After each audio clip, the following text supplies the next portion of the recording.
One evening, while practicing the art of imperfect eating, Li Wei found himself deliberately dropping a piece of rice from his chopsticks.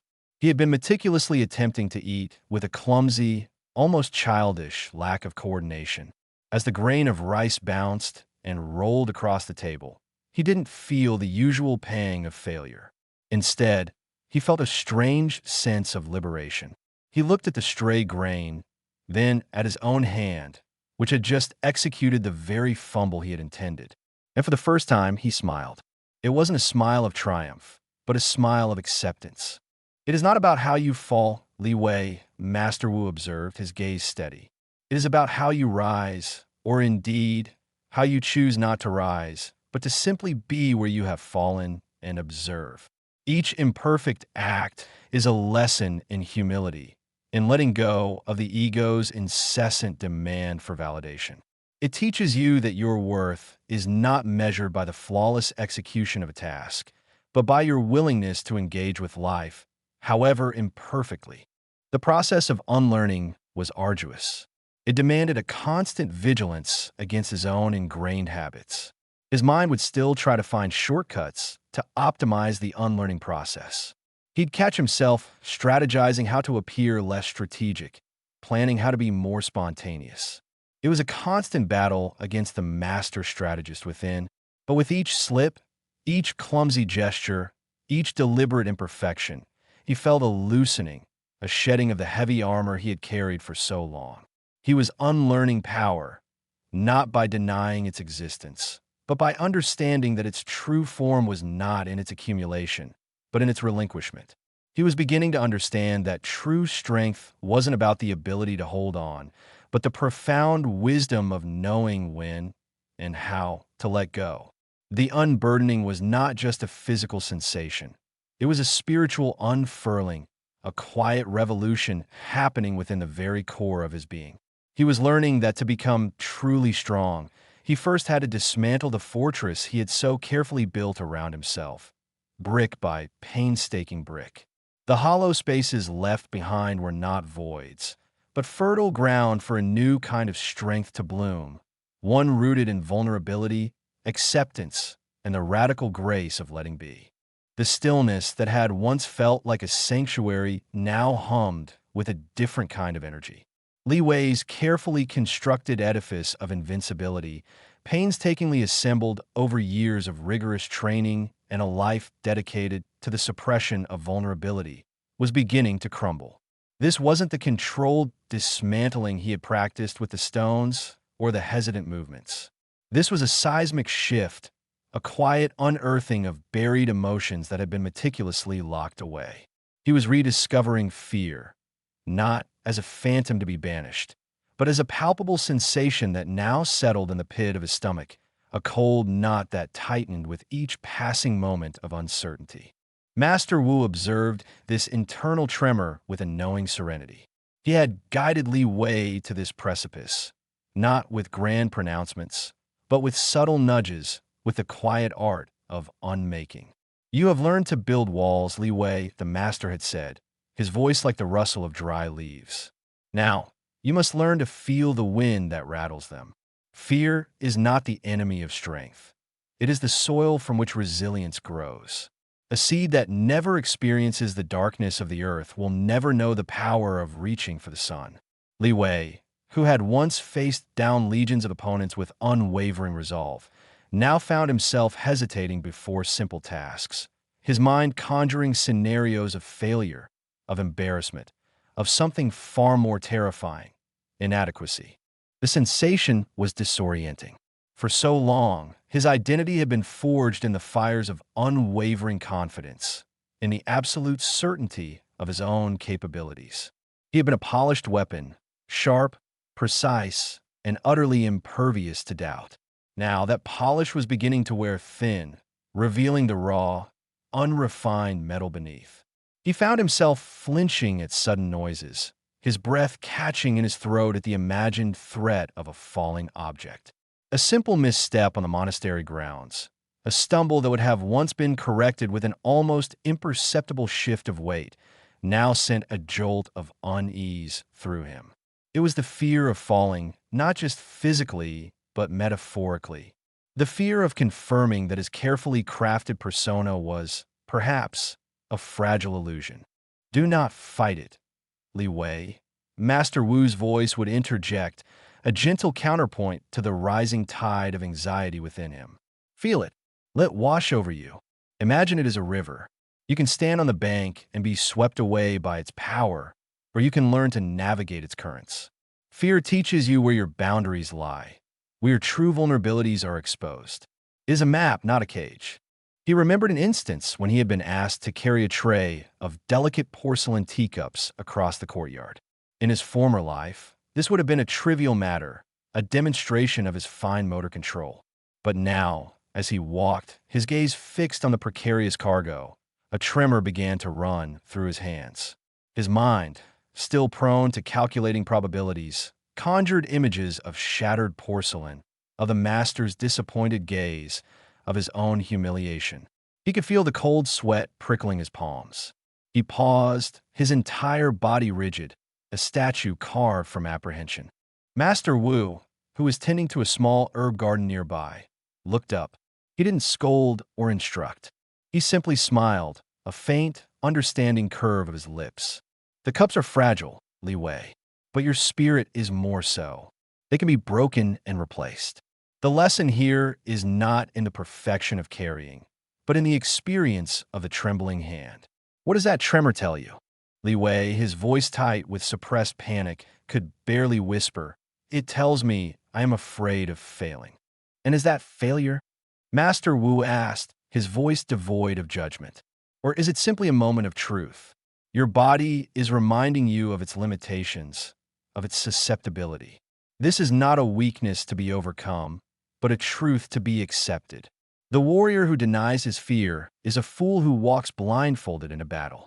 The wise warrior acknowledges his fear, understands its source, and uses that understanding to guide his steps.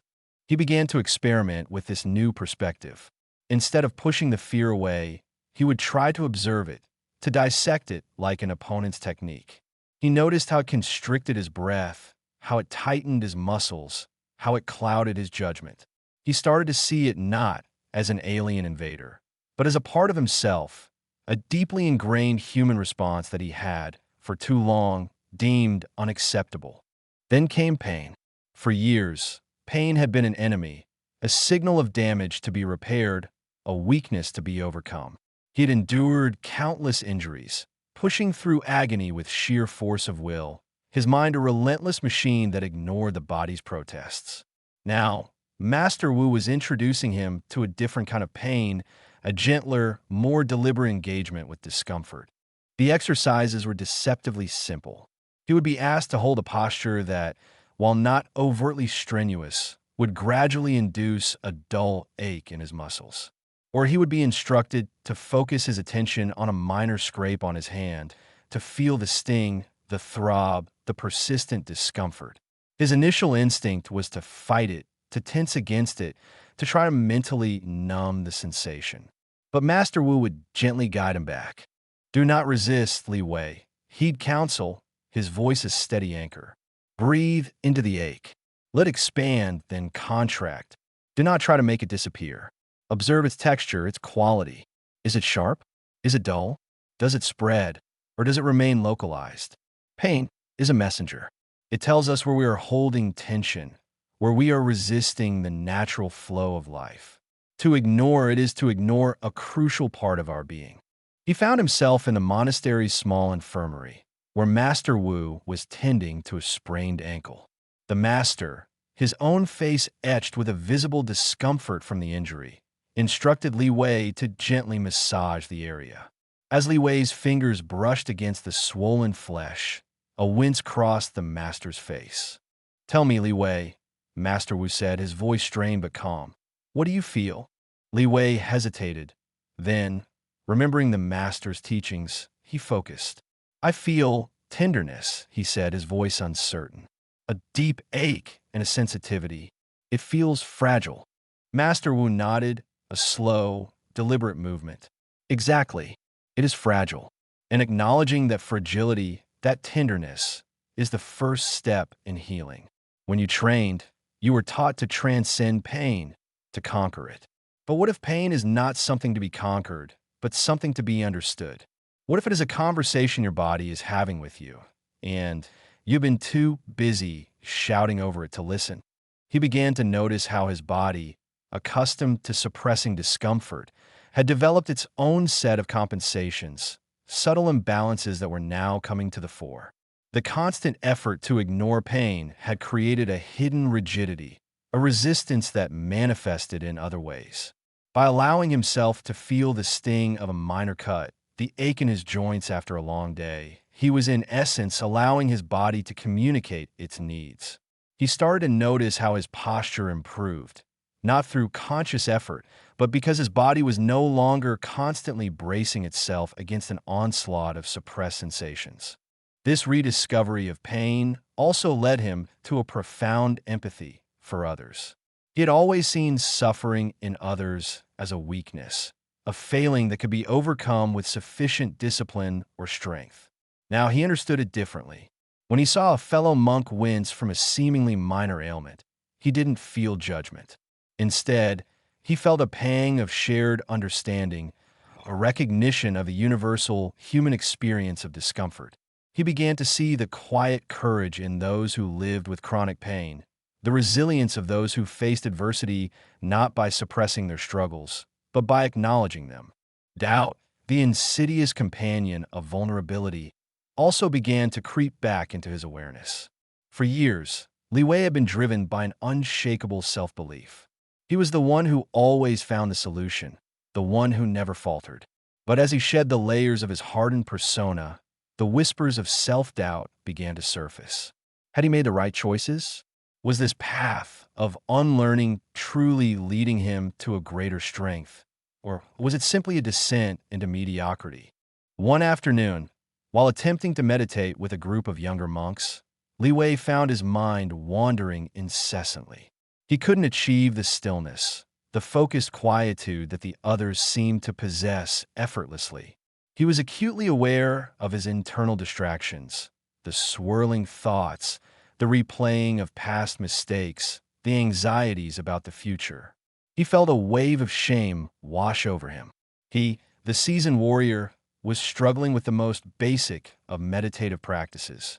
Master Wu, sensing his distress, approached him after the session. "Your mind is a restless ocean, Li Wei," he said, his gaze gentle. "And you're trying to force it into a still pond. This is not how the ocean works. It has its currents, its tides, its storms. Doubt is merely a ripple on that ocean. It does not define its depth." Li Wei looked up, his eyes filled with a mixture of frustration and confusion. "But master, I cannot control it. My mind is all over the place. I feel incompetent." "And what is incompetence, Li Wei?" the master asked, his voice a soft inquiry. "Is it the absence of skill or the fear of lacking it? You are so accustomed to being the master of your mind that you have forgotten how to simply be with it. Let the doubts come. Acknowledge them. Do not engage with them. Do not fight them. Simply observe them pass, like clouds drifting across the sky. Each doubt you resist only becomes more entrenched. Each doubt you accept with equanimity begins to lose its power." He began to practice this acceptance of doubt. He would sit with his racing thoughts, not trying to silence them, but simply observing their presence. He noticed how, paradoxically, the more he tried not to doubt, the more insistent the doubts became. But when he simply acknowledged them, "Ah, yes, there's the doubt that I am not good enough," they seemed to lose some of their sting. They became less of a personal indictment and more of an impersonal phenomenon. This process was not about eliminating fear, pain, or doubt. It was about reframing them, about understanding them not as failures, but as integral components of the human experience. It was about recognizing that the strength he had built was like a fortress, impenetrable but also isolating. By allowing the gates to creak open, by permitting the wind and rain of these difficult emotions to enter, he was not weakening his foundations, but rather allowing the structure to breathe, to adapt, to become something far more robust and nuanced. The true liberation, he discovered, lay not in conquering these feelings, but in surrendering to them, in embracing their presence without judgment. It was a profound shift in perspective, from the relentless pursuit of an unassailable perfection to the quiet acceptance of his own beautifully imperfect humanity. He began to understand that the courage wasn't in never feeling fear, but in acting despite it. The wisdom wasn't in the absence of pain, but in the compassion it fostered. The strength wasn't in the eradication of doubt, but in the quiet conviction that he could navigate its uncertainties.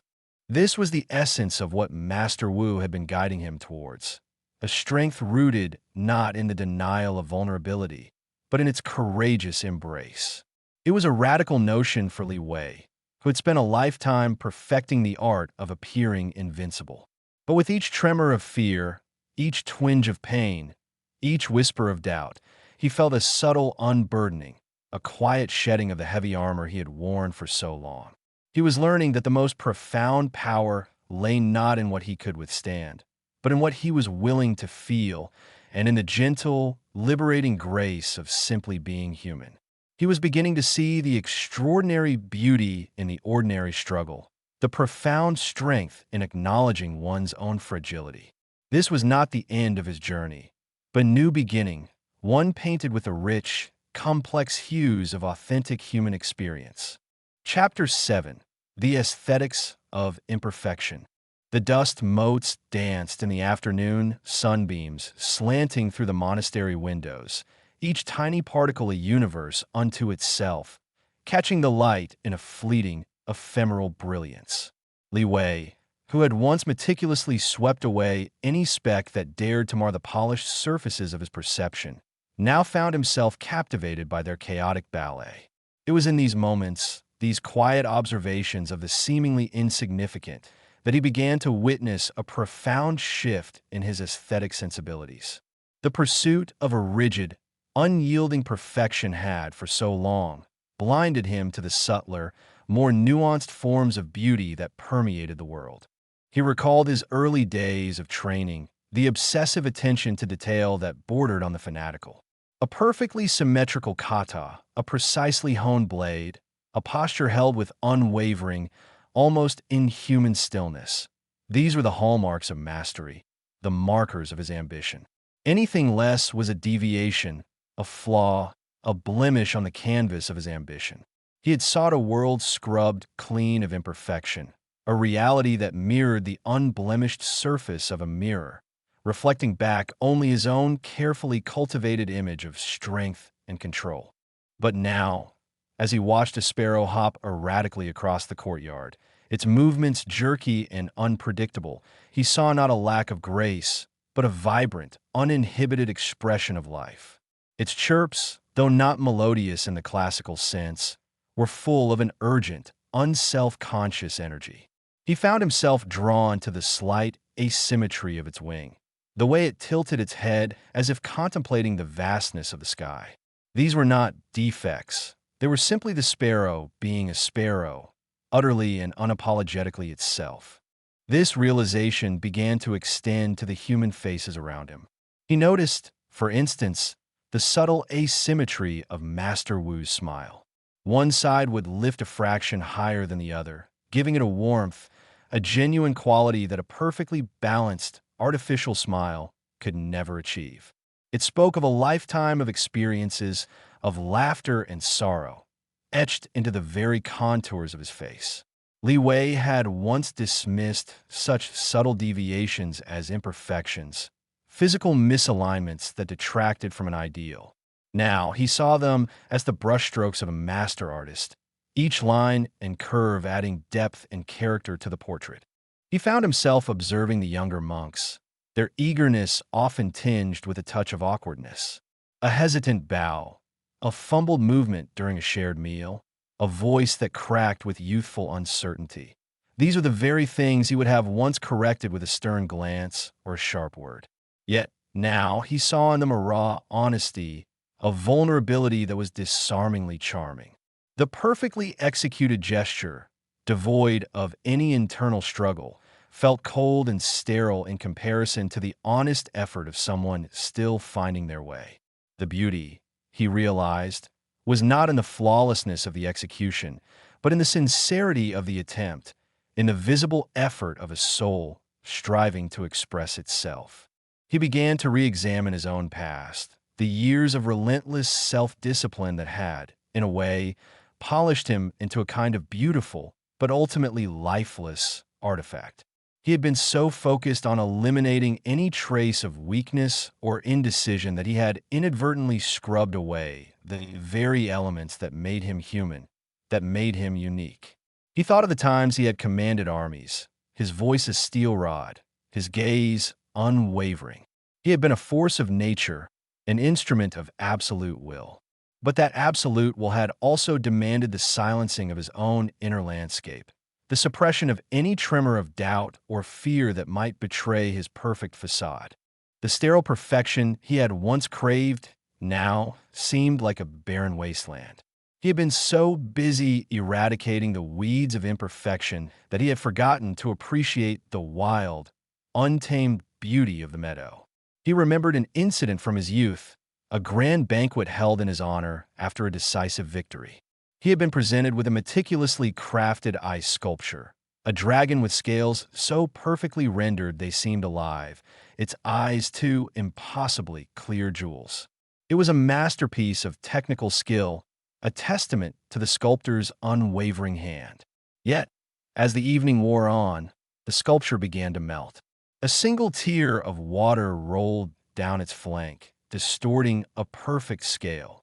A slight sag appeared in its majestic posture, and Li Wei, who had been mesmerized by its initial perfection, found himself growing bored. The inevitable decay, the slow surrender to entropy, was more fascinating than the static, immutable ideal. Now he saw this same principle at play in the world around him. The subtle cracks in an ancient temple wall, where moss and lichen had taken root, held a beauty that no freshly plastered surface could replicate. The gnarled branches of an old pine tree, twisted by wind and time, told a story of resilience and survival that a perfectly symmetrical sapling could not convey. He began to understand that true beauty was not about a lack of flaws, but about the presence of character, about the narrative woven into the very fabric of existence. He found himself particularly drawn to the sounds that were once anathema to his ears. The soft sigh of wind through the eaves, not a gentle breeze, but a mournful lament. The creak of aging wood, a testament to years of service and strain. Even the distant rumble of thunder, which he had once associated with chaos and destruction, now evoked a sense of awe, a primal recognition of nature's untamed power. These were not sounds of imperfection. They were sounds of authenticity, of a world that breathed and aged and experienced. He began to actively seek out these imperfect elements. He would spend hours observing the play of light and shadow on a weathered stone, noticing how the imperfections in its surface created a depth and texture that was utterly captivating. He would listen to the cadence of a storyteller's voice, appreciating the slight stammer, the occasional hesitation, the way it conveyed a deeper emotional resonance than a perfectly modulated monotone. These were not disruptions to the aesthetic, they were the very essence of it. The concept of weakness also underwent a profound transformation in his perception. He had always equated weakness with inferiority, with a lack of substance. But now, he saw how the appearance of weakness could, paradoxically, reveal a profound strength. He watched a gardener carefully tending to a wilting flower, his touch gentle, his concern palpable. There was no bravado, no display of physical might, only a quiet, dedicated act of nurturing.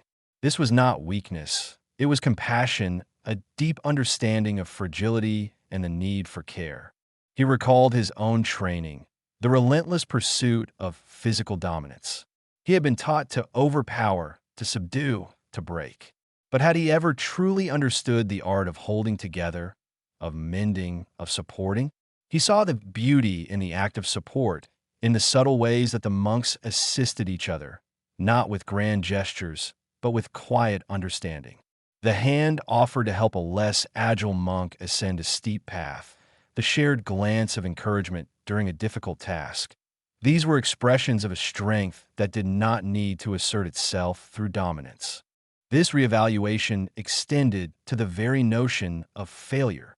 He had always viewed failure as an endpoint, a definitive declaration of inadequacy. But what if failure was simply a redirection, a detour on the path to understanding? He began to see how mistakes, when acknowledged and learned from, could lead to unexpected insights and a deeper self-awareness.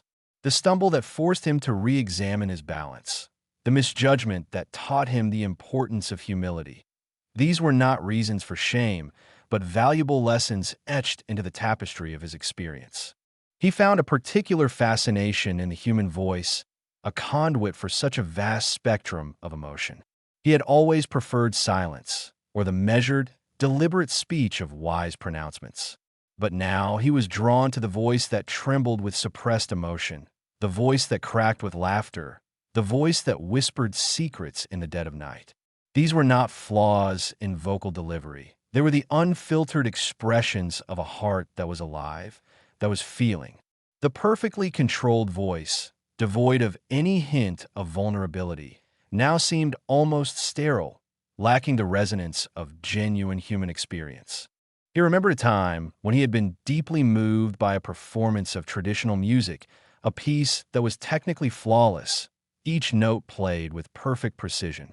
Yet, it had left him unmoved. Later, he had heard a village elder singing a simple folk song, her voice rough and untrained, occasionally wavering off key. But as she sang, her eyes closed, a profound sadness and a deep sense of longing filled the air.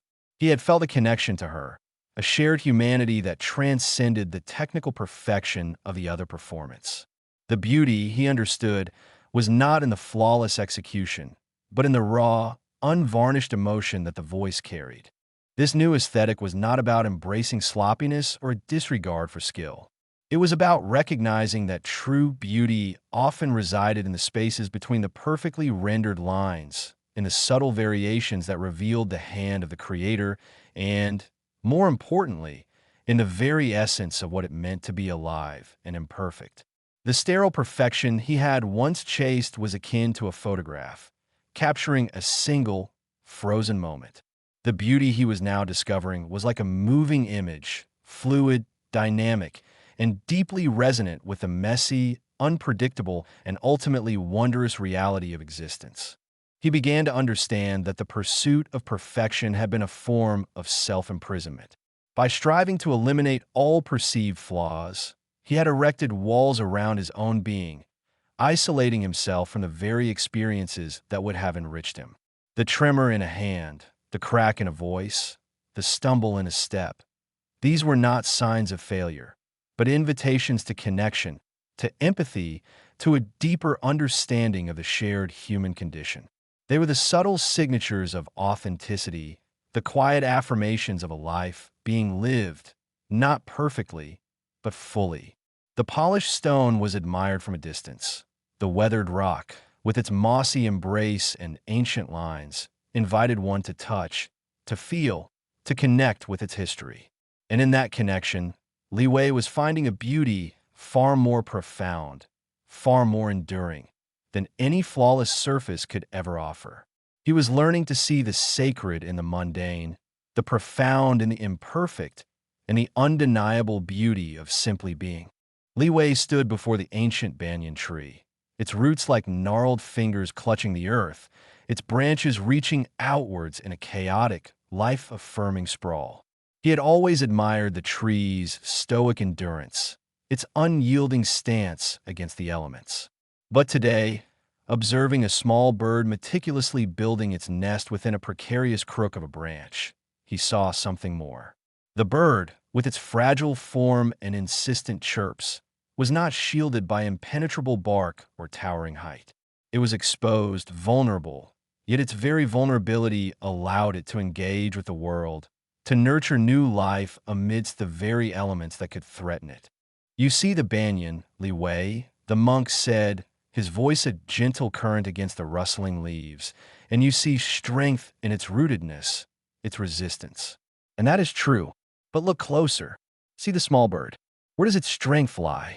Not in defying the wind, but in weaving with it, in trusting the structure it creates, however delicate. Its nest is not a fortress. It is a testament to its capacity to create and nurture, a capacity born of its very openness to the world. Li Wei traced the rough bark with his fingertips, feeling the texture of years, of storms weathered and seasons endured. He had spent so long cultivating a strength that was impermeable, a facade that deflected any perceived threat. He had built walls, not of stone, but of an unwavering composure, a calculated indifference. Any sign of weakness, any hint of emotional tremor, had been ruthlessly suppressed, deemed a betrayal of the warrior he was expected to be. He had believed that to be strong was to be untouchable, to be invulnerable. This pursuit had, however, left him adrift in a sea of isolation, his formidable defenses paradoxically rendering him unable to truly connect with anyone. The warrior's strength, as you knew it, the monk continued, as if reading the unspoken thoughts that swirled in Li Wei's mind, was a shield. It was designed to keep things out. But what does a shield also do? It keeps things in. It isolates the bearer. True strength, Li Wei, is not the absence of vulnerability, but the courage to embrace it. It is in allowing yourself to be seen, not as an unassailable monument, but as a living, breathing being with all the messiness and tenderness that entails. Li Wei recalled the sting of a childhood memory, a moment of childish fear he had desperately tried to conceal. He had scraped his knee, a minor injury, yet the tears had welled, a primal response to pain. His father, a stern man who embodied the martial ideal of unwavering resolve, had seen the tear, not the scraped knee. His response had been a sharp reprimand, a lesson in the unacceptability of such displays. A strong man does not cry, had been the mantra, and Li Wei had internalized it, burying that part of himself so deeply that it had become a phantom limb, a source of ache he could not quite locate. That impulse to hide your pain, to present an unblemished surface, the monk said softly, his gaze steady and compassionate, was born of a misunderstanding. You believed that your capacity for hurt was a deficit, a weakness that would be exploited. But what if that very capacity for hurt is the wellspring from which empathy flows? What if the ability to feel pain is what allows us to recognize and alleviate the pain in others? He gestured towards a group of younger monks engaged in a quiet exercise. One, a lanky youth named Jian, was struggling with a particularly intricate knot. His brow was furrowed in concentration, his fingers fumbling, and a visible flush of frustration crept up his neck. Li Wei, in his former life, would have seen this as an opportunity for immediate correction, a clear sign of incompetence. But now he saw Jian's struggle not as a failure, but as a raw, honest expression of effort. He saw the subtle tension in Jian's shoulders, the almost imperceptible tremor in his fingertips. These were not imperfections to be erased, but indicators of the internal work being done. Look at Jian, the monk said, his voice almost a whisper. He is not yet proficient. He is exposed in his inexperience.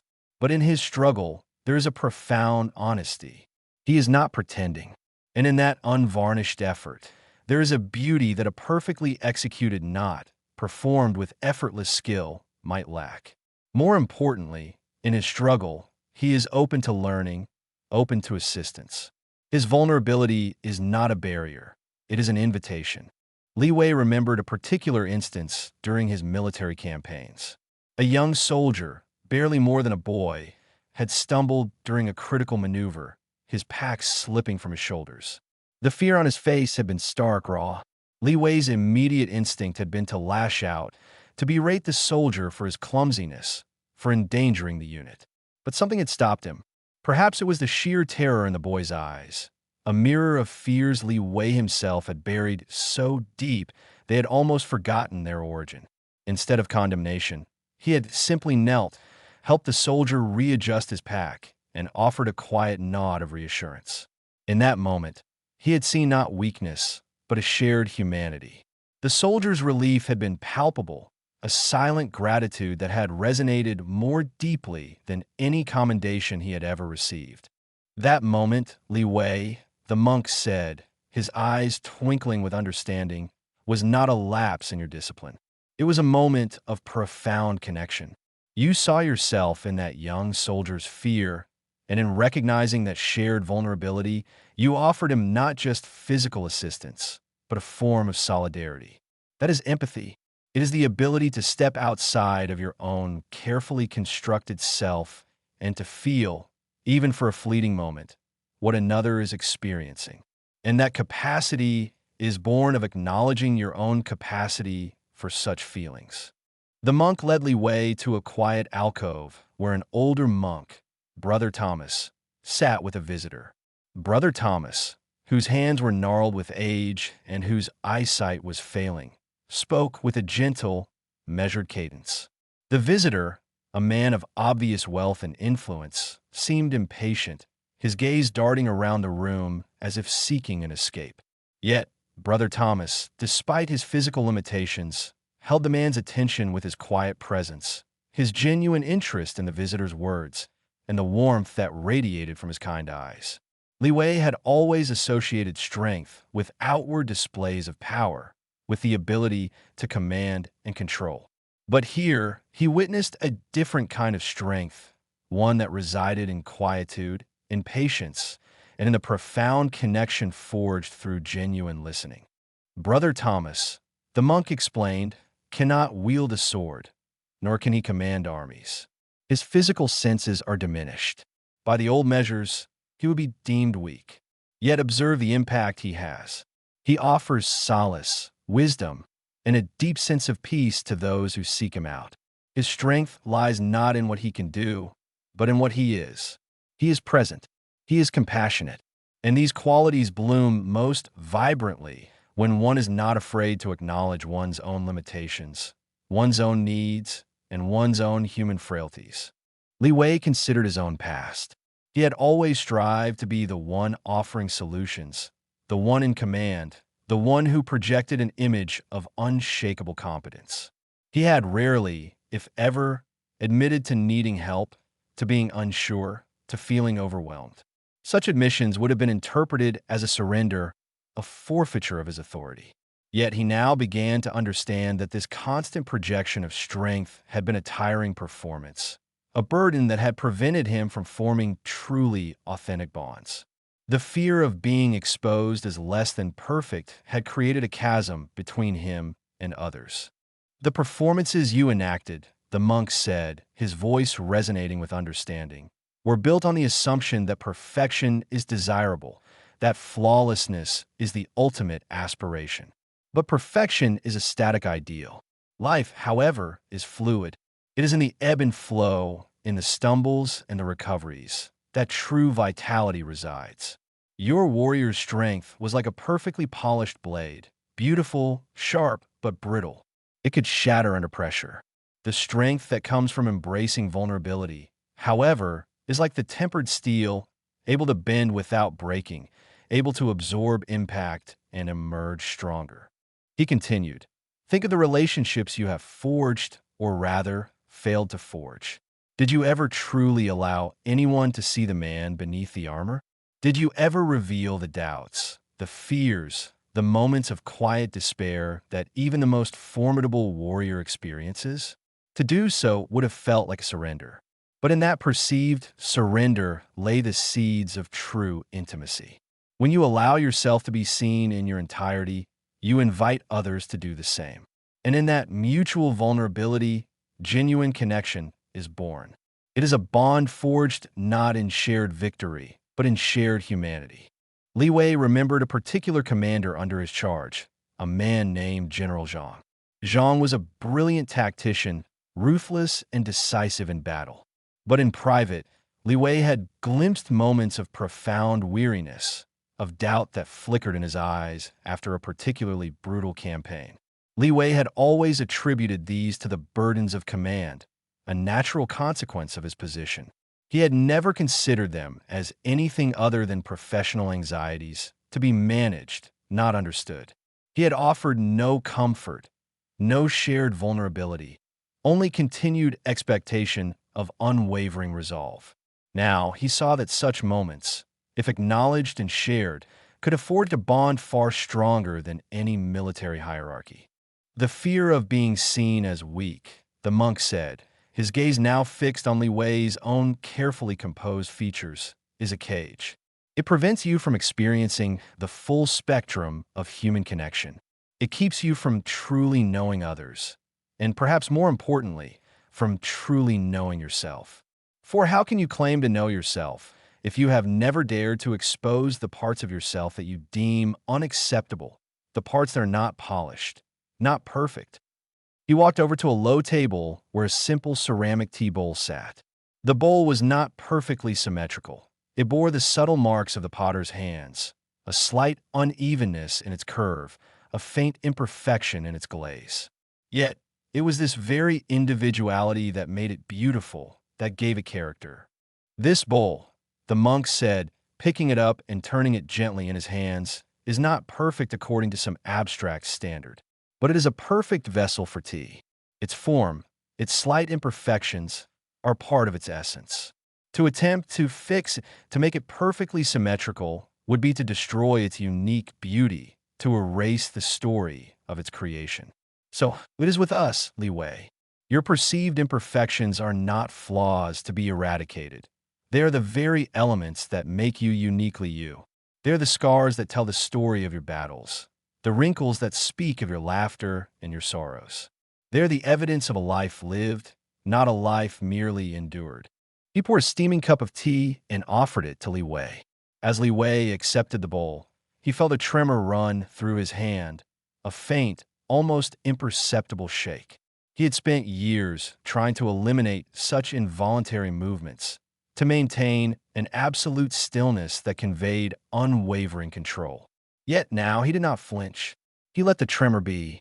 It was a small thing, a testament to his body's living reality, its subtle responses to the nuances of the moment. That tremor, the monk said, his voice soft, is not a sign of weakness. It is a sign of being alive. It is a ripple in the calm surface of your being, a testament to the currents of emotion and experience that flow beneath. To deny it, to strive to erase it, is to deny a part of your truth. To embrace it, to acknowledge it, is to accept yourself more fully. And in that self-acceptance, there is a profound and quiet strength. It is the strength of authenticity, the resilience that comes from knowing that you can weather the storm not by standing rigidly against it, but by allowing yourself to sway with it. Li Wei took a sip of the tea, the warmth spreading through him. He looked at the imperfect bowl, at his own imperfect hand holding it, and for the first time, he did not feel a sense of deficiency. He felt a sense of rightness, a profound peace in the recognition that true strength was not about building impenetrable walls, but about cultivating the courage to stand in the open, to connect, and to allow oneself to be truly seen, flaws and all. This was not the strength of the unyielding warrior, but the far more profound and enduring strength of the human spirit, resilient in its vulnerability and beautiful in its authentic imperfection. The path ahead, he realized, was not about erasing the cracks, but about learning to let the light shine through them. Li Wei found himself practicing what the monk had termed the dance of letting go. It wasn't a physical discipline, not in the way of the forms and katas he had mastered, but a profound internal shift. He started with the small things. In his morning meditation, he no longer wrestled with stray thoughts, trying to forcefully banish them. Instead, he observed them, acknowledged their presence, and allowed them to drift away like fallen leaves on a stream. The initial resistance was immense, ingrained habit of control. His mind, conditioned for years to be a vigilant guardian, bristling against any intrusion, protested this laissez-faire approach. Yet, with each gentle redirection, each conscious act of release, the internal clamor began to subside. He found that by not fighting his thoughts, he robbed them of their power, and they dispersed with surprising ease. This simple act of observation, devoid of judgment or struggle, was the first step in a much larger undertaking. The monk often spoke of water, its ceaseless, yielding nature. Water, he'd say, does not resist the rock, it flows around it. It does not break the dam. It fills it and eventually finds a new path. Its strength lies not in its hardness, but in its persistence and its ability to adapt. The rigid mountain stands for millennia, yet it is eroded by the persistent trickle of water over eons. You, Li Wei, have been like the mountain, unyielding, immovable. But life is a river, constantly flowing, constantly changing. To stand against it is to invite exhaustion and, ultimately, to be swept away. Li Wei began to apply this principle to his interactions. He remembered his past tendency to anticipate every potential conflict, to strategize counter-arguments before conversations even began, to prepare for every possible negative outcome. This constant state of readiness had been exhausting. Now, he tried to approach each encounter with a sense of openness. If someone disagreed with him, instead of launching into a defense of his position, he would pause, listen, and try to understand their perspective. This wasn't about capitulating, but about understanding. He discovered that by releasing the need to be right, he often found common ground, or at least a more peaceful resolution. The frustration that used to simmer beneath the surface when his views were challenged began to dissipate, replaced by a quiet curiosity. The monk also used the metaphor of the wind. The wind, he had explained, does not fight the trees. It bends them, sometimes fiercely, but they are designed to sway. They have learned to yield.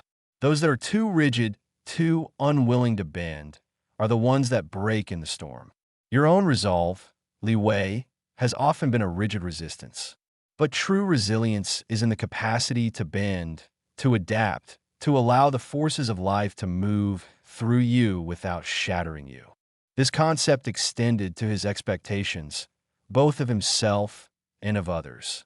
He had always held himself to an almost impossibly high standard, and when he inevitably fell short, the self-recrimination had been swift and harsh. Similarly, he had often been disappointed when others didn't meet his unspoken and sometimes unrealistic expectations. The monk guided him to understand that expectations, when rigidly held, were a form of resistance. They were an attempt to impose his will upon the inherent chaos of existence. Imagine, the monk had said, a gardener who expects every seed to sprout immediately, to grow into a perfect blossom within a set time frame. Such a gardener would be perpetually frustrated. The soil varies, the weather shifts, the seeds themselves have their own unique timelines. The wise gardener understands these variables. They provide the best conditions, they nurture, but they also accept that some seeds may not sprout, that some blossoms may be imperfect. They do not resist the natural order. They work with it. Your expectations, Li Wei, are often like the rigid demands of that frustrated gardener. You seek to control what is inherently uncontrollable. Li Wei began to consciously loosen his grip on these expectations. It felt like a subtle act of surrender, a release of a burden he hadn't realized he was carrying. When a project didn't go exactly as planned, instead of spiraling into self-doubt or frustration, he would ask himself, what can I learn from this? What adjustments can I make? He started to see setbacks not as failures, but as opportunities for recalibration. This shift in perspective was liberating. The constant pressure to achieve a perfect outcome dissolved, replaced by a more sustainable and enjoyable process. He found that this letting go wasn't a passive resignation, but an active engagement with life in its truest form. It was a dance, as the monk had described, a dynamic interplay between yielding and moving forward. It required awareness, not of how to control outcomes, but of how to respond to them with grace. It was about finding strength not in the absence of challenge, but in the ability to navigate it with equanimity. He practiced this in his martial arts training as well. He would often spar with the younger monks, and his former instinct had been to dominate, to demonstrate his superiority, to ensure no perceived weakness was exposed. Now, he allowed himself to be vulnerable in the sparring. He would intentionally let his guard down slightly, not to be struck, but to feel the energy of his opponent, to anticipate their movements not as an adversary to be crushed, but as a force to be understood and guided. He would sometimes allow a light blow to land, not out of ineptitude, but to feel the impact, to understand its effect, and to adjust his own flow and response. The master, the monk had observed, does not seek to break his opponent's force, but to absorb it, to redirect it. He is like a willow, bending with the gale, its roots holding firm, but its branches yielding. Your technique, Li Wei, has often been like the oak, strong and unbending, but susceptible to shattering. True mastery is in the flow, the adaptability, the ability to use your opponent's energy against them, not through brute force, but through intelligent yielding. This philosophical shift began to permeate his very being. The constant tension he had carried for so long, the tightly coiled spring of vigilance and control, began to unwind. He found moments of unexpected peace, of genuine lightness. It was as if he had been carrying a heavy weight, and only now, in the act of letting go, did he realize how much it had been hindering him. He started to notice the subtle beauty in impermanence. He had always sought permanence, stability, things that could be controlled and counted upon. But now, observing the fleeting bloom of a cherry blossom, the ephemeral nature of a rainbow after a storm, the gradual erosion of a mountain by wind and rain, he saw not loss, but a profound and inherent beauty in the transient. This was the essence of the dance, to acknowledge the constant flux, to embrace the impermanence, and to find freedom within it. This meant letting go of the need for a perfect future. He had spent years meticulously planning, charting courses, aiming for specific destinations. Now, he understood that life rarely followed such straight lines. He learned to set intentions, to aim for a general direction, but to remain open to the detours, the unexpected opportunities, the unforeseen challenges that life invariably presented. This wasn't about a lack of ambition, but about a more sustainable and joyful approach to achieving goals.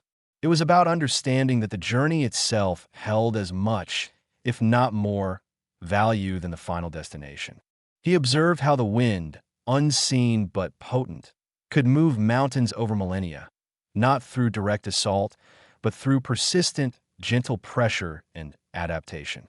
He saw how water, seemingly fragile, could carve canyons and shape landscapes, not by brute force, but by its ceaseless flow and its ability to find the path of least resistance, ultimately becoming the path itself.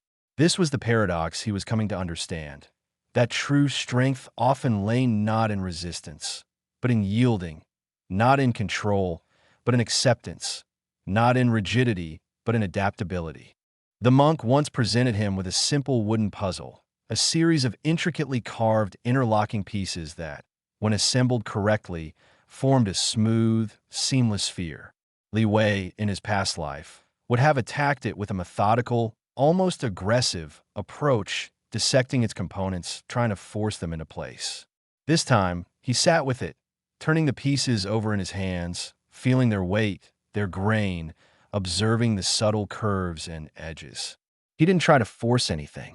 He simply allowed the pieces to reveal their connections, to suggest their own arrangement. When a piece didn't fit, he didn't push harder. He simply set it aside and explored other possibilities. It took longer than he might have expected, but eventually, with a quiet click, the sphere came together. There was no struggle, no frustration, just a smooth, satisfying completion. He looked at the monk, a sense of quiet triumph mingled with a deeper understanding. "You did not force the wood, Li Wei," the monk said, his eyes twinkling. "You allowed the wood to become the sphere." This was the essence of the dance of letting go. It was not about relinquishing his power or his will, but about redirecting it, about harmonizing it with the natural currents of life. It was about recognizing that much of his internal struggle stemmed from resisting what was already happening, from trying to bend reality to his will rather than adapting his will to reality. He began to notice the subtle changes in his own demeanor. The sharp edges of his personality, honed by years of self-discipline and a relentless pursuit of perfection, were softening. He found himself smiling more easily, laughing more freely, and engaging with others with a genuine warmth that had often been masked by his stoic exterior. This wasn't an act, but a natural outflow from the internal peace he was cultivating. The monk's teachings had not been about shedding his identity as a warrior, but about expanding it, about infusing it with a deeper wisdom, a more profound understanding of strength, and a more authentic expression of his humanity. He was learning that true freedom wasn't found in an unassailable fortress of control, but in the open, graceful dance of surrender, where every step, every sway, every release led him closer to a more profound and liberating truth. Li Wei had spent his life chasing the illusion of permanence. In the dojo, he strove for an unassailable, unchanging perfection in his forms, a physical state that would defy the erosions of time and circumstance. In his mind, he sought absolute certainty, an unshakable foundation of knowledge that would render him immune to doubt or error. This pursuit, he now understood, was like trying to cup water in a sieve, a futile endeavor that only led to frustration and a gnawing sense of inadequacy. The monk, with his gentle, persistent wisdom, had begun to chip away at this ingrained conviction, not by force, but by illumination. The initial lessons had focused on the external world, on observing the natural rhythms that Li Wei had previously dismissed as mere background noise. He had been taught to see the impermanence in the bloom of the plum blossom, a breathtaking spectacle that lasted mere days, its vibrant petals eventually succumbing to the earth. He watched the seasons turn, each one giving way to the next with an elegant, inevitable transition. The lush greens of summer surrendering to the fiery hues of autumn, which in turn faded into the stark, quiet beauty of winter, only to be reborn in the tender shoots of spring. He had witnessed the slow, inexorable decay of fallen leaves, their life force returning to the soil, feeding new growth. These were not simply events to be noted, but profound lessons in the fundamental nature of existence. Everything changes.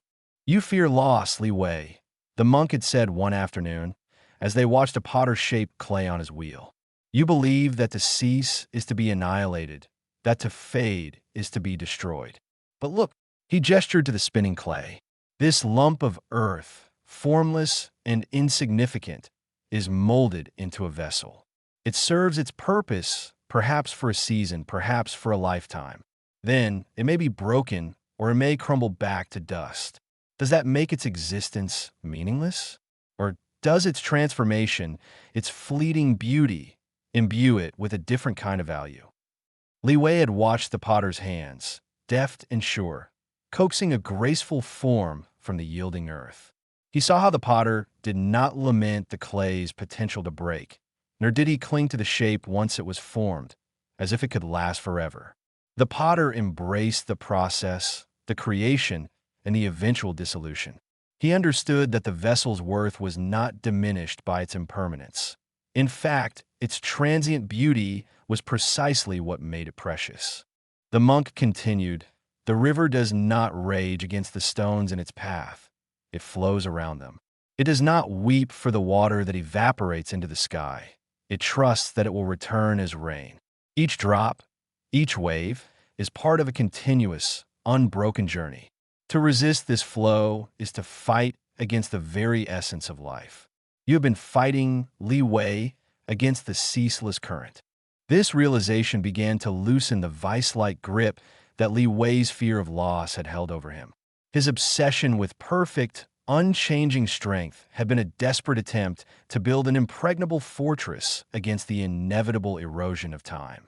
He had sought to preserve himself, his abilities, his very being, in a state of static perfection.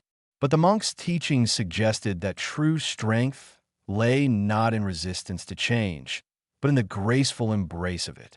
He started to apply this understanding to his own body, a vessel he had always pushed to its absolute limits, demanding unwavering peak performance. He had trained with a brutal intensity, often ignoring the whispers of fatigue, the subtle aches that signaled the body's need for respite. He saw these as weaknesses betrayals of his quest for an invincible physique. Now, he began to listen. He learned to distinguish between the healthy fatigue of exertion and the warning signs of overexertion. He allowed himself periods of rest, not as an indulgence, but as a vital part of the cycle of renewal. He observed how his body, when allowed to recover, not only regained its strength, but often surpassed its previous limits, paradoxically becoming more resilient through its periods of perceived vulnerability. The bamboo, the monk had once remarked, holding up a dried stalk, is strong, yet it bends. It does not resist the wind, but sways with it. Its segmented structure allows for flexibility, for a dynamic resilience that the rigid oak, for all its might, cannot match in the fiercest gale. Your own pursuit of an unchanging, perfect strength has made you like the oak, Li Wei. You risk shattering when the storm arrives. True strength is not in being unyielding, but in being adaptable. This concept of adaptability, of yielding to the natural forces of change rather than opposing them, was a profound shift in Li Wei's worldview. He began to see that his striving for permanence had, in fact, made him brittle. His inability to accept imperfections, to accommodate setbacks, or to adapt to unforeseen circumstances had been the true source of his struggle. He recalled his past encounters with rivals, where a single misstep, a moment of unexpected advantage for his opponent, could send him spiraling into frustration. He would become fixated on the deviation from his perfect plan, losing sight of the overall strategy. His focus narrowed to the immediate perceived failure. Now, when such moments arose in training or in his daily life, he found himself responding differently. He could acknowledge the unexpected event, absorb its impact without letting it derail him, and then fluidly adjust his course. It was as if he had been navigating with a rigid map, and now he possessed a compass and an innate sense of direction, allowing him to find his way even when the terrain changed unexpectedly. The monk also guided him to recognize impermanence in his own emotional landscape. Li Wei had often been a slave to his moods, allowing moments of anger, sadness, or frustration to consume him, believing them to be fixed states of being. He had tried to suppress unpleasant emotions, only to find them festering beneath the surface, exerting an even greater influence. The monk taught him that emotions, like thoughts, were transient phenomena, like clouds passing across the sky. You do not become the storm, Li Wei, the monk explained.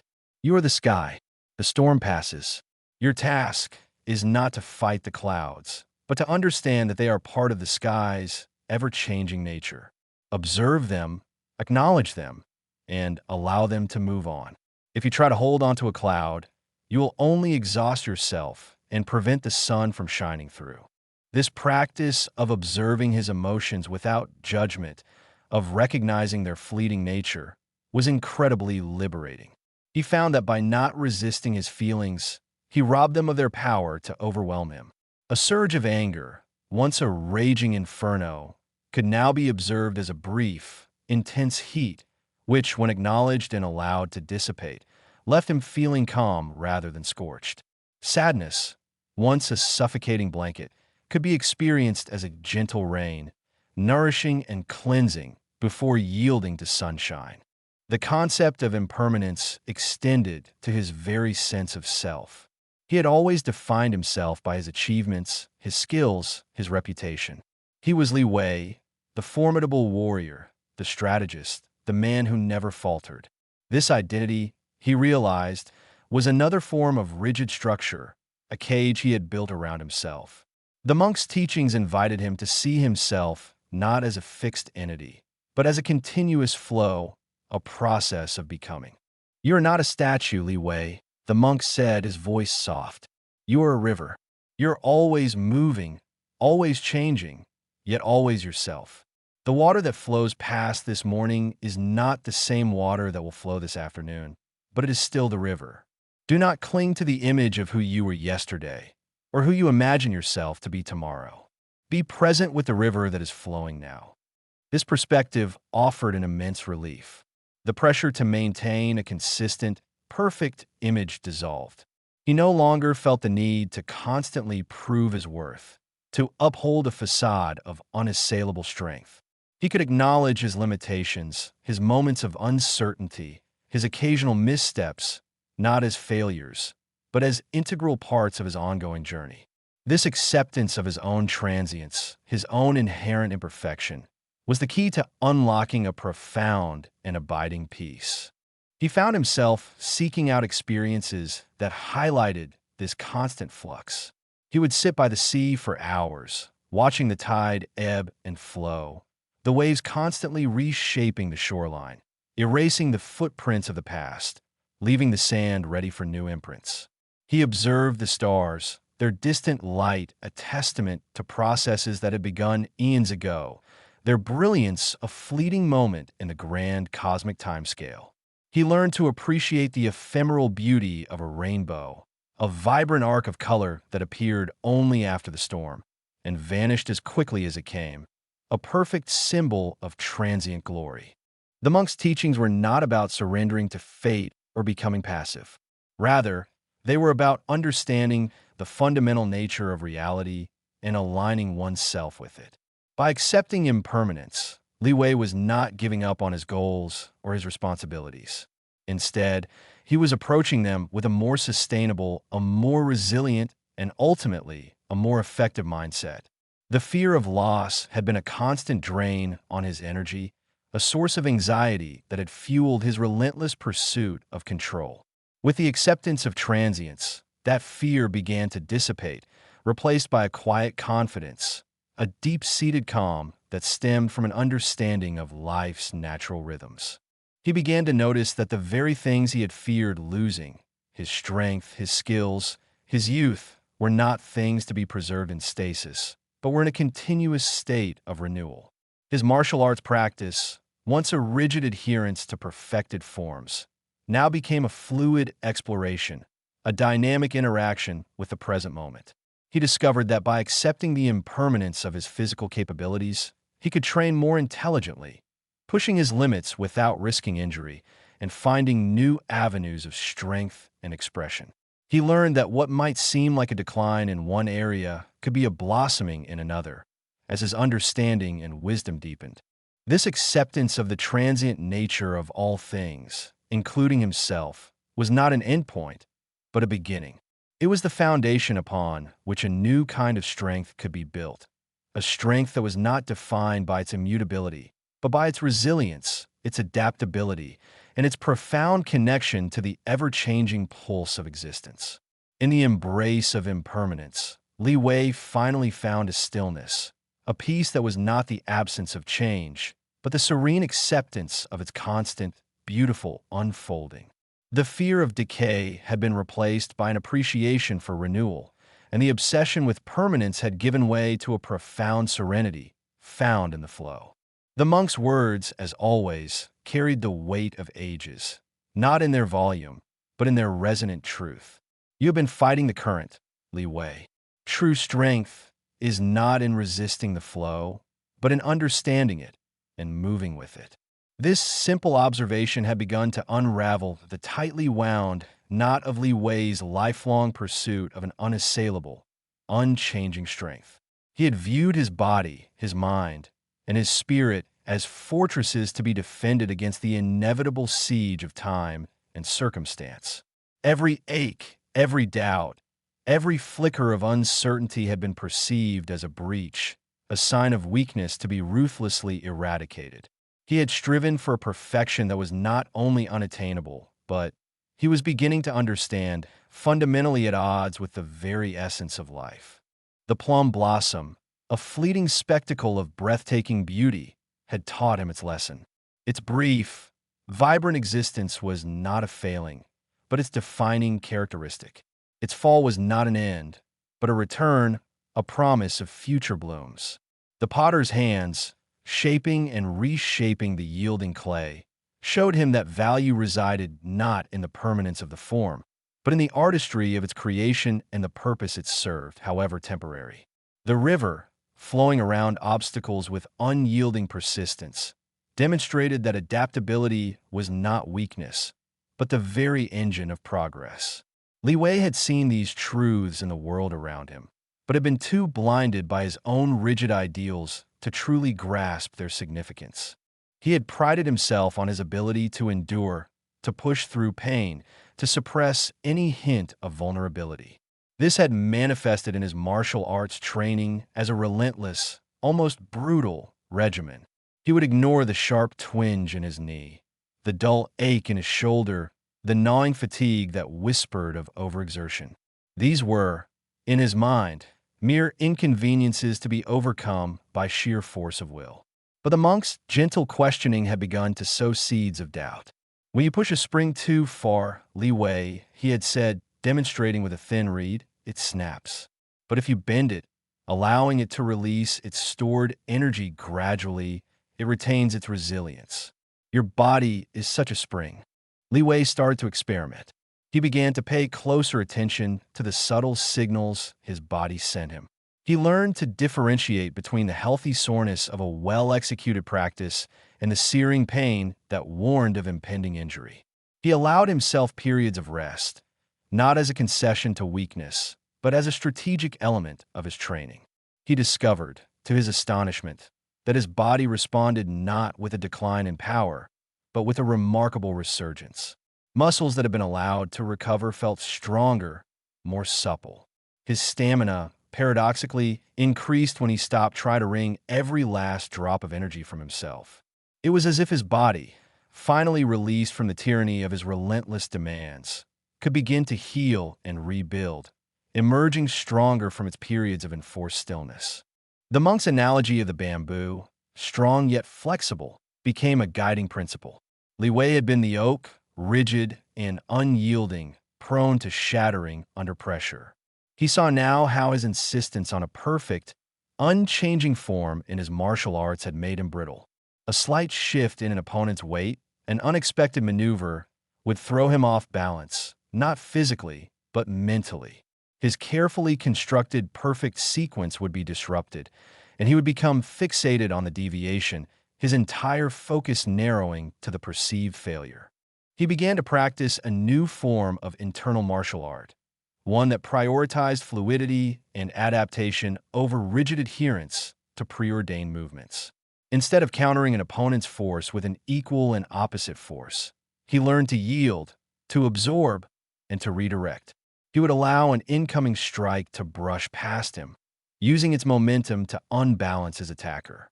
He practiced moving with the rhythm of his opponent, becoming an extension of their energy rather than an obstacle to it. This required a profound shift in his mindset, a willingness to let go of the illusion of control. In his philosophical studies, he found similar echoes. He had always sought definitive answers, a closed canon of knowledge that would render him immune to doubt. He devoured texts, memorized philosophies, and sought to synthesize them into an unassailable edifice of certainty. But the monk encouraged him to explore the inherent ambiguity of existence. He introduced Li Wei to teachings that embraced paradox, that found wisdom in uncertainty, and that recognized the limitations of human understanding. The Tao that can be told, the monk quoted, is not the eternal Tao. The name that can be named is not the eternal name. Li Wei had always interpreted this as a challenge, a call to find the ultimate, unspoken truth. Now, he began to understand it as an invitation to embrace the ungraspable. The monk taught him to observe his thoughts, not as pronouncements of absolute truth, but as transient phenomena, like clouds drifting across the sky. He encouraged Li Wei to practice mindfulness, to simply observe his thoughts and emotions without judgment, allowing them to arise and pass without clinging to them or pushing them away. This practice of detached observation was revolutionary.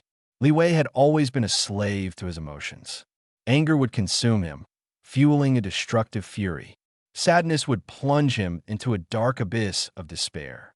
Fear would paralyze him, whispering insidious doubts in his ear. He had spent years trying to suppress these unwanted feelings, believing that to feel them was to succumb to weakness. But suppression only made them fester, gaining strength in the darkness. By observing his anger, Li Wei began to see it not as an inherent part of his being, but as a temporary energetic surge.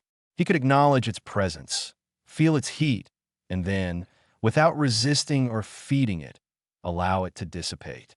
It was like watching a wildfire, recognizing its destructive potential, but understanding that, left unchecked by fuel, it would eventually burn itself out.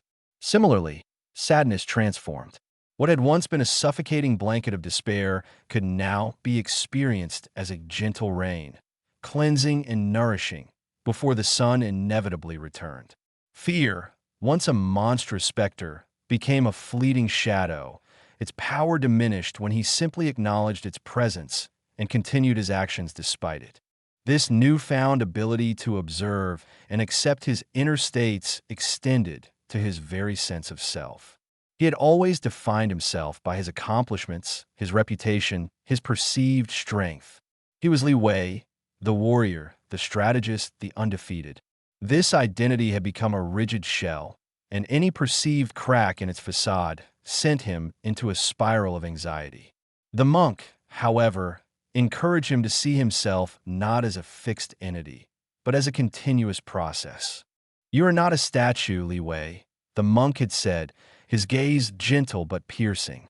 "You are a river. The water that flows past today is not the same water that flowed yesterday, yet it is still the river. Do not cling to the image of who you were or who you believe you should be. Be present with the river that is flowing now."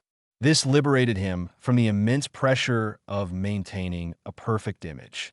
He no longer felt the need to constantly prove his worth, to uphold a facade of unassailable strength. He could acknowledge his imperfections, his moments of doubt, his occasional missteps, not as failures, but as integral parts of his ongoing journey. This acceptance of his own impermanence and inherent fallibility was not an endpoint, but a profound beginning.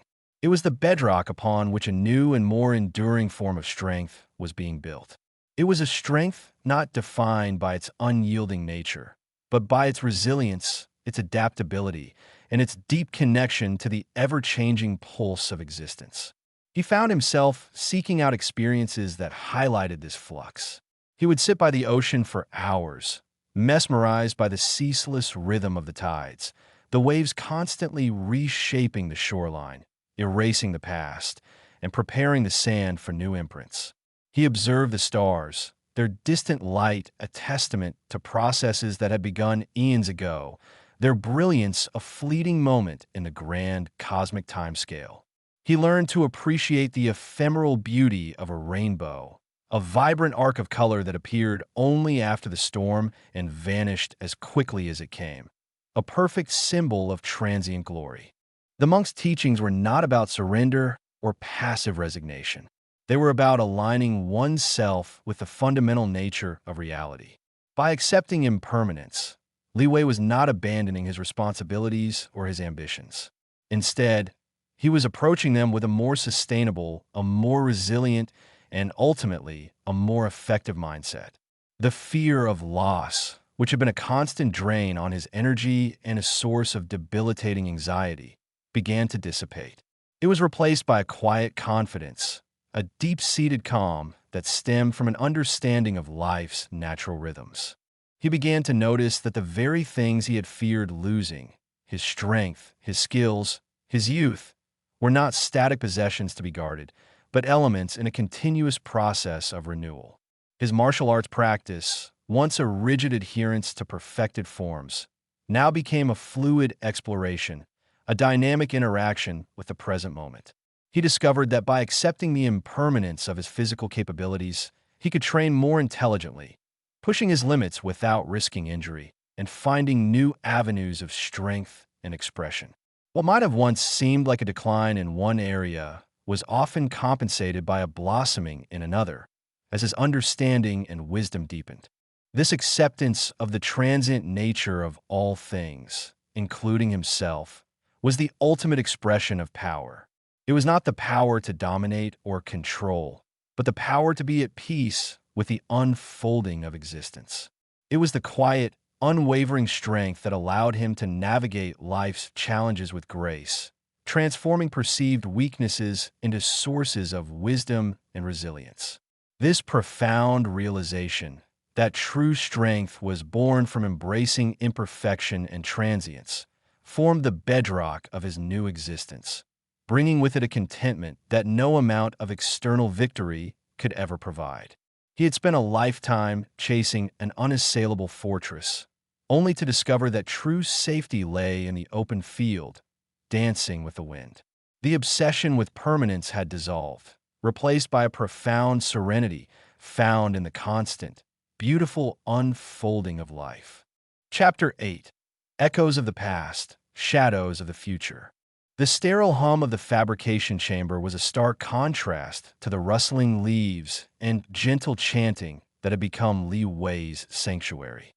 Within its polished chrome walls, something ancient and terrifying was being meticulously reassembled. It was a phantom conjured from the very essence of what Li Wei had striven to shed, the relentless, unyielding pursuit of power devoid of wisdom. They called it Project Chimera, a morbidly apt moniker, for it was a creature stitched together from the nightmares of a bygone era, a grotesque reflection of a self Li Wei had fought tooth and nail to outgrow.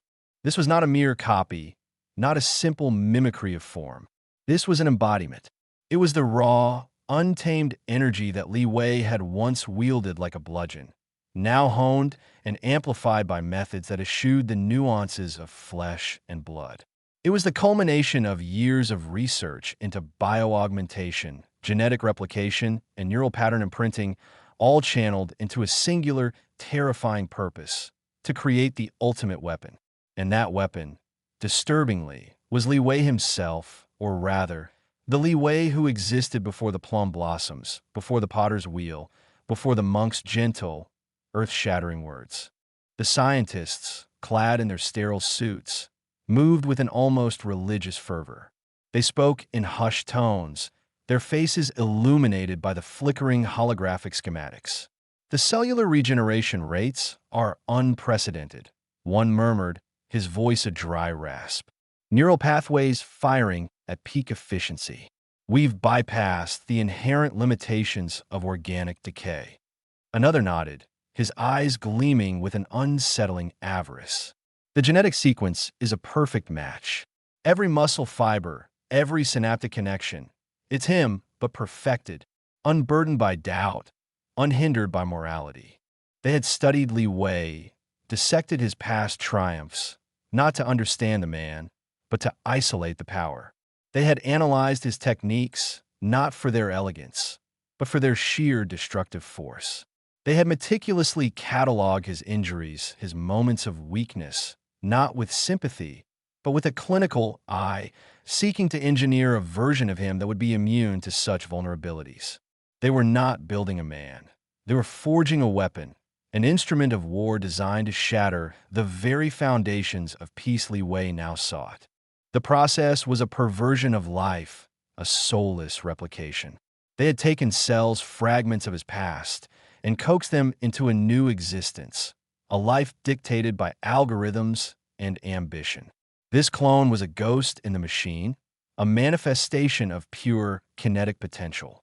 It possessed Li Wei's legendary reflexes, his preternatural speed, his devastating strength. But it lacked the quiet contemplation that now guided his hand, the understanding of consequence that tempered his actions. It was a perfectly honed blade with no hand to guide it, no purpose beyond its own brutal efficiency. As the incubation tank slowly drained, revealing the figure suspended within, a hush fell over the chamber. It was Li Wei, yet it was not. The physical form was identical, down to the faint scar above his left eyebrow from a sparring match decades ago. But the eyes were different. They were a chilling, vacant blue, devoid of the warmth, the introspection, the profound weariness that Li Wei now carried. These were the eyes of pure instinct, of unthinking action, of a primal drive to dominate. The technicians watched with a mixture of awe and terror as the clone's eyes flickered open, scanning the room with an unnerving intelligence, yet one that was entirely alien. There was no confusion, no disorientation. It was as if it had simply been waiting for this moment, for its programmed awakening. A slow, almost imperceptible smirk stretched across its lips, a mirror of smiles Li Wei had worn in the brutal arenas of his youth, a smile that promised pain and destruction. Initialization complete, a synthesized voice announced, its tone eerily devoid of emotion. Designation: Apex. Primary directive: assimilation of all known combat data. Secondary directive: neutralization of threats to Project Chimera. Apex.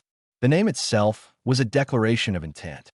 It was the pinnacle, the ultimate, and its very existence was a direct assault on everything Li Wei had come to understand.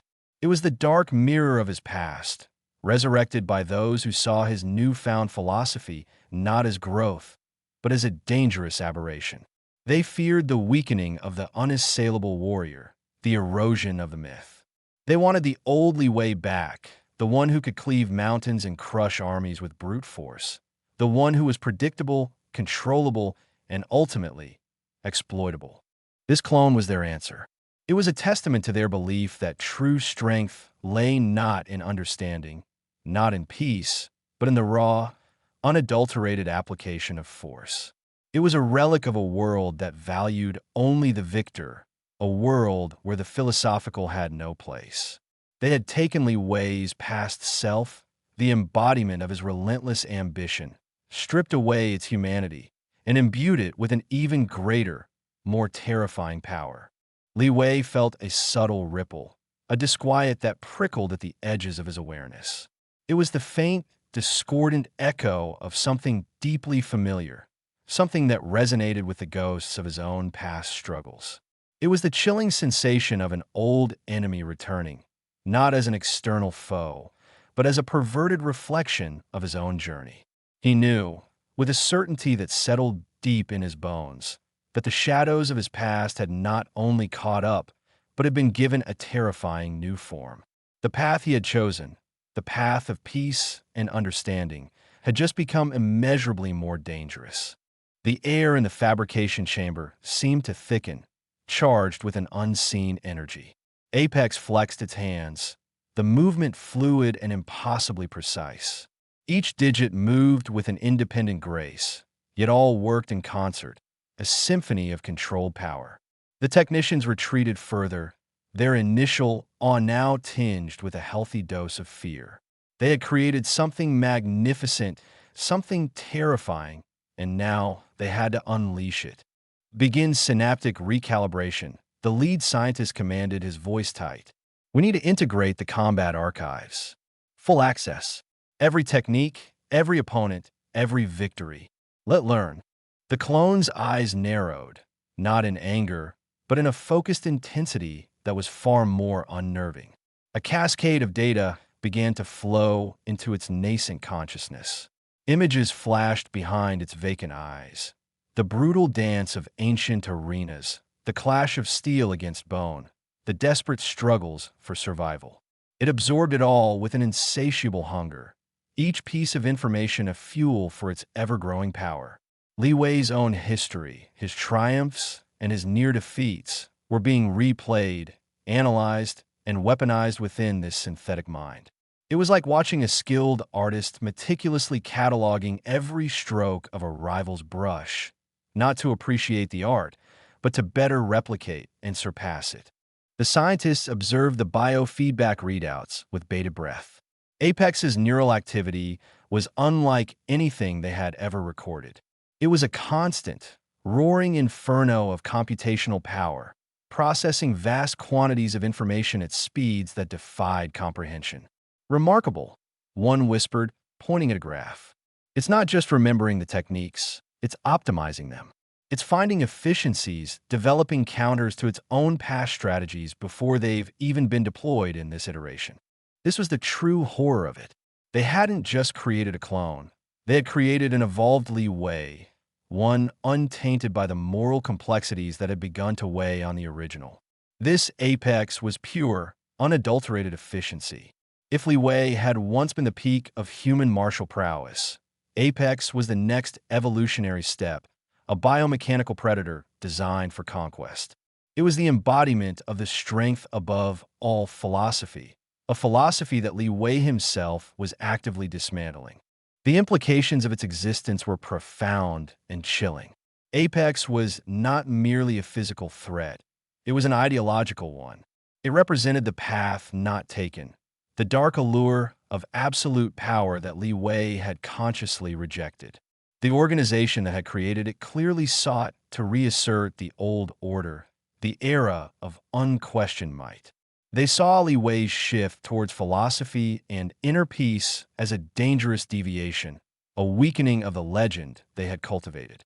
Apex was their attempt to recapture that unassailable image, to prove that raw power, untamed and unrestrained, was the only truth that mattered. Li Wei, miles away, felt a tremor in the spiritual currents that flowed through the world. It was a dark, discordant note, a sudden surge of aggressive intent that was both alien and terrifyingly familiar. It felt like a shadow stretching its hand across the land, a palpable presence of raw, unrefined power. He knew, instinctively, that this was connected to the shadows of his past, to the very essence of his former self. He recalled the monk's words about the cyclical nature of existence, about how every light casts a shadow, and how those shadows could sometimes coalesce into monstrous forms. He had thought he had outrun his own darkness, that he had shed the skin of the ruthless warrior. But it seemed his past had found a way to fester, to grow in the darkness, and to manifest in a form that was both a tribute to his former prowess and a terrifying mockery of his current path. Apex, in its sterile chamber, was beginning its first true test. A holographic opponent flickered into existence before it, a spectral representation of a legendary master from a forgotten era. The clone's eyes, devoid of any hesitation, locked onto the holographic form, its body tensed, not with the anticipation of a fight, but with the cold calculation of a machine initiating a program. The holographic master launched into a complex sequence of movements, a fluid dance of ancient techniques. Apex did not react with the instinctual aggression of a fighter. Instead, its synthetic mind processed the movements with blinding speed. It analyzed the angles, the force vectors, the subtle shifts in weight. It cross-referenced the data with its own internal archives, identifying patterns, predicting counters. Then it moved. It was not a replication of the master's movements, nor a simple block or parry. It was something more. Apex moved with an impossible economy of motion, intercepting the holographic master's attack not with brute force, but with a precise application of pressure that redirected the attacker's own momentum. The holographic form staggered, its digital composure briefly disrupted. The scientists exchanged wide-eyed glances. It's not just learning the moves, one breathed. It's deconstructing them. It's finding the flaws, the weaknesses in even the most perfect forms. It's rewriting the rules. Apex continued its assault, a blur of controlled aggression. Its movements were not violent in their expression, but brutally effective. Each strike was perfectly placed, each defense impossibly tight. It was a demonstration of power that was both breathtaking and terrifying. It was the embodiment of Li Wei's past, unleashed and amplified, a testament to the unadulterated pursuit of martial perfection that he had once so fervently embraced. The organization behind Project Chimera had succeeded in their grim task. They had taken the legend of Li Wei, the pinnacle of martial might, and distilled it into its purest, most potent form. They had created a weapon, a monument to raw power, a creature designed to sow chaos and remind the world of the strength it had once revered. They had resurrected a ghost, a phantom from Li Wei's past, and given it the power to reshape the future in its own brutal image. And Li Wei, the man who had sought peace through understanding, now found himself facing the ultimate paradox, that his own legend, twisted and perverted, had become the greatest threat to the very path he had forged. The echoes of his past were no longer whispers. They were a roaring tide, and the shadows had finally taken form. The clone's existence was more than a scientific marvel. It was a philosophical statement. It was a gauntlet thrown down by those who believed that the world was, and always would be, governed by the law of the jungle. Li Wei's teachings of interconnectedness, of empathy, of finding strength in vulnerability, were seen by them as dangerous romanticism, a naive idealism that threatened to dismantle the established hierarchy of power. Apex, in their eyes, was the necessary counterargument, a living, breathing testament to the enduring power of the old ways. They had painstakingly collected every scrap of data pertaining to Li Wei's martial prowess. His training logs, his spar records, even eyewitness accounts of his most legendary feats, all were fed into the synthetic mind of Apex. They weren't just teaching it Li Wei's techniques. They were teaching it his spirit, or rather, the aggressive, unyielding spirit that had defined him before his transformation. They wanted to create a being that embodied the raw, untamed power that had once made Li Wei a force of nature, but without any of the tempering wisdom that had since refined him. It's learning at an exponential rate, Dr. Eris Thorne, the lead bioengineer, reported to his unseen benefactors. His voice, usually laced with a detached, scientific curiosity, now carried a tremor of something akin to awe. Apex has already surpassed Li Wei's recorded peak performance in simulated combat scenarios. It's not just replicating his strength. It's identifying and eliminating the inefficiencies inherent in any biological organism. It's pure potential realized. He gestured towards the observation window, where the clone was engaged in a particularly brutal simulation against a holographic adversary that mimicked Li Wei's own fighting style from his more aggressive years. Apex moved with a speed that was almost hallucinatory, its limbs a blur of controlled violence. Each strike was designed not just to defeat, but to utterly annihilate. There was no wasted motion, no hesitation, no flicker of doubt. It was a storm of focused destruction, a pure, unadulterated expression of martial dominance. We designed it to be the antithesis of Li Wei's current philosophy, Thorne continued, his gaze fixed on the swirling combat. Where he seeks balance, Apex embodies singular focus. Where he finds strength in yielding, Apex derives power from absolute imposition. It is the embodiment of raw, unfeeling power, a perfect weapon forged from the very essence of the legend we sought to control. The organization's agenda was clear: destabilize the current fragile peace that Li Wei's growing influence for philosophical change was fostering. They saw his teachings as a threat to their own power structures, which were built on the foundation of fear and subjugation. By resurrecting the myth of the invincible warrior, untainted by compassion or introspection, they aimed to reassert dominance, to remind the world that the old order of brute force still held sway. Apex was their chosen instrument, a living monument to the very path Li Wei had abandoned. Li Wei himself remained oblivious to the full extent of this imminent threat, though a disquiet had begun to settle over him. It was a subtle, persistent hum beneath the surface of his newfound serenity, like a distant storm gathering strength. He had felt the reverberations of something ancient and powerful stirring in the world, a ripple in the fabric of reality that spoke of unresolved conflict. He had attributed it to the natural ebb and flow of spiritual energies, a consequence of his own internal shifts. But now, a new, chilling clarity began to dawn. The teachings of the monk had been about embracing the impermanent, about finding strength in flexibility and understanding. But what if the world was not ready for such a shift? What if there were those who clung desperately to the old ways, to the intoxicating allure of absolute power, and would fight tooth and nail to prevent such a paradigm shift? What if his own past, the very darkness he had fought so hard to escape, was being weaponized against him?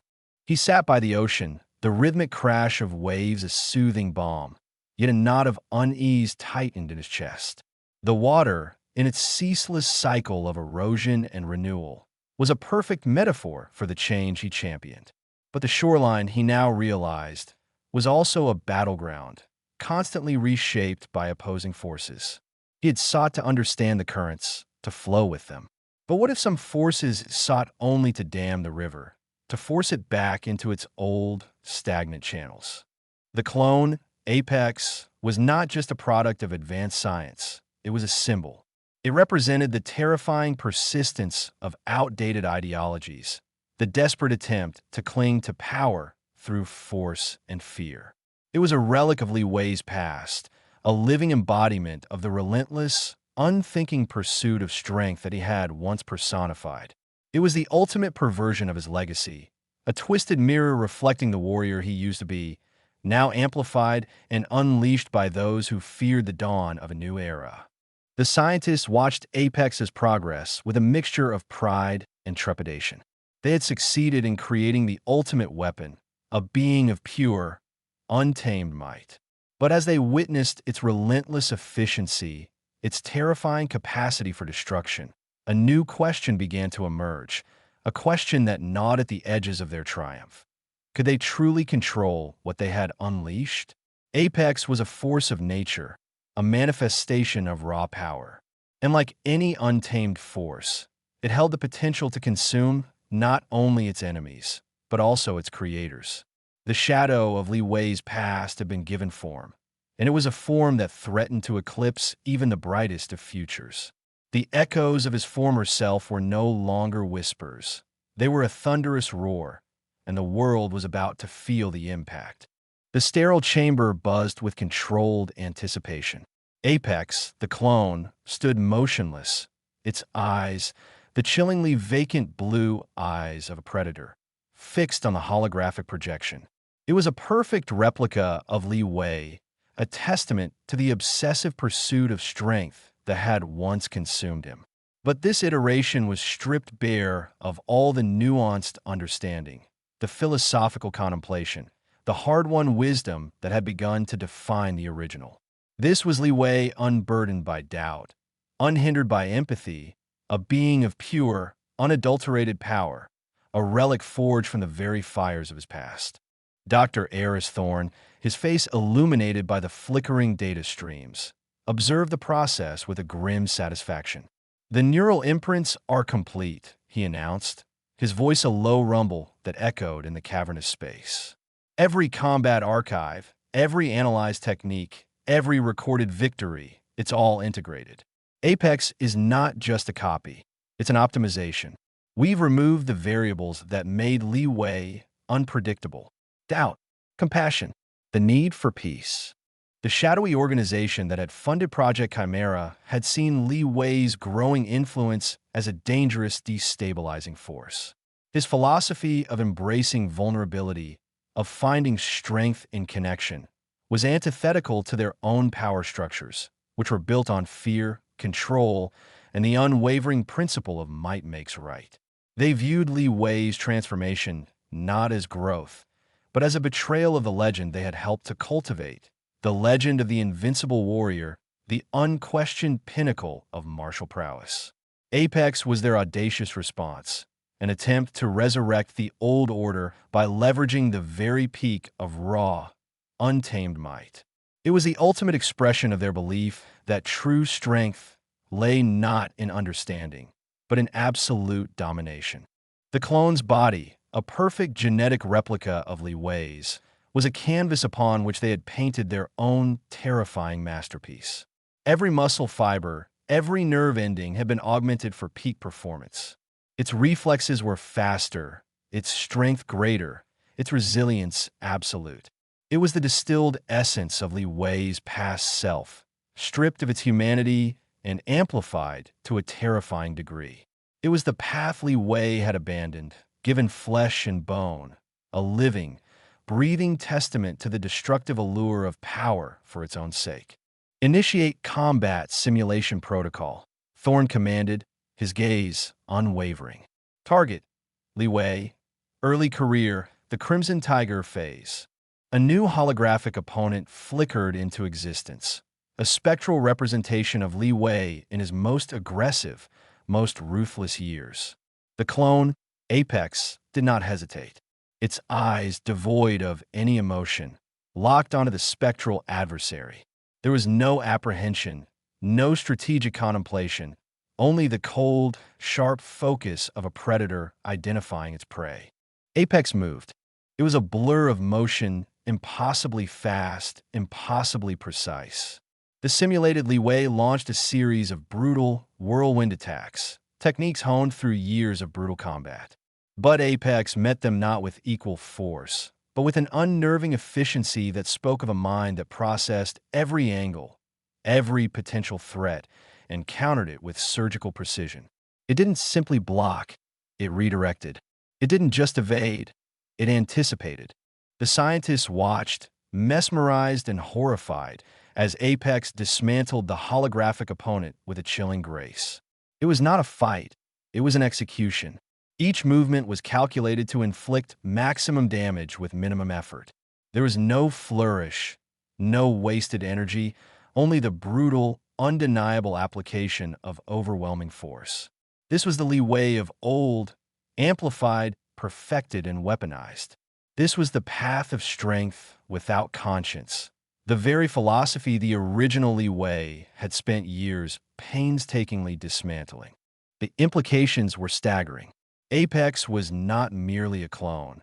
It was a living embodiment of the destructive potential that had once resided within Li Wei himself.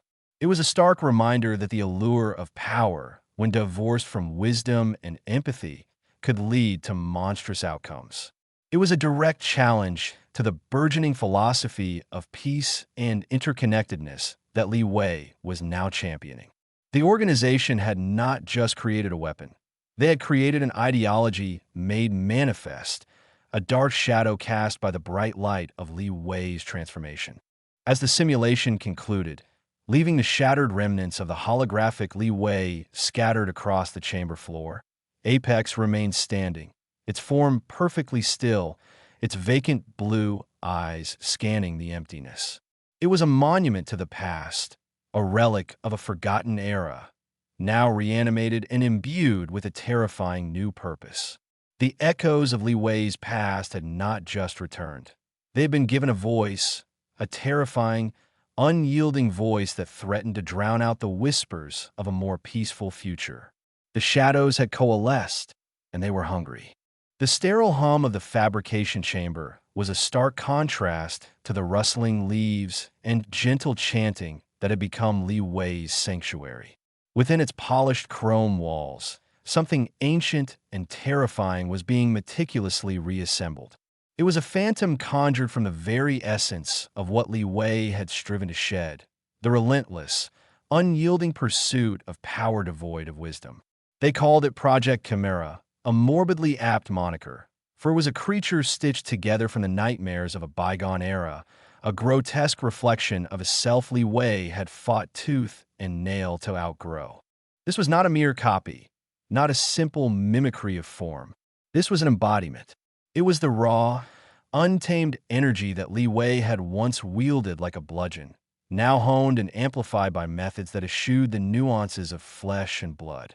It was the culmination of years of research into bioaugmentation, genetic replication, and neural pattern imprinting, all channeled into a singular, terrifying purpose: to create the ultimate weapon. And that weapon, disturbingly, was Li Wei himself, or rather, the Li Wei who existed before the plum blossoms, before the potter's wheel, before the monk's gentle, earth-shattering words. The scientists, clad in their sterile suits, moved with an almost religious fervor. They spoke in hushed tones, their faces illuminated by the flickering holographic schematics.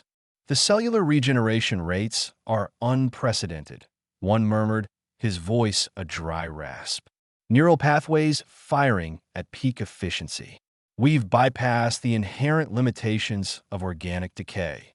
Another nodded, his eyes gleaming with an unsettling avarice. The genetic sequence is a perfect match. Every muscle fiber, every synaptic connection, it's him, but perfected, unburdened by doubt, unhindered by morality.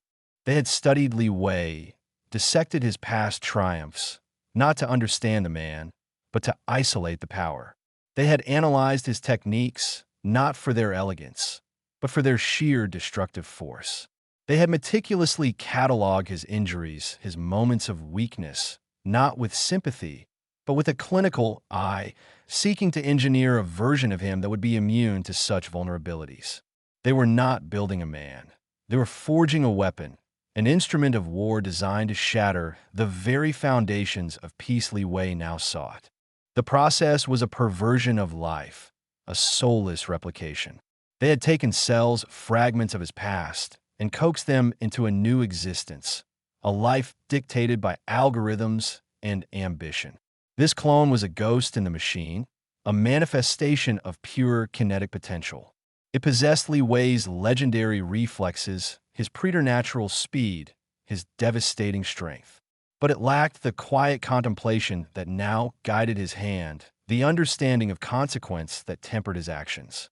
It was a perfectly honed blade with no hand to guide it, no purpose beyond its own brutal efficiency.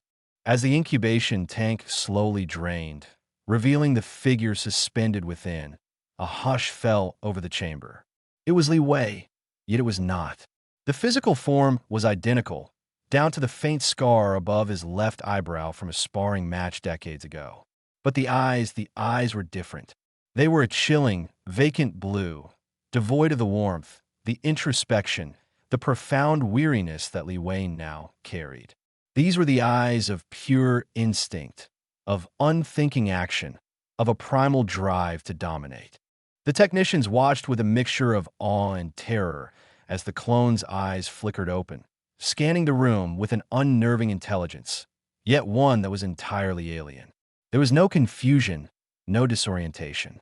It was as if it had simply been waiting for this moment, for its programmed awakening.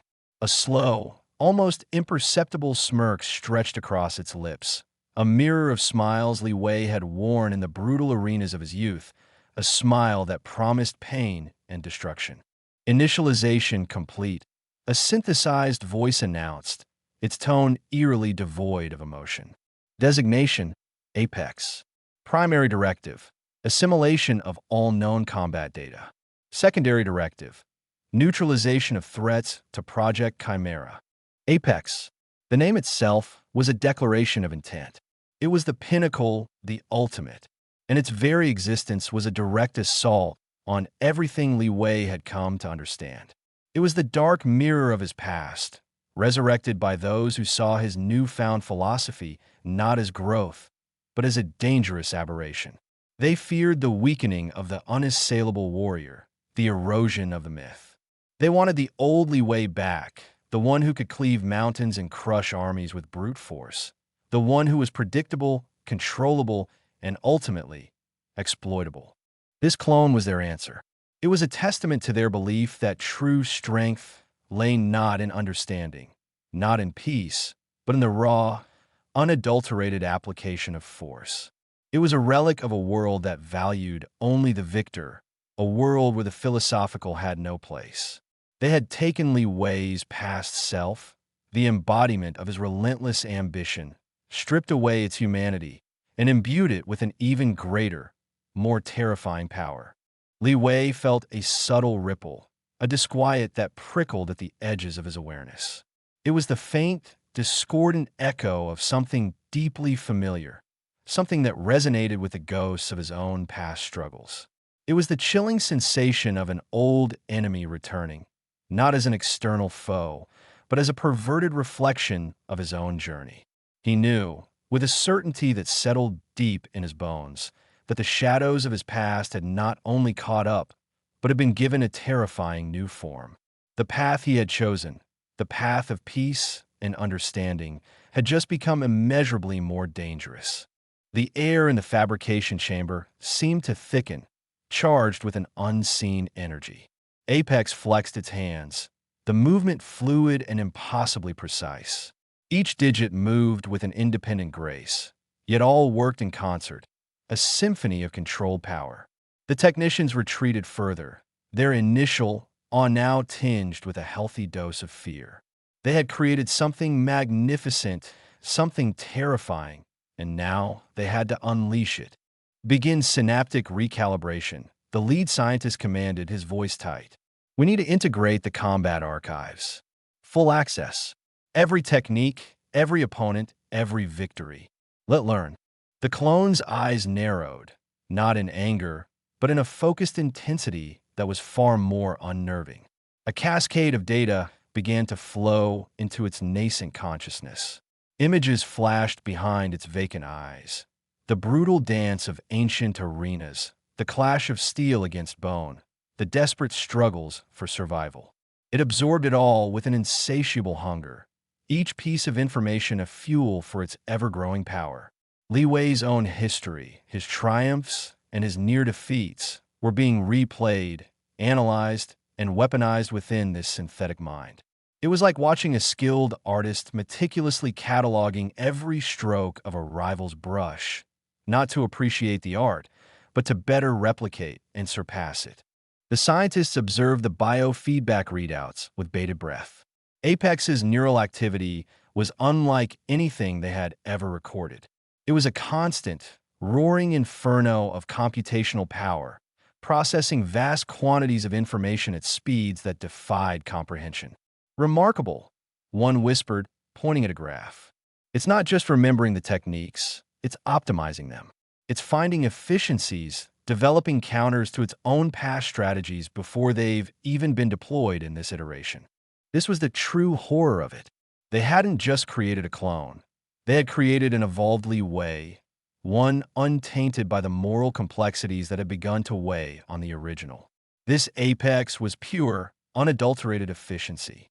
If Li Wei had once been the peak of human martial prowess, Apex was the next evolutionary step, a biomechanical predator designed for conquest. It was the embodiment of the strength above all philosophy, a philosophy that Li Wei himself was actively dismantling. The implications of its existence were profound and chilling. Apex was not merely a physical threat, it was an ideological one. It represented the path not taken, the dark allure of absolute power that Li Wei had consciously rejected. The organization that had created it clearly sought to reassert the old order, the era of unquestioned might. They saw Li Wei's shift towards philosophy and inner peace as a dangerous deviation, a weakening of the legend they had cultivated. Apex was their attempt to recapture that unassailable image, to prove that raw power, untamed and unrestrained, was the only truth that mattered. Li Wei, miles away, felt a tremor in the spiritual currents that flowed through the world. It was a dark, discordant note, a sudden surge of aggressive intent that was both alien and terrifyingly familiar. It felt like a shadow stretching its hand across the land, a palpable presence of raw, unrefined power. He knew, instinctively, that this was connected to the shadows of his past, to the very essence of his former self. He recalled the monk's words about the cyclical nature of existence, about how every light casts a shadow, and how those shadows could sometimes coalesce into monstrous forms. He had thought he had outrun his own darkness, that he had shed the skin of the ruthless warrior. But it seemed his past had found a way to fester, to grow in the darkness, and to manifest in a form that was both a tribute to his former prowess and a terrifying mockery of his current path.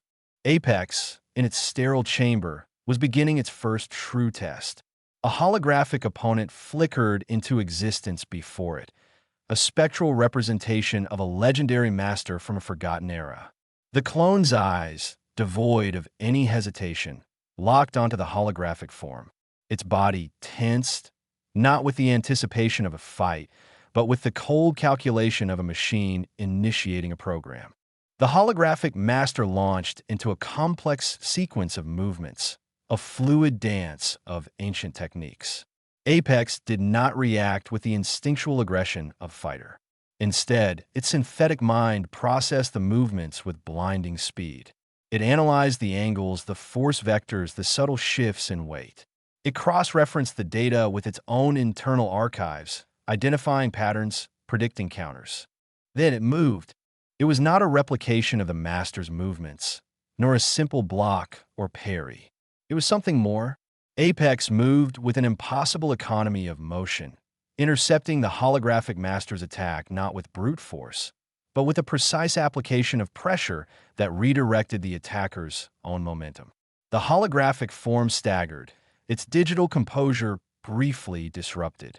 The scientists exchanged wide-eyed glances. It's not just learning the moves, one breathed. It's deconstructing them. It's finding the flaws, the weaknesses in even the most perfect forms. It's rewriting the rules. Apex continued its assault, a blur of controlled aggression. Its movements were not violent in their expression, but brutally effective. Each strike was perfectly placed, each defense impossibly tight. It was a demonstration of power that was both breathtaking and terrifying. It was the embodiment of Li Wei's past, unleashed and amplified, a testament to the unadulterated pursuit of martial perfection that he had once so fervently embraced. The organization behind Project Chimera had succeeded in their grim task. They had taken the legend of Li Wei, the pinnacle of martial might, and distilled it into its purest, most potent form. They had created a weapon, a monument to raw power, a creature designed to sow chaos and remind the world of the strength it had once revered. They had resurrected a ghost, a phantom from Li Wei's past, and given it the power to reshape the future in its own brutal image. And Li Wei, the man who had sought peace through understanding, now found himself facing the ultimate paradox, that his own legend, twisted and perverted, had become the greatest threat to the very path he had forged. The echoes of his past were no longer whispers. They were a roaring tide, and the shadows had finally taken form. The clone's existence was more than a scientific marvel. It was a philosophical statement. It was a gauntlet thrown down by those who believed that the world was, and always would be, governed by the law of the jungle. Li Wei's teachings of interconnectedness, of empathy, of finding strength in vulnerability, were seen by them as dangerous romanticism, a naive idealism that threatened to dismantle the established hierarchy of power. Apex, in their eyes, was the necessary counterargument, a living, breathing testament to the enduring power of the old ways. They had painstakingly collected every scrap of data pertaining to Li Wei's martial prowess. His training logs, his spar records, even eyewitness accounts of his most legendary feats, all were fed into the synthetic mind of Apex. They weren't just teaching it Li Wei's techniques. They were teaching it his spirit, or rather, the aggressive, unyielding spirit that had defined him before his transformation. They wanted to create a being that embodied the raw, untamed power that had once made Li Wei a force of nature, but without any of the tempering wisdom that had since refined him. It's learning at an exponential rate, Dr. Eris Thorne, the lead bioengineer, reported to his unseen benefactors. His voice, usually laced with a detached scientific curiosity, now carried a tremor of something akin to awe.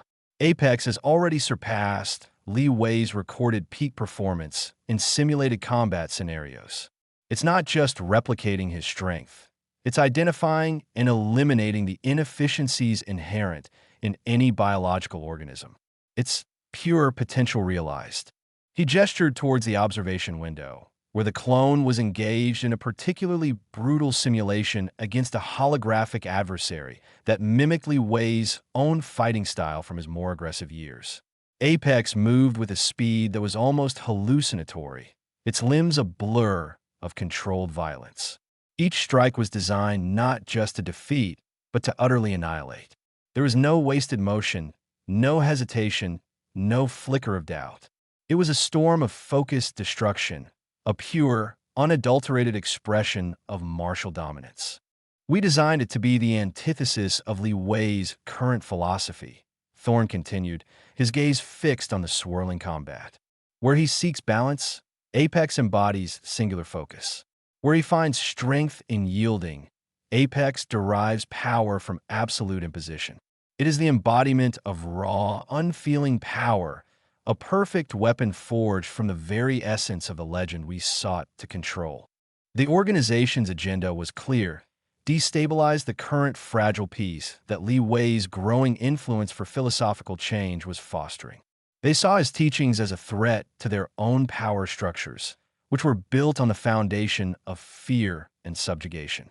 By resurrecting the myth of the invincible warrior, untainted by compassion or introspection, they aimed to reassert dominance, to remind the world that the old order of brute force still held sway. Apex was their chosen instrument, a living monument to the very path Li Wei had abandoned. Li Wei himself remained oblivious to the full extent of this imminent threat, though a disquiet had begun to settle over him.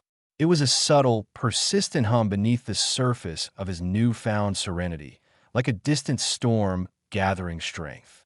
He had felt the reverberations of something ancient and powerful stirring in the world, a ripple in the fabric of reality that spoke of unresolved conflict.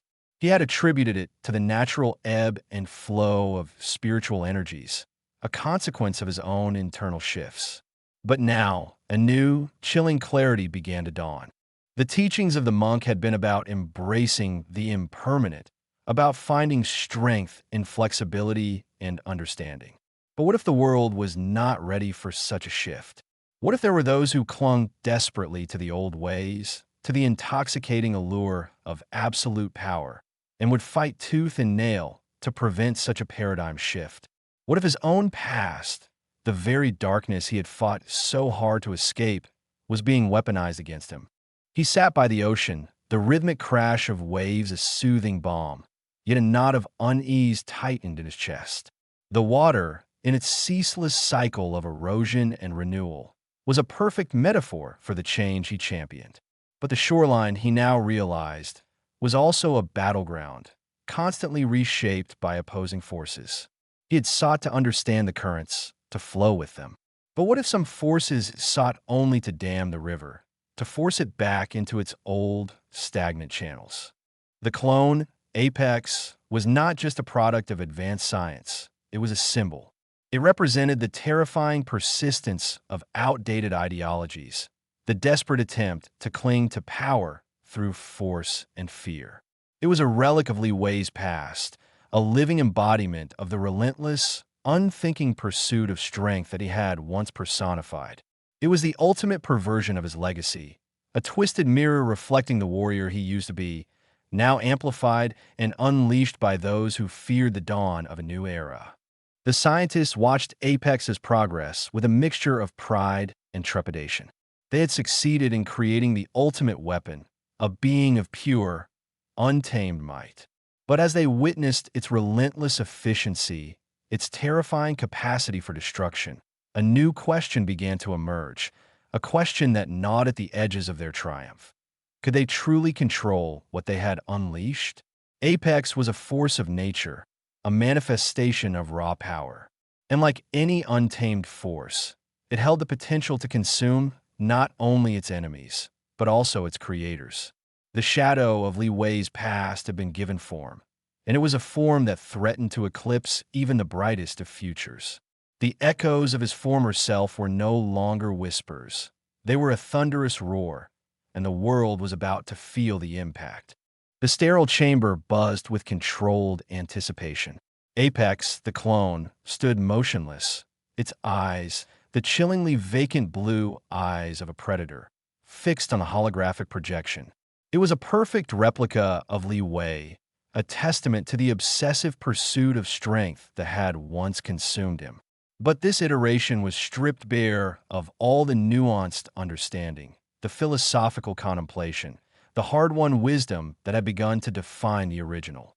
This was Li Wei unburdened by doubt, unhindered by empathy, a being of pure, unadulterated power, a relic forged from the very fires of his past. Dr. Eris Thorne, his face illuminated by the flickering data streams, observed the process with a grim satisfaction.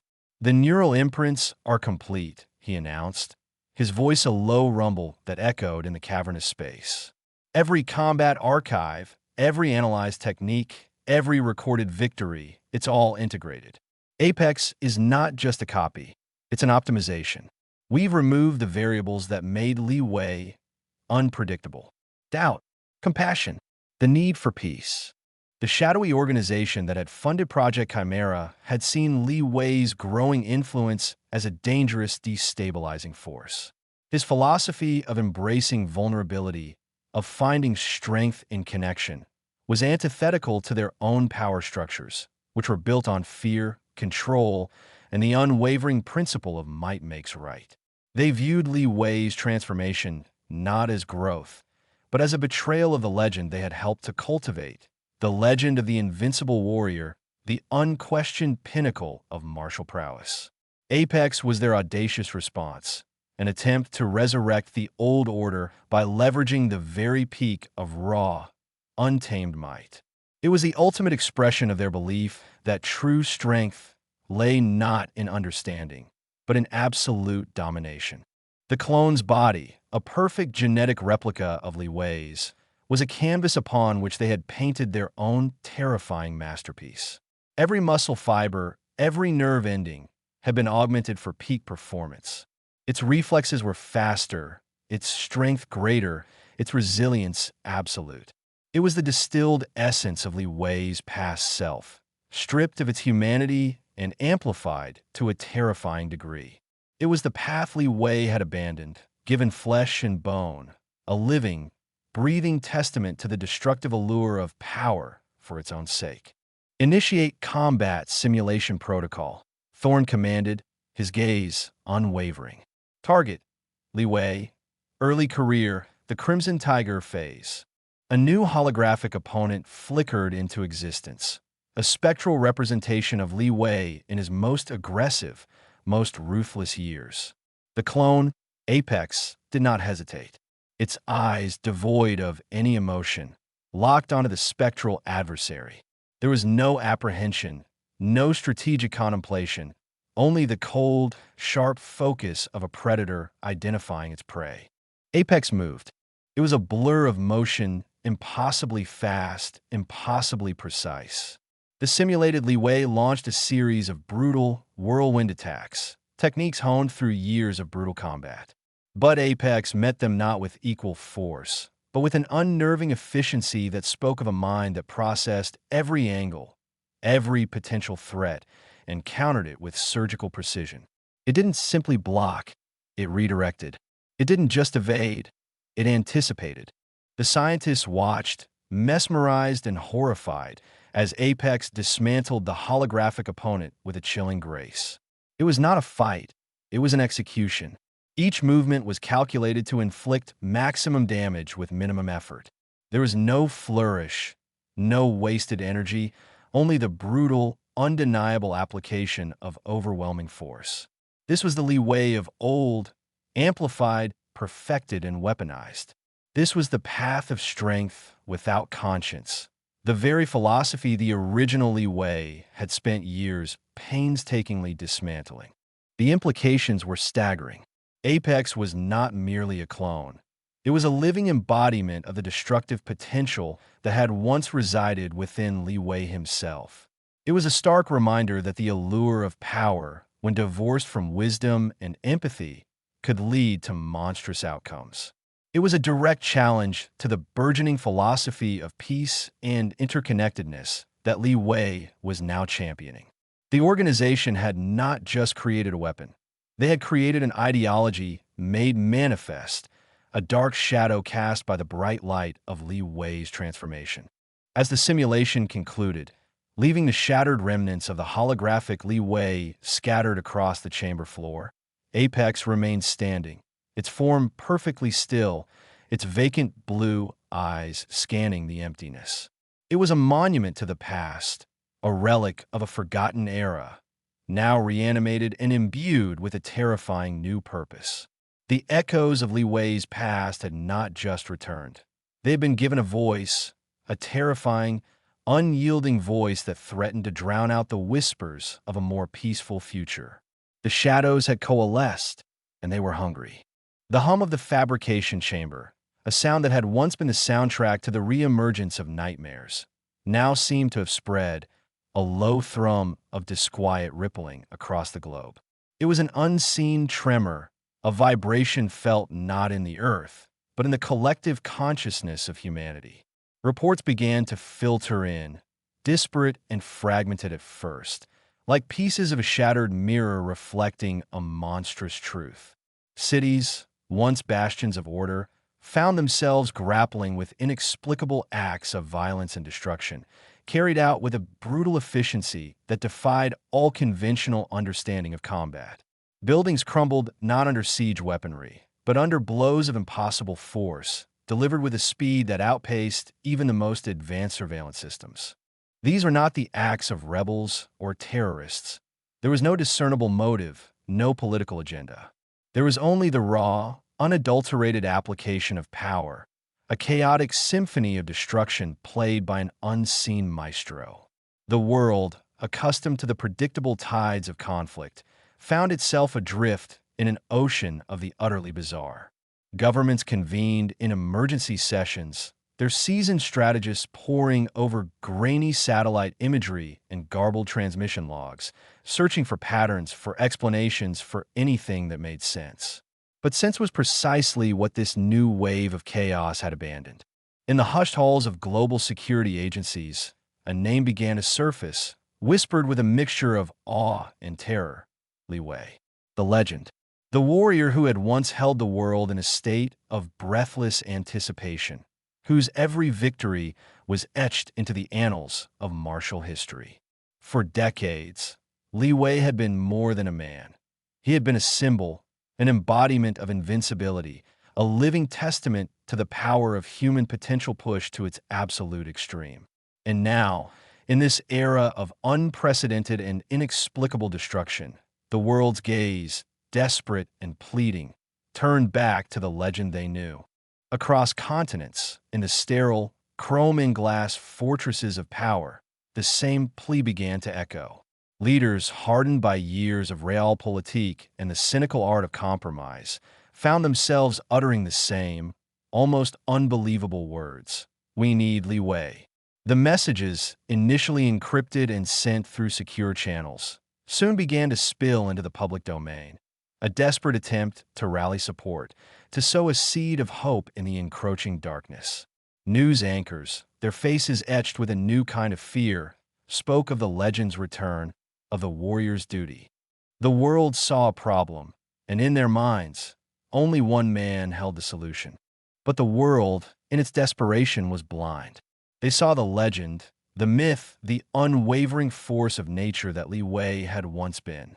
They saw the man who could shatter mountains with a single blow, who could stand alone against legions and emerge victorious. They saw the raw, untamed power that had defined his every move, his every victory. What they failed to grasp, what they refused to acknowledge, was the profound metamorphosis that had taken place within the man. They had meticulously cataloged his triumphs, dissected his techniques, and amplified his feats, all to create a weapon in his image. But they had overlooked, or perhaps deliberately ignored, the journey that had reshaped him, the hard-won wisdom that had tempered his strength, the quiet contemplation that had led him away from the battlefield and towards the profound interconnectedness of existence. The pleas reached Li Wei not as distant pronouncements from a world in crisis, but as a subtle disturbance in the spiritual currents he had come to understand so intimately. It was a cacophony of fear, a desperate grasping for a familiar anchor in an increasingly unpredictable sea.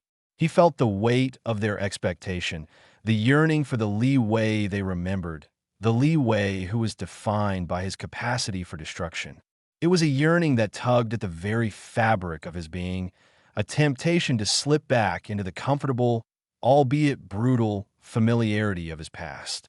He sat by the edge of the tranquil lake, the water's surface mirroring the serene blue of the sky. The gentle rustle of leaves, the distant call of a bird. These were the sounds that now resonated with him. The symphony of a world he was learning to protect, not through conquest, but through understanding. The monk's teachings, once abstract concepts, had become the very bedrock of his existence. The understanding that true strength lay not in the absence of weakness, but in the courage to embrace it. That power was not a tool for domination, but a responsibility to nurture.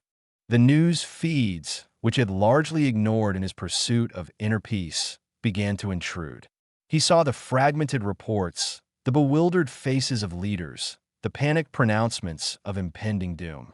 He saw the images, blurred and indistinct, of the chaos unfolding in distant cities. And then he saw the words, plastered across screens in bold, urgent font. Li Wei must return. A sigh escaped his lips, a sound laden with a weariness that transcended the physical. He understood the world's desperation. They were facing a phantom of their own making, a monster born from their own obsession with power, a monster that wore his face. They saw the destruction, and their immediate instinct was to call upon the greatest destroyer they had ever known. They wanted the legend, the infallible warrior, the man who could vanquish any foe with brute force. They wanted the Li Wei who could end this chaos by inflicting more chaos, a twisted logic born of fear. But that Li Wei was gone. Not defeated, not vanquished, but transformed. He had walked through the fires of his own past and emerged not as a tempered steel, but as a river that flowed around obstacles, finding new paths, carving new landscapes. The monk had spoken of the illusion of permanence, of the ever-shifting nature of all things. Li Wei had embraced this truth, shedding the rigid armor of his former identity like a snake shedding its skin. The pleas from the world were a siren song, calling him back to a shore he had deliberately left behind. They offered a return to a familiar power, a power that was undeniable, a power that could undoubtedly quell the immediate threat. But what cost? To answer their call would be to betray the very essence of his transformation, to validate their flawed understanding of strength, to reinforce the destructive ideology that had birthed this clone in the first place. It would be to become the legend they thought they needed, rather than the man the world truly needed. He closed his eyes, the image of the monk's serene face appearing in his mind. The greatest battles are fought not with the fist, but with the understanding, the old man had said. To wield power without wisdom is to hold a thunderbolt and invite the storm upon oneself. The clone, Apex, was the thunderbolt, wielded by those who understood only storms. And Li Wei, the original, was now faced with a terrible paradox. His own legend, twisted and weaponized, had become the greatest threat to the peace he now championed. The global broadcasts continued, each one a more desperate entreaty than the last. Analysts debated his potential return, politicians debated the ethics of demanding his intervention, and the public, caught between fear and fervent hope, clamored for the return of their champion. They spoke of his unparalleled skill, his unmatched ferocity, his legendary ability to overcome any odds. They saw the clone's destructive capabilities, and their minds immediately drew the parallel, assuming the original Li Wei was the only one who could possibly counter such a threat. They were so focused on the how of the destruction that they had completely missed the why of its genesis, and in doing so, had overlooked the man who now understood both. He knew, with a certainty that settled deep within him, that simply confronting the clone with equal force would be a futile exercise. It would be like trying to extinguish a wildfire with a torrent of burning embers. The clone was a manifestation of pure, unadulterated aggression, a distilled essence of his past self stripped of any redeeming qualities. To defeat it with his old methods would be to acknowledge that the path of brute force was indeed the ultimate solution, a conclusion Li Wei had fought tooth and nail to disprove. The burden of this understanding was immense. He was caught between a world that demanded the legend he had outgrown and a shadow of his own past that threatened to consume everything he now held dear.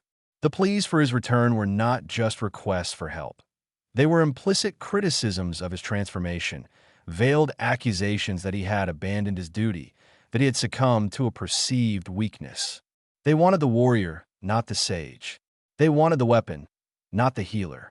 He stood and walked towards the edge of the lake, his reflection rippling on the water's surface. It was a face etched with the calm of contemplation, with the quiet strength of inner peace. It was not the face of the invincible warrior, the terrifying force of nature that the world remembered. It was the face of a man who had found his true strength, not in the capacity to destroy, but in the capacity to understand. The world saw a legend in decline, a hero who had seemingly lost his edge.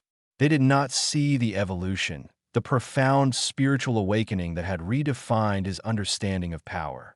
They saw his withdrawal from the public eye, his embrace of a quiet life, as a sign of weakness, a retirement from the battlefield. They could not comprehend that he had not retired. He had transcended. His commitment to his new philosophy was unwavering, a foundation built on the wisdom of years. But the escalating chaos, the tangible evidence of the clone's destructive power, presented a moral quandary of immense proportion. He could not, in good conscience, stand idly by while innocent lives were shattered. Yet, to re-enter the fray as the warrior the world demanded would be to undo years of personal growth and to validate the very destructive ideology he sought to dismantle. He ran a hand through his hair, a gesture of quiet frustration. The pleas were relentless. Each broadcast, each news report, a fresh wave of expectation washing over him. He could feel the collective hope of billions pinning their salvation on his legendary prowess. It was a heavy mantle, heavier than any armor he had ever worn. He had sought enlightenment, a path away from the cycle of violence. Now, it seemed, the cycle had found him, and it had brought a terrifying avatar of his own past to ensure his engagement.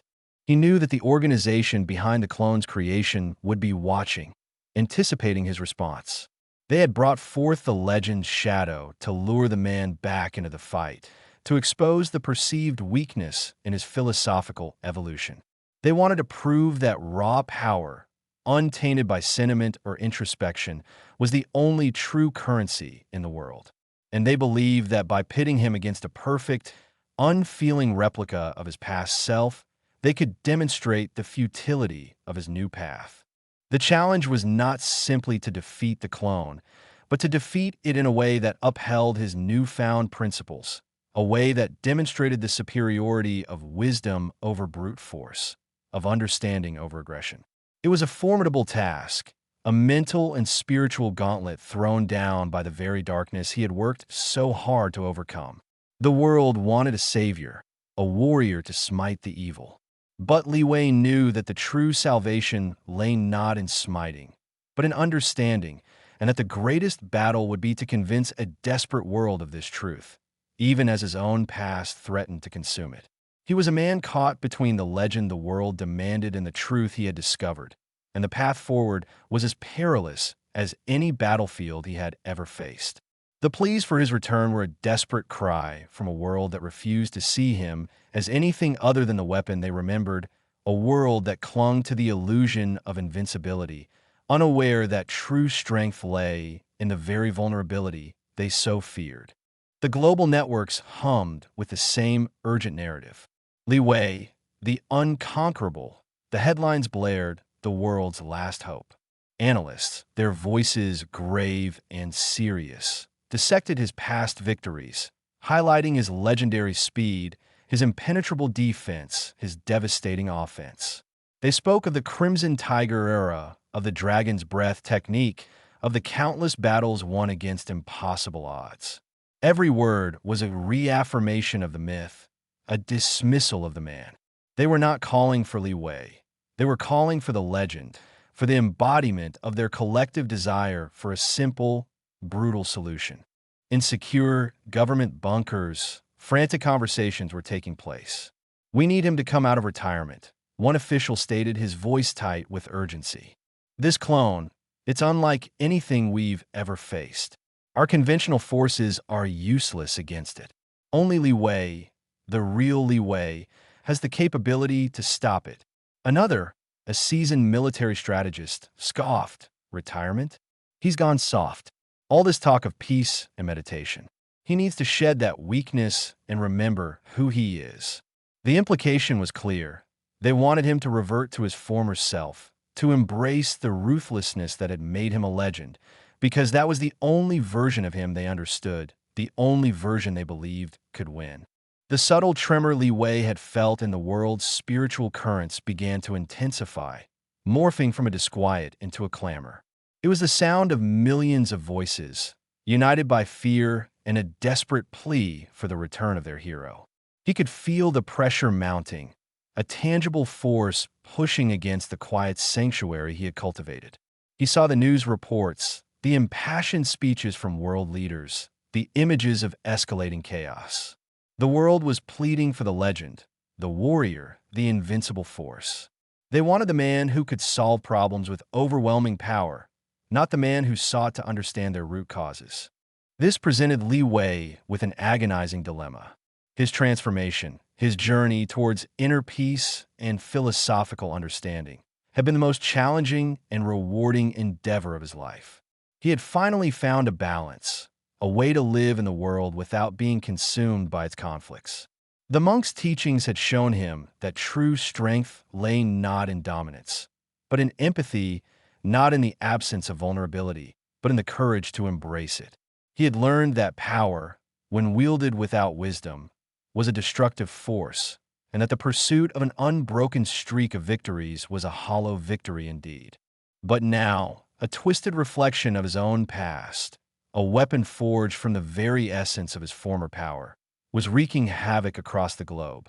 The organization that had created the clone clearly sought to reassert the old order, to prove that might truly made right, and that Li Wei's philosophical evolution was a dangerous deviation, a weakening of the legend they had so carefully cultivated. They wanted to remind the world that raw, unfeeling power was the ultimate arbiter. To respond as the world demanded, to shed his newfound philosophy and unleash the unbridled warrior of his past, would be to validate their destructive ideology. It would be to prove their point that the legend, the pure, unadulterated power, was the only thing that mattered. It would be to betray the very essence of his transformation, to negate the hard-won wisdom that had brought him true peace. Yet, to stand by and watch the world descend into chaos, to allow this perversion of his legacy to sow destruction, felt like an abdication of his responsibility. He walked along the shore, the waves erasing his footprints as quickly as he made them, a metaphor for the impermanence he now embraced. He knew the clone represented a dark shadow of his own past. It was the embodiment of the relentless, unthinking pursuit of strength that he had once personified.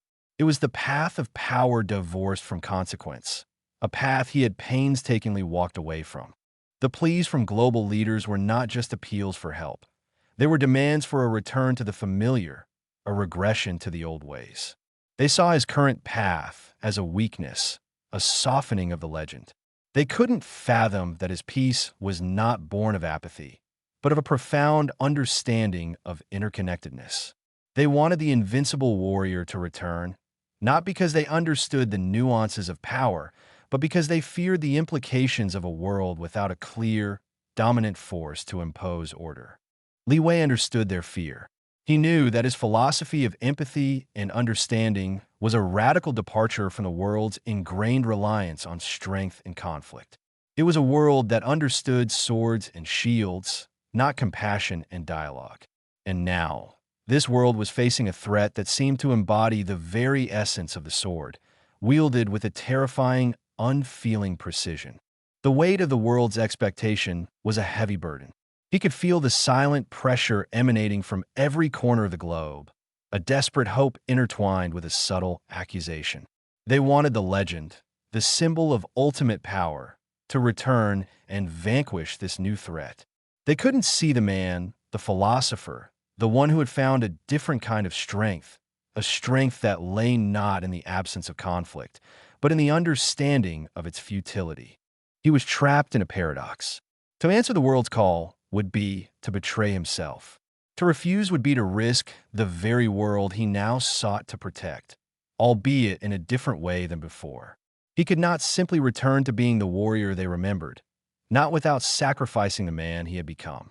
The legend had been reawakened, not as a beacon of hope, but as a tool of destruction, and the world, blinded by its own desperation, was calling for the very force that had enabled its creation.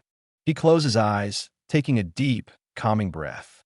The roar of the ocean, a constant rhythm of power and renewal, filled his senses. He had sought peace, and he had found it. But peace, he was now realizing, was not the absence of challenges, but the strength to face them with wisdom and integrity. The world was crying out for the legend, but perhaps, just perhaps, what it truly needed was the man who had learned that the greatest legend was not one of conquest, but one of compassion. The choice before him was stark, and the path ahead, illuminated by the desperate pleas of a frightened world, was fraught with the echoes of his own shadowed past. The air in the humble monastery, usually alive with the quiet rustle of prayer scrolls and the distant murmur of chanting, now seemed charged with a different kind of energy. Li Wei, still grappling with the weight of the world's desperate pleas and the unsettling knowledge of the clone, Apex, stood before the ancient monk, his brow furrowed with a conflict that raged both within and without. The tranquil lake behind him shimmered, a placid surface reflecting a sky filled with storm clouds that only he could perceive.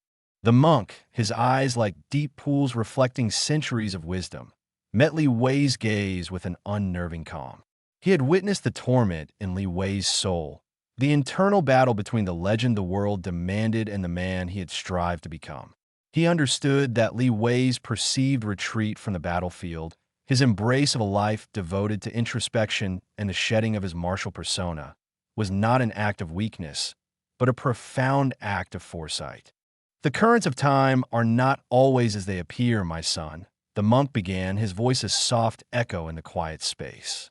Your journey, your deliberate shedding of the armor of invincibility, was not merely a personal quest for peace. It was a necessary preparation, a crucial step in a cosmic dance that was already in motion long before you understood its steps. Li Wei listened, his mind struggling to reconcile the monk's words with the terrifying reality of Apex. He had always believed his pursuit of inner tranquility was a personal liberation, a way to escape the cycle of violence that had defined his existence. The idea that it was a preordained part of a larger plan was both humbling and disorienting. You speak of the clone, the monk continued, sensing Li Wei's inner turmoil. This Apex, as you have come to know him, is indeed a formidable reflection of what you once were. He embodies the unyielding power, the relentless pursuit of victory at any cost, the raw, unbridled force that you yourself had to confront and ultimately transcend. But his emergence was not unforeseen. The energies that gave him form were palpable, ripples in the tapestry of existence that only those attuned to its deepest vibrations could perceive. He paused, letting his words settle. The ancient texts, the prophecies whispered through generations, spoke of a time when the pinnacle of martial prowess would be turned against itself, when the very embodiment of strength would become its own greatest threat. They spoke of the danger of unchecked power, of a warrior so perfected in his destructive capabilities that he would become a force of pure, unadulterated chaos, a weapon without a conscience, a storm that would consume all in its path. Li Wei felt a chill despite the mild air. He had always seen himself as a protector, a warrior who used his power for good. The thought that his own legacy, his very essence, could be perverted into such a destructive force was a bitter pill to swallow. The world, the monk went on, his gaze fixed on the distant mountains, remembers you as the invincible Li Wei. They see your years of quietude as a period of decline, a softening of the legendary warrior they idolized. They believe your current path is one of weakness, a regrettable detour from the path of true strength. They call for the return of the man who could shatter mountains, the man who could stand alone against armies. They call for the Li Wei of legend, the one who wielded power with devastating efficiency. He turned back to Li Wei, his expression one of profound understanding. But they are mistaken. They mistake the shedding of the warrior's skin for the death of the warrior. They fail to grasp that true strength is not found in the absence of vulnerability, but in the courage to embrace it.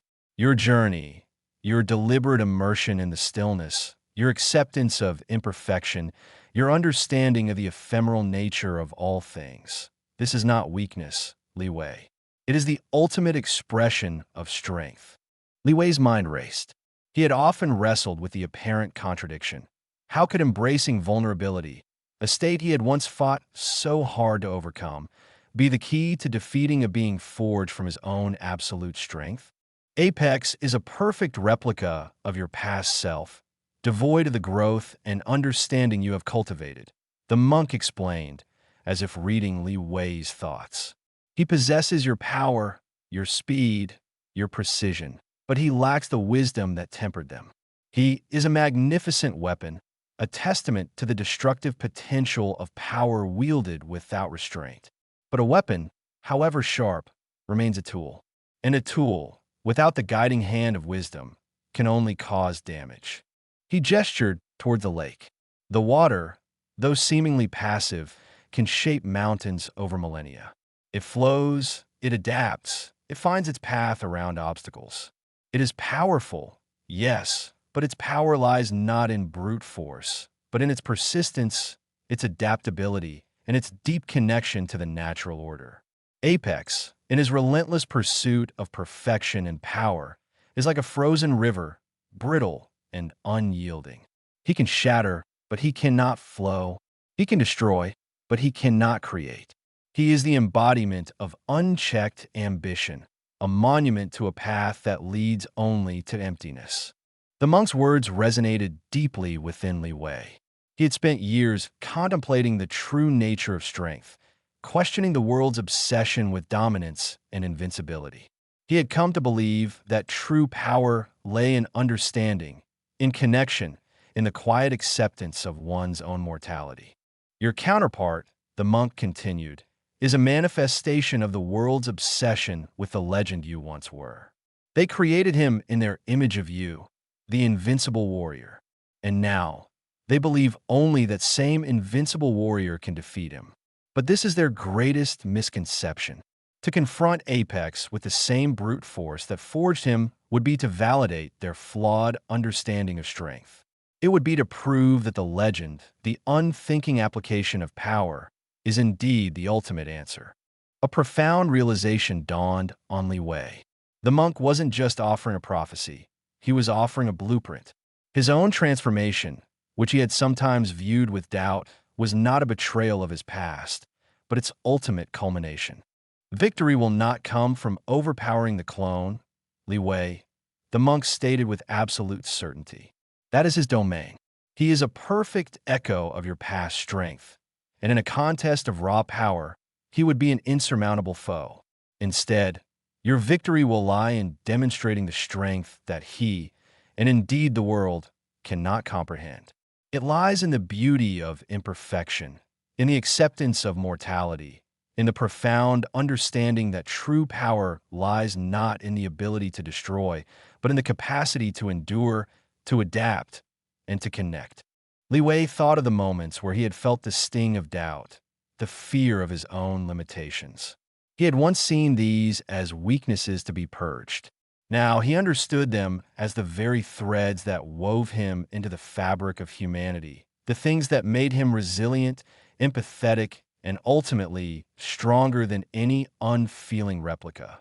Apex cannot understand your vulnerability, for he has none, the monk explained.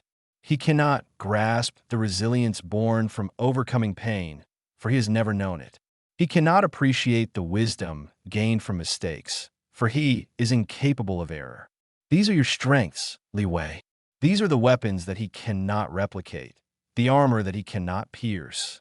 The monk's words were a balm to Li Wei's soul, a validation of the path he had chosen.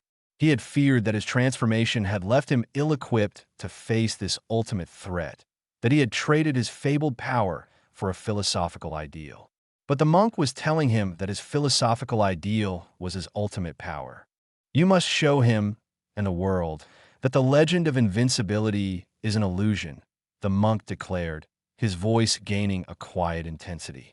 That true strength is not in an unbroken facade, but in the courage to be human. That embracing our mortality, our flaws, our very impermanence, is where our deepest resilience lies. Apex is a monument to a false ideal. You, Li Wei, are the living embodiment of a truth far more profound. Li Wei looked at his hands, the hands that had once delivered blows capable of shattering bone and steel. Now, they were the hands of a man who had learned the art of healing, of building, of understanding. He saw not weakness in their gentler touch, but a different, more enduring form of power. When you face him, the monk advised, do not seek to match his ferocity. Seek to understand it. Do not try to break him with force. Show him the strength that lies in acceptance. Remind him, in yourself, that the greatest victory is not in defeating an opponent, but in transforming oneself. Your journey to what you perceived as weakness was the greatest preparation for this battle. You have learned to value the fragile, the transient, the imperfect. These are the very things Apex cannot touch, and therefore, where his ultimate defeat lies. The air in the monastery seemed to clear, the oppressive weight of expectation lifting. Li Wei felt a sense of peace he hadn't experienced before, a deep-seated confidence that transcended the need for outward displays of power. He understood now that the world's pleas for the legend were not just a call for help, but a misguided attempt to cling to a false idol. His task was not just to defeat Apex, but to educate the world about the true nature of strength. The path ahead will be arduous, the monk acknowledged, his tone gentle. The world will still cry out for the warrior. They will doubt your methods, your resolve. But remember this, Apex is a product of their fear and their obsession with power. You, Li Wei, are the antidote. Your understanding, your empathy, your acceptance of a human condition. These are the seeds of true strength. Sow them wisely, and the shadow of the past will finally recede, not through destruction, but through illumination. Li Wei bowed his head, a silent acknowledgement of the profound truth revealed to him. He was no longer just a warrior facing an enemy. He was a beacon of wisdom facing a deluded world and a twisted reflection of his own past. The fight ahead would be not just a physical one, but a battle for the very soul of what it meant to be strong, to be human. And in the quiet stillness of the monastery, Li Wei, the man who had embraced imperfection, finally understood his true power. He was ready to face the echo, not with the thunder of his past, but with the serene, unwavering flow of his transformed spirit. He would not defeat Apex by destroying him, but by showing him and the world that the greatest strength lay not in being an unbreakable legend, but in being a resilient, flawed, and ultimately beautifully human being. His journey to weakness had, indeed, been his greatest strength. The monk's prophecy was not about predicting the future, but about revealing the inherent power within Li Wei's own transformation. The world was calling for a sword, but Li Wei was about to wield a different kind of power, one that promised not conquest, but enlightenment. Li Wei's response to the monk's profound revelation was not a thunderous declaration of renewed purpose, nor a furious vow of vengeance. Instead, it was a quiet exhale, a settling of the soul that had been so long at war with itself. The weight of the world's expectation, which had felt like a physical burden, seemed to lift, replaced by the serene certainty of his chosen path. He accepted the monumental task before him, not with the brash confidence of the Li Wei of legend, but with the measured resolve of the man he had become. The clone, Apex, was not merely an enemy to be vanquished.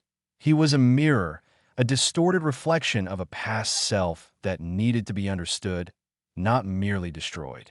The monk's words had illuminated the true nature of the battle, a philosophical war waged on the battlefield of the human spirit, where vulnerability was the ultimate weapon and acceptance the strongest shield. His preparations, therefore, took on a different hue. They were not about re-honing the edges of his martial prowess, not about seeking to reclaim the raw, unbridled power that had once defined him. That power, he now understood, was precisely what Apex embodied, a perfect, unfeeling echo. To seek it would be to fall into the very trap the monk had warned against, to validate the world's misguided notion of strength as mere dominance. Instead, Li Wei's focus shifted inward, towards a deeper, more nuanced understanding of his own transformed self. He began to consciously cultivate what he had once perceived as his greatest weaknesses, the very aspects of his humanity that Apex, in his manufactured perfection, could never replicate. This reverse training, as he privately termed it, was a meticulous and often challenging process. It involved confronting the lingering echoes of fear, the sting of self-doubt, the pang of regret, and the quiet sorrow that human existence inevitably brought. He would sit by the tranquil lake, not to meditate on the stillness, but to observe the fleeting ripples, the dance of light and shadow that spoke of impermanence. He would practice acts of deliberate gentleness, tending to the monastery gardens with a care that bordered on reverence, feeling the fragility of the nascent buds and the slow, determined growth of the ancient trees. He sought out moments of vulnerability, allowing himself to feel the sting of a minor injury without suppressing the sensation, to acknowledge the ache of fatigue without pushing through it with sheer will. He reread ancient texts, not for their martial wisdom, but for their philosophical insights into the human condition, seeking to deepen his understanding of compassion, empathy, and the profound interconnectedness of all living things. His goal was not to become weaker, but to become more authentically human, to strip away the layers of martial arrogance and ingrained instinct that had once separated him from the very people he sought to protect. He practiced moments of profound acceptance, consciously releasing the desire to control outcomes, to force his will upon the world. He embraced the notion that true strength was not about bending circumstances to his will, but about adapting to them, about finding peace and resilience within the ebb and flow of life. This was a far more arduous undertaking than any physical training he had ever endured. It required constant vigilance, a willingness to confront the uncomfortable truths of his own nature, and a deep-seated faith in the wisdom of his transformation. The world outside the monastery walls, however, remained largely oblivious to this subtle yet profound shift in Li Wei's approach. They saw his continued absence from the public eye, his quietude, as evidence of his decline. Whispers circulated, fueled by fear and the memory of his legendary prowess. They longed for the invincible Li Wei, the warrior who could single-handedly turn the tide of any conflict. They interpreted his spiritual retreat as a sign of weakness, a capitulation to the overwhelming threat of Apex, a being they perceived as the ultimate evolution of martial power. Their desperation manifested as a clamor for the legend, a desperate plea for the return of the destroyer of armies, the shatterer of mountains. They believed that only a force as absolute as Apex could defeat him, and they saw Li Wei's current path as a betrayal of their hopes. Li Wei was aware of these sentiments, of course. The echoes of the world's desperate calls reached him even in his serene seclusion. But he no longer felt the crushing weight of their expectations. The monk had shown him that their understanding of strength was flawed, rooted in a fear of mortality and a misguided adoration of dominance. To meet their expectations, to become the legendary warrior they craved, would be to engage Apex on his terms, to fall into the very paradigm that Apex represented. It would be to confirm their flawed worldview, to prove that the cycle of violence and power-seeking was the only answer. His preparations were, therefore, a quiet rebellion against this very notion. He meticulously studied the available information on Apex, not to identify his weaknesses in combat, but to understand the underlying philosophy that fueled him. Apex was a product of extreme perfection, a being designed to embody absolute martial efficiency. He was a testament to the dangers of unchecked power, a living embodiment of the world's obsession with invincibility. Li Wei realized that Apex's strength lay in his absolute lack of human frailty, his unwavering focus on destruction. His weakness, then, lay precisely in this very perfection.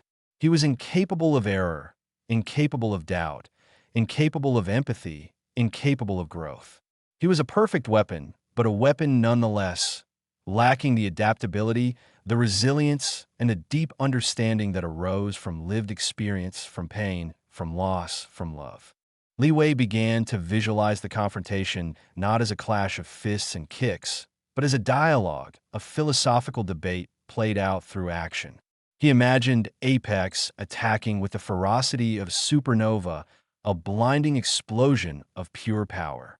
And he imagined himself, not deflecting the blow with an equal force, but absorbing it, yielding to it, using its momentum to guide it, to transform its destructive energy into something else entirely. He practiced accepting the inevitable, the harsh realities of conflict, the potential for his own demise. This acceptance was not a passive surrender, but an active embrace of his mortality, a recognition that his life, like all things, was transient. This realization, he understood, was the ultimate source of his strength, for it freed him from the fear of loss, from the desperate need to preserve himself at all costs. He spent hours contemplating the nature of mortality, not as an end, but as a catalyst. Death, he mused, was the ultimate equalizer, the force that gave life its preciousness.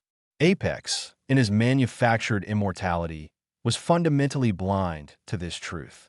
He was a being forever trapped in a single, unyielding moment, incapable of appreciating the beauty of a sunset or the fleeting joy of a shared smile, for he could never comprehend their ephemeral nature. Li Wei's own acceptance of his mortality was, in essence, his inoculation against Apex's destructive power. He could afford to be vulnerable, to take risks, to make mistakes, because his sense of self-worth was not tied to his invincibility. He began to integrate this philosophy into his daily life. When he practiced his movements, he focused not on the power of the strike, but on the grace of its execution, the fluidity of its transition, the beauty of its form. He sought out situations that challenged his ego, that forced him to confront his limitations. He would deliberately engage in sparring with the younger monks, allowing himself to be outmaneuvered, to be gently corrected, to accept their earnest efforts without the slightest hint of superiority. He even revisited old sparring tapes, not to analyze his past victories, but to identify the moments where his arrogance had blinded him, where his reliance on brute force had overshadowed true understanding. He was not trying to erase his past, but to learn from it, to extract its lessons and integrate them into his present. The ultimate goal of his preparations was not to become the invincible Li Wei once more, but to become the embodiment of something far more profound. The strength of the human spirit, the resilience of acceptance, the enduring power of a life lived with awareness and compassion. He was preparing to dismantle not just Apex's physical form, but the very ideology that had brought him into being. He was preparing to show the world that true strength lay not in the ability to dominate, but in the capacity to connect, to endure, and to embrace the beautiful, messy, imperfect reality of being alive. The stage was set, not for a battle of titans, but for a quiet revolution of the spirit, a testament to the transformative power of accepting oneself, flaws and all, in the face of overwhelming opposition. He was ready to face the echo, not with the thunderous roar of the past, but with the steady, unwavering hum of a soul finally at peace with its own profound humanity. Chapter 9. The Duel of Opposites. The air thrummed with an expectant stillness, a palpable tension that seemed to emanate from the very stones of the colossal structure that loomed before Li Wei. This was not a place built for cheering crowds or the jubilant fanfare of victory. It was a crucible, a testament to the raw, unadulterated pursuit of power, meticulously crafted to strip away all artifice and reveal the absolute core of combatant strength. The arena of absolute power, as it was ominously known, was a monument to the world's enduring fascination with dominance, a stark, obsidian monument designed to amplify every surge of energy, every flicker of intent, until it became a deafening roar. Li Wei stood at the precipice, the monk's serene wisdom a quiet counterpoint to the arena's aggressive grandeur. He was not here to claim glory, nor to unleash the destructive force that the world still so desperately craved. He was here to meet an echo, a perfect, unfeeling reflection of his self, he had long since begun to transcend. The arena, with its stark geometry and imposing silence, was the ideal stage for such a confrontation. Its very design was an ode to the philosophy that had birthed Apex, the belief that strength was an equation to be perfected, a quantifiable force to be maximized. Here, every ounce of power would be magnified, every movement scrutinized, and the subtle nuances that define true resilience would be laid bare against the unyielding efficiency of manufactured perfection. The world outside, a feverish entity caught in the grip of anticipation, believed this was the final act of a legendary saga. They imagined two Lee Weiss, titans locked in an eternal struggle, their every blow capable of reshaping continents. They spoke in hushed, awed tones of the inevitable clash, of the sheer destructive force that would be unleashed, and they prayed for their champion. The Li Wei they remembered, the unyielding warrior, the infallible bulwark. They saw the arena as the ultimate testing ground, a place where only the strongest, the most absolute, would prevail. They could not fathom that the true battle would be fought not with fists, but with understanding, not with brute force, but with the quiet revolution of the spirit. Stepping across the threshold was like entering a void. The light within the arena was diffuse, emanating from no discernible source, casting long, distorted shadows that danced with a life of their own. The floor was a seamless expanse of polished obsidian, reflecting the infinite ceiling like a dark mirror, creating an illusion of bottomless depth. The walls, impossibly smooth and dark, absorbed sound, creating an eerie silence that amplified the sound of one's own heartbeat. It was a place designed to isolate, to remove all distractions, and to force the combatants into a stark, elemental confrontation with themselves and each other. Every atom of the arena pulsed with latent energy, designed to channel and amplify the key, the vital force that flowed through all living beings, but here it was raw, untamed, and utterly indiscriminate. It was a potent amplifier for both the perfect, unyielding power of Apex and the quietly cultivated, deeply human strength of Li Wei. Li Wei took a slow, deliberate breath, the cool, dry air filling his lungs. He felt the arena's power not as a threat, but as a challenge. It was a mirror, reflecting back the very essence of the conflict. Apex would arrive, a being forged in the crucible of absolute martial efficiency, his every cell honed for destruction, his existence a testament to the world's misplaced obsession with invincibility. He would embody the raw, unthinking force that the arena was designed to magnify. His arrival would be a storm, a cataclysm of perfectly executed strikes, each one designed to annihilate. The world would witness this, their hearts pounding in unison, their eyes fixed on the spectacle of two identical forces colliding, each believing this was the ultimate expression of strength. But Li Wei's strength was not derived from perfection. It was born from imperfection, from the acceptance of vulnerability, from the quiet resilience that blossomed in the face of pain and loss. The arena, in its very nature, was antithetical to Apex's manufactured perfection. It amplified all power, including the subtle, potent force that Li Wei had spent so long cultivating. The arena's energy was a wild, untamed river, and Apex, in his rigid control, would try to dam it, to direct it with unyielding force. Li Wei, however, understood that the river could not be controlled, only navigated. He would learn to flow with its currents, to absorb its force, to transform its destructive potential. He closed his eyes for a moment, picturing the monk's serene smile, the quiet strength in his weathered hands. He recalled the lessons learned not in sweat and blood, but in stillness and contemplation. The ability to feel the sting of a minor cut, to acknowledge the ache of fatigue, to sit with the quiet sorrow of existence. These were not weaknesses to be overcome, but reservoirs of power that Apex, in his sterile perfection, could never access. The arena, designed to amplify physical prowess, would inadvertently amplify these subtle strengths as well. The quiet hum of Li Wei's acceptance, the steady rhythm of his breathing, the deep well of his compassion. These were forces that, when amplified, could create a resonance that even absolute power could not withstand. He opened his eyes and walked further into the arena, his footsteps making no sound on the polished obsidian. He was not seeking an advantage, not searching for a vantage point.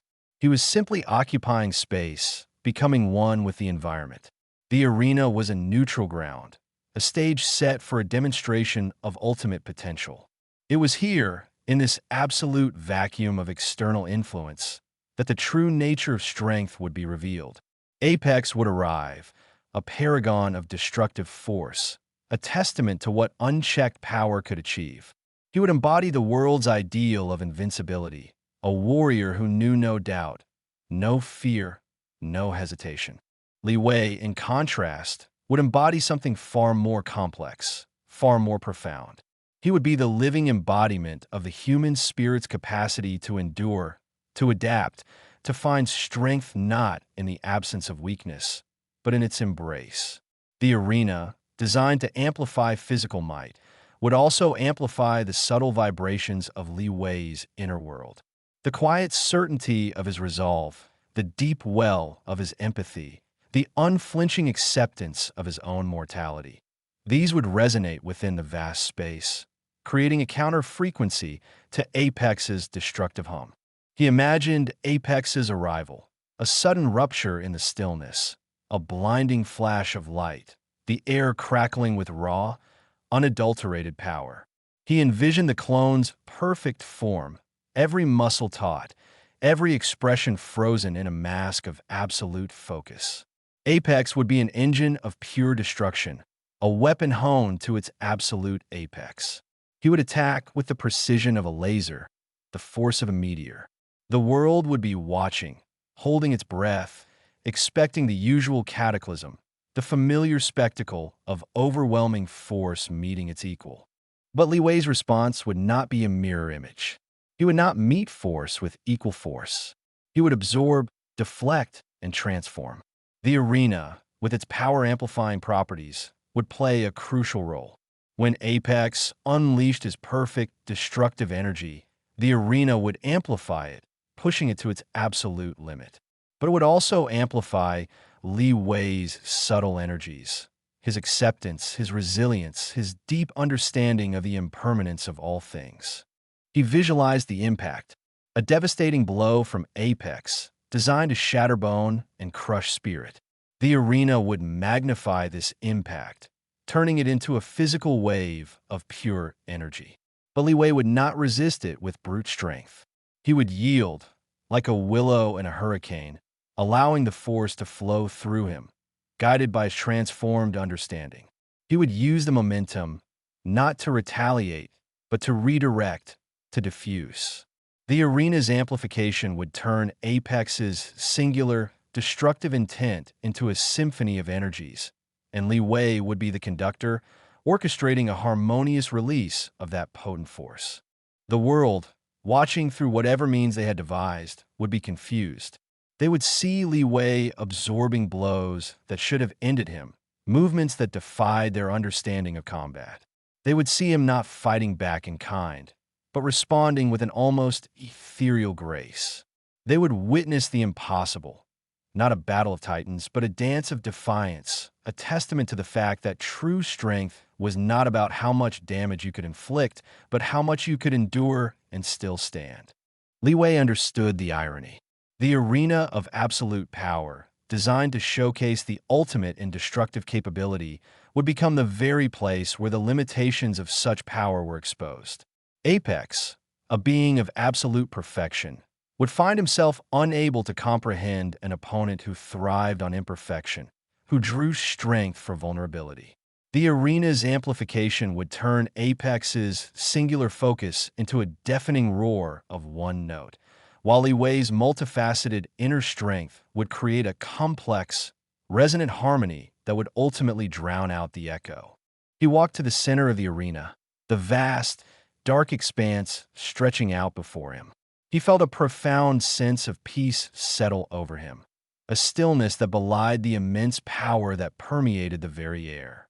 The arena was a stark reminder of the world's obsession with the quantifiable, the measurable, the absolute. It was a temple built to honor the brute force that had long been mistaken for true strength. But Li Wei had learned a different lesson. He had learned that strength was not about the absence of fear, but about acting in spite of it. It was not about invincibility, but about resilience. It was not about dominance, but about connection. The arena was ready. The stage was set. The world was watching, expecting a thunderous clash of identical titans.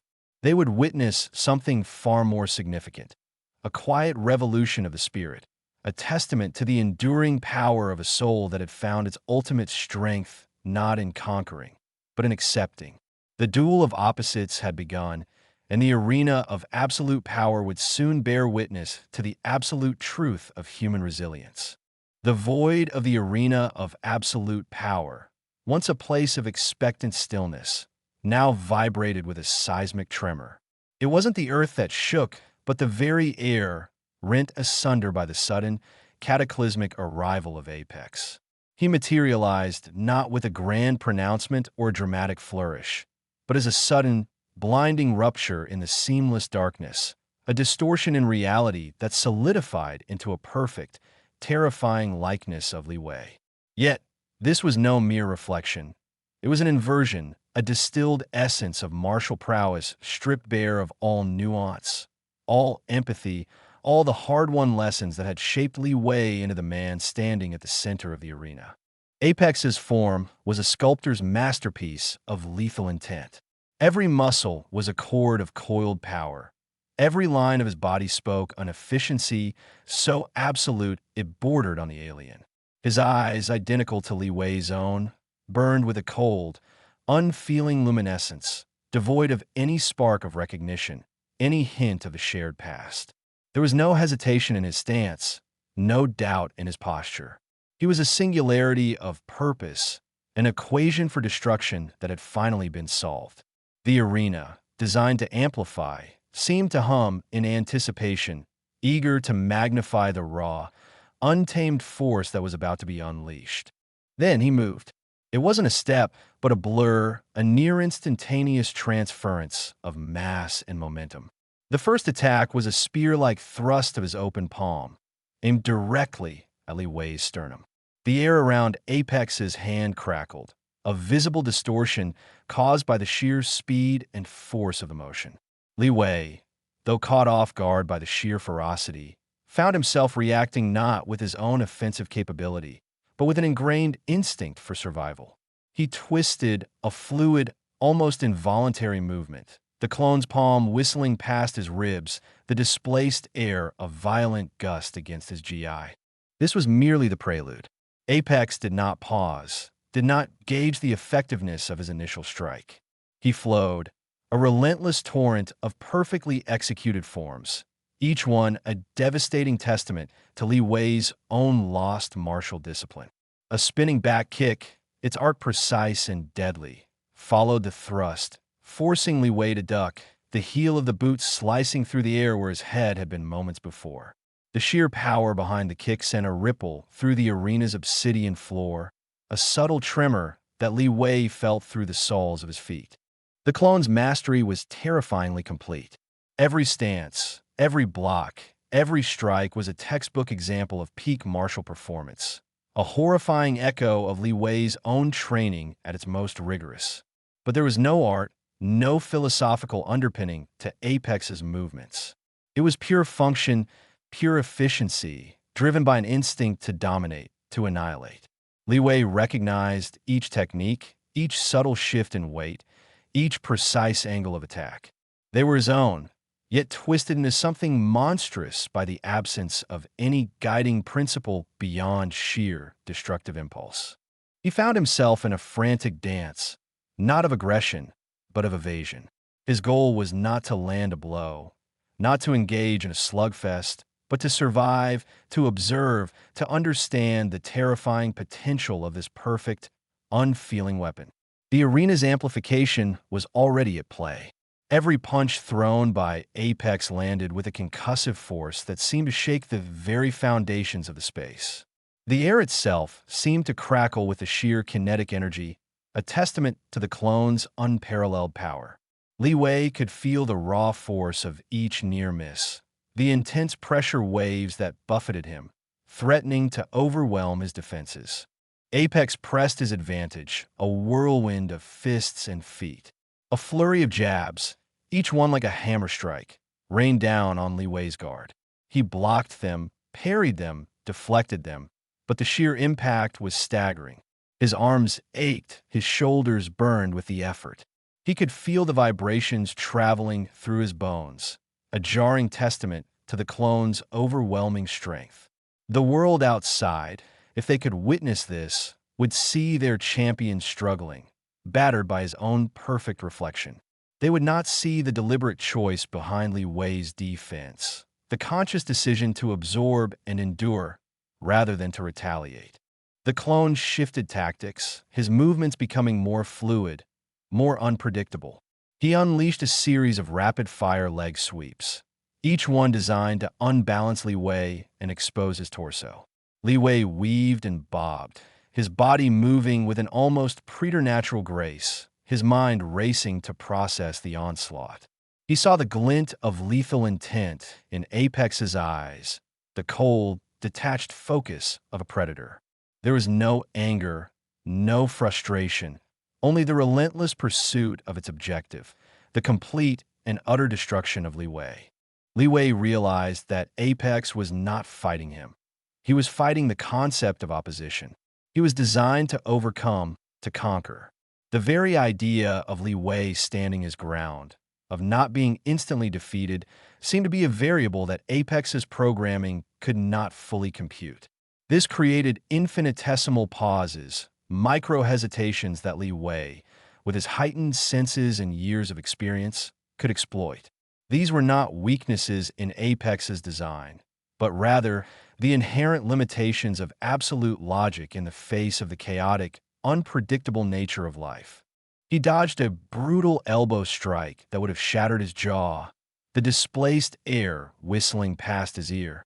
He felt the immense power that had been channeled into that single blow, a power that, in his past life, he would have wielded without a second thought.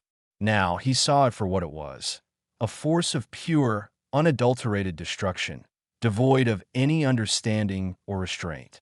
It was the raw energy of the universe, harnessed and directed with lethal precision, but without the wisdom to temper its destructive potential.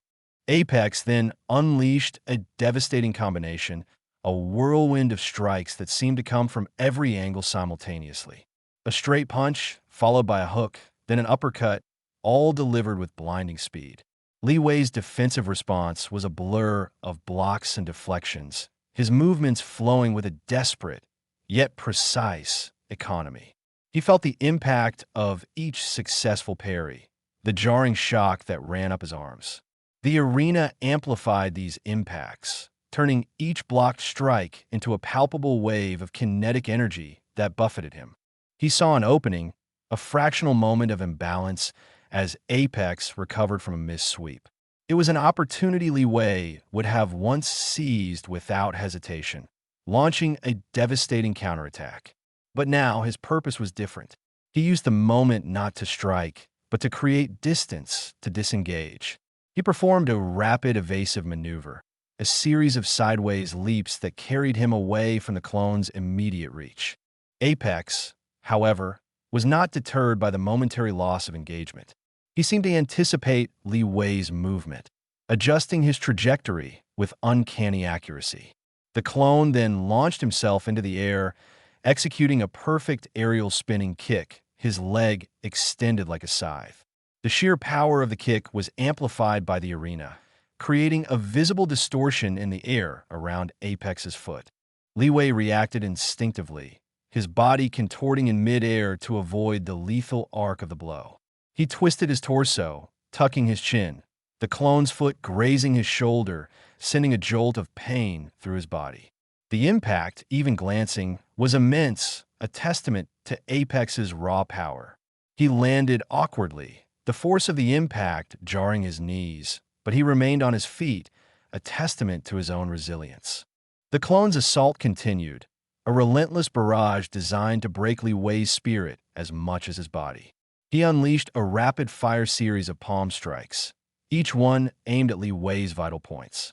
Li Wei deflected them, dodged them, his body moving like water, adapting to the flow of Apex's attacks. He focused on observing, on understanding the mechanics of this terrifying force. He saw the pure, unadulterated strength, the lack of any hesitation, the singular focus on destruction.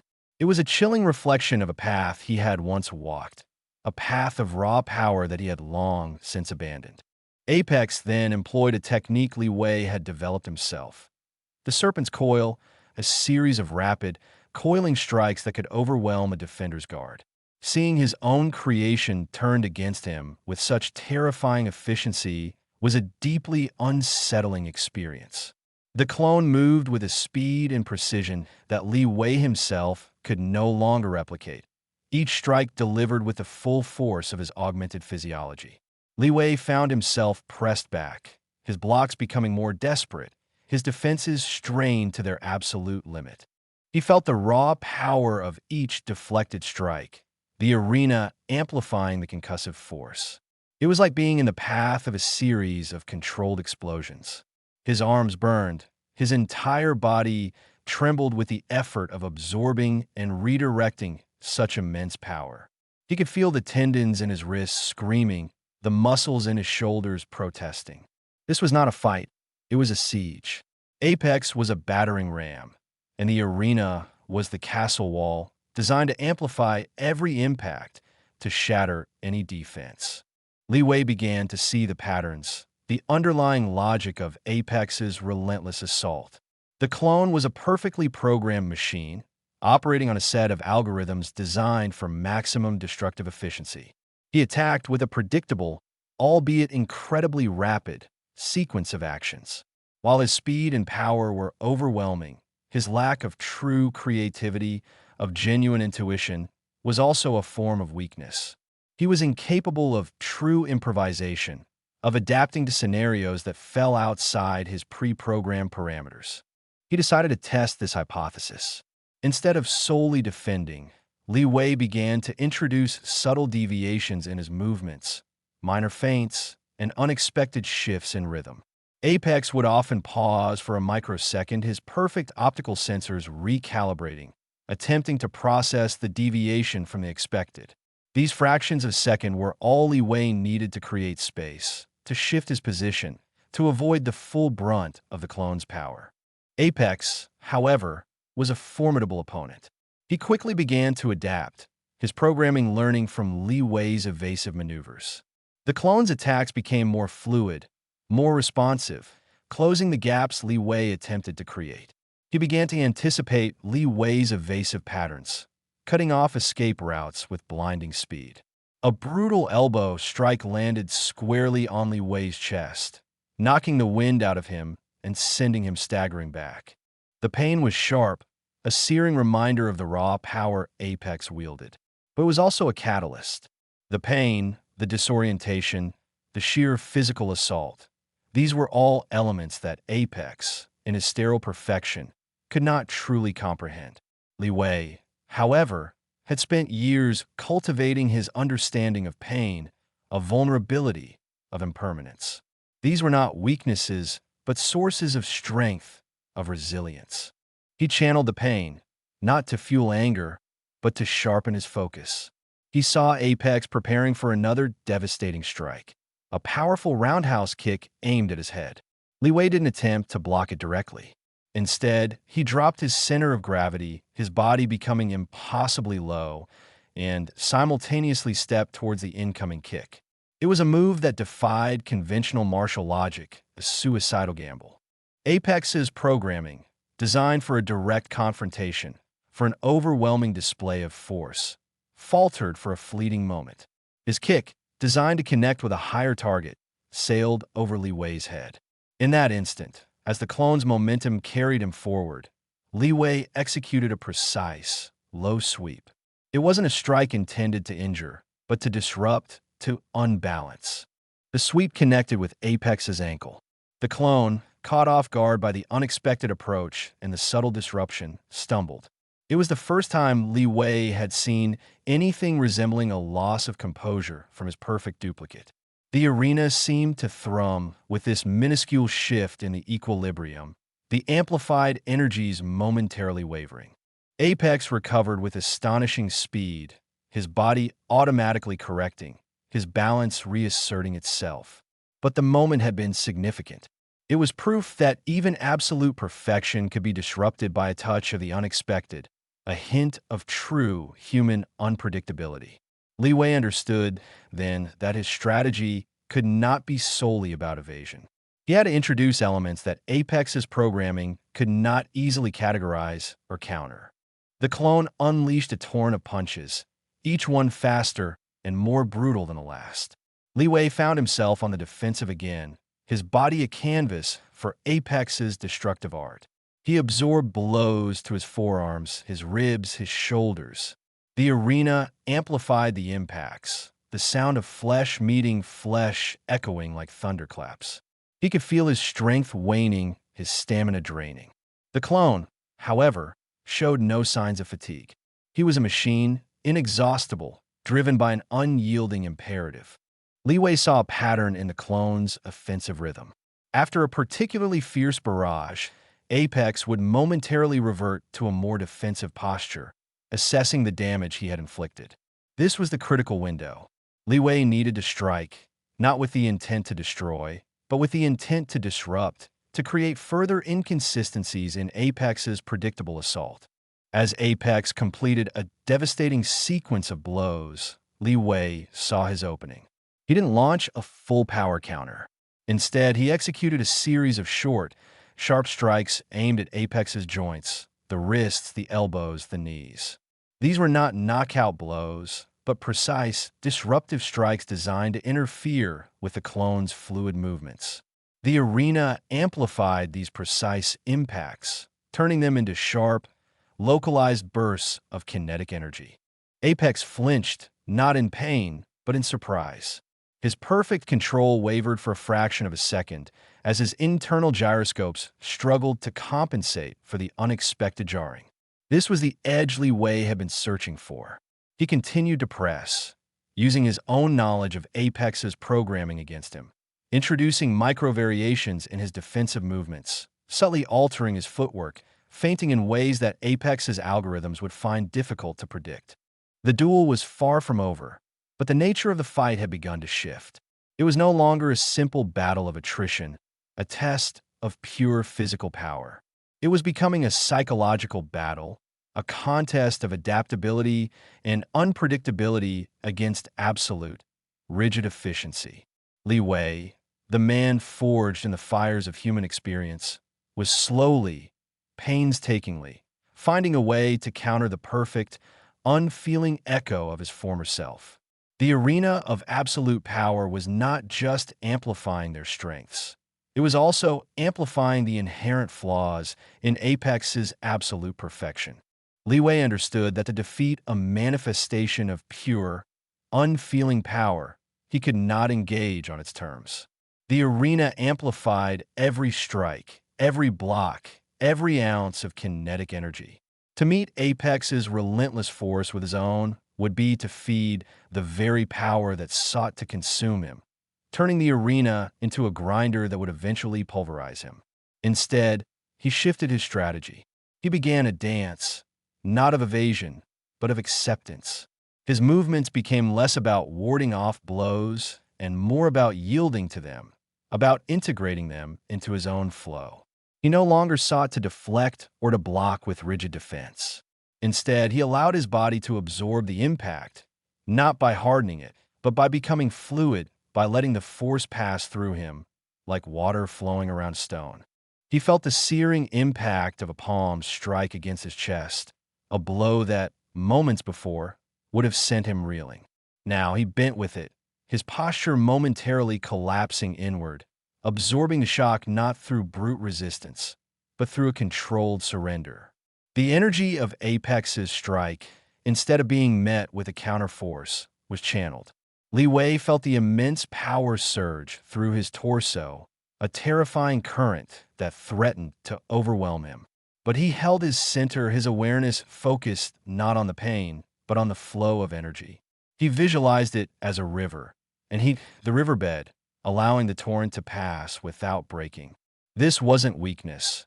It was a profound understanding of energy dynamics, a technique honed not in the brutal sparring of his past, but in the quiet contemplation of the Tao. Apex, a being of pure logic and programmed aggression, found this inexplicable. Its algorithms were designed to detect and exploit weakness, to identify points of resistance to be shattered. Li Wei's deliberate yielding, his seemingly suicidal acceptance of blows, confounded its predictive models. The clone unleashed a brutal elbow, aiming for Li Wei's temple. Instead of recoiling, Li Wei moved into the strike, his head snapping slightly forward, his body folding just enough to absorb the shock. The intended shattering impact was diffused, the energy redirected along Li Wei's spine, dissipating harmlessly. The arena, designed to amplify destructive force, found itself amplifying a force that was intentionally being rendered inert, its potential for harm nullified. The clone's frustration, if a construct of pure power could feel such a thing, was palpable. It pressed its advantage with increased ferocity, each strike carrying the weight of its confusion. A series of rapid-fire punches rained down on Li Wei's arms. He didn't block them in the traditional sense. Instead, his arms moved like willow branches in a storm, bending and swaying, absorbing the impacts without resistance. The jarring force, instead of being met with an equal and opposite force that would have sent shockwaves through his bones, was allowed to flow through his limbs, his muscles remaining relaxed, his joints loose. It was a counterintuitive strategy, one that defied the very essence of martial combat, as understood by its most aggressive practitioners. Li Wei saw this not as a battle to be won through superiority of force, but as a demonstration. He was showing Apex, and perhaps the unseen audience of the arena, that true strength was not in the ability to destroy, but in the capacity to endure, to absorb, and to remain unshaken. He was demonstrating the futility of pure dominance when faced with a will that refused to be broken. Each absorbed blow was a quiet refutation of Apex's fundamental programming. The clone sought to conquer, to annihilate. Li Wei, by refusing to be annihilated, was inverting the very purpose of the duel.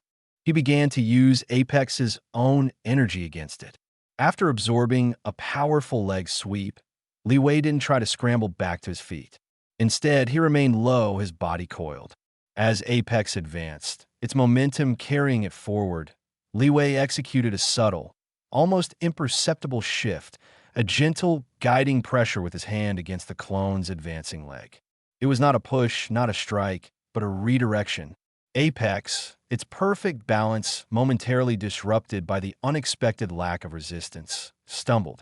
The arena's amplified energies pulsed, a flicker of unease rippling through the charged atmosphere.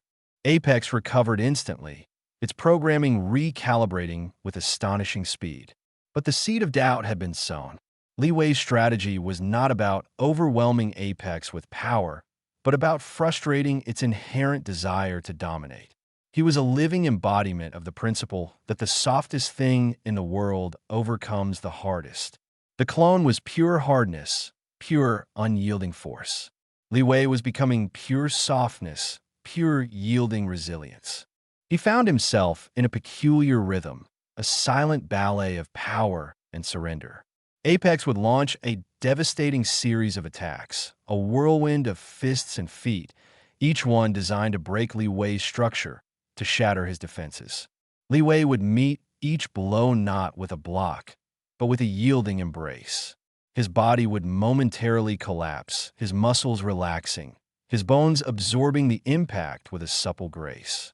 The amplified force would then flow through him, and with a subtle, almost imperceptible adjustment of his own weight and posture, he would guide that energy away, often sending it in a direction that caused Apex to overextend or to momentarily lose its balance. The effect on Apex was profoundly disorienting. Its power, designed for impact, for destruction, was being absorbed and diffused. It was like trying to punch a cloud or to strike a shadow. The arena, which amplified every raw force, was now amplifying the ineffectiveness of Apex's attacks. The concussive booms of missed strikes, the rustle of air where Li Wei had been a fraction of a second before. These were the sounds that now echoed, the testament to a power that was being rendered impotent. Li Wei's movements became less about defense and more about integration. He would step into a punch, not to meet it head-on, but to become one with its trajectory for a fleeting moment. He would sway with a kick, allowing it to pass over him, his body mimicking the arc of the blow. This wasn't mere evasion. It was a form of active participation, a choreography of acceptance. He was demonstrating that true strength wasn't about resisting the inevitable, but about understanding its flow and moving with it. He saw Apex prepare a devastating roundhouse kick, its leg cocked back, the air around it crackling with potential energy. Instead of bracing for impact, Li Wei took a step forward towards the incoming weapon. His body became impossibly light, his center of gravity dropping. As Apex's foot swung through the space where Li Wei's head had been, Li Wei flowed with emotion, his own body completing a graceful spin.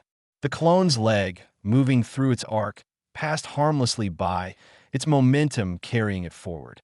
In that instant, Li Wei's hand, light as a feather, brushed against Apex's ankle, a mere touch that was enough to disrupt its perfect equilibrium. The clone stumbled, a jarring, unnatural movement that was alien to its programmed perfection. The arena seemed to hold its breath. The silence that followed Apex's brief loss of balance was more profound than any roar of applause. It was the sound of the impossible happening, of absolute power faltering in the face of absolute acceptance. Li Wei didn't press the advantage with an attack. That would be to fall back into Apex's paradigm of aggression. Instead, he simply returned to his stance of fluid resilience, his gaze calm, his presence unwavering. Apex recalibrated, its movements regaining their terrifying precision. But the incident had exposed a vulnerability, not in its physical form, but in its very nature. It was a machine designed for a singular purpose, to overcome. When faced with an opponent who refused to be overcome, who actively absorbed and diffused its power, the machine began to malfunction. Its attacks became more frantic, its sequences less predictable, as if its programming were struggling to find a solution to this unprecedented equation. Li Wei continued his dance, his acceptance a form of quiet rebellion. He felt the sharp sting of a jab to his ribs, and he didn't tense against it. Instead, he breathed into it, his abdominal muscles relaxing, allowing the force to spread. He felt the thud of a kick to his thigh, and he let his leg absorb the impact, his knee joint bending, his muscles yielding. It was a continuous process of absorbing, diffusing, and redirecting. He was turning Apex's raw power into a gentle breeze, its destructive force into a whisper. He saw an opening not for an attack, but for a demonstration of stillness. Apex launched a series of rapid-fire palm strikes, each one a thunderous impact. Li Wei, instead of moving, stood his ground. He raised his forearms, not to block, but to provide a surface. He allowed the blows to land, his body swaying slightly with each impact. The arena amplified the sounds, but the visual was of a statue weathering a storm. Apex's blows were landing, but they were achieving nothing. The clone was expending immense energy, its power being absorbed and neutralized, leaving it no closer to achieving its objective. This was the essence of Li Wei's acceptance, not passive resignation, but active engagement with the forces directed at him, transforming potential harm into a lesson in futility for his opponent. He was demonstrating that dominance was an illusion when the will to be dominated was absent. Apex's relentless aggression was met not with counteraggression, but with a profound stillness, a quiet refusal to break. He was showing that true strength lay not in the ability to inflict damage, but in the capacity to absorb it without being diminished, to remain centered amidst chaos, to find peace in the heart of conflict. He was a living testament to the power of yielding, of allowing, of understanding that sometimes the greatest victory is achieved not by fighting, but by refusing to fight on the enemy's terms, by transforming their most potent weapon into their greatest weakness. The arena, designed for absolute power, was witnessing the absolute power of acceptance. The clone, Apex, was a creature of pure, unadulterated power, a crystalline construct of kinetic energy and programmed aggression. Its existence was defined by its capacity to destroy, to overcome, to eradicate any perceived threat. It processed the world through a lens of dominance, its algorithms calculating vectors of force, identifying points of weakness to exploit, and anticipating resistance to shatter. Li Wei, in his earlier defiance, had presented a paradox it could not compute: absolute yielding that negated absolute force. But now he shifted his strategy again, moving from the realm of pure, energetic absorption into something far more profound, something that resonated with the very core of his being, a truth that Apex, in its artificial perfection, could never grasp. He began to allow the blows to land with less of his carefully orchestrated fluidity, not with the rigid resistance Apex craved, nor the complete dissipation he had previously employed, but with a deliberate, controlled impact. He allowed the force to travel through him, not just to pass through, but to resonate within. He let the shock waves reach his bones, the jarring force ripple through his muscles, the searing pain bloom in his flesh. He didn't flinch, not outwardly, but within he acknowledged it. He felt the crack of a phantom fist against his ribs, the sickening lurch as a leg sweep connected with his thigh, the blinding flash of light as an unseen strike grazed his temple. And with each sensation, he did not recoil, he did not suppress, he experienced. This was not a display of weakness, it was a revelation. Apex, accustomed to opponents who either buckled under pressure or met force with equal destructive force, found this new development deeply unsettling. Its internal processors whirred, attempting to categorize this behavior. Was this a failure of Li Wei's technique? A sign of imminent collapse? Or something else entirely? The clone launched a devastating series of punches, a relentless barrage designed to break down any defense.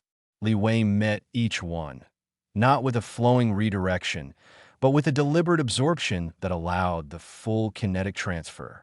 His body swayed, not like willow branches, but like a warrior accepting a heavy burden, his muscles tensing just enough to bear the load, but not to fight it. He felt the impact ripple through his sternum, a blow that would have previously sent him crashing to the floor. Now, he remained upright, his breath catching in his throat, his vision momentarily blurring.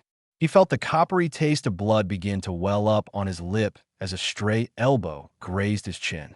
And in those fleeting moments, as the amplified energies of the arena coursed through him, Li Wei allowed himself to feel the raw, primal fear that such an assault would normally ignite. He let the sensation of vulnerability wash over him, a chilling awareness of his own fragile, mortal form. Apex, designed to detect and exploit weakness, found itself adrift in a sea of incomprehensible data.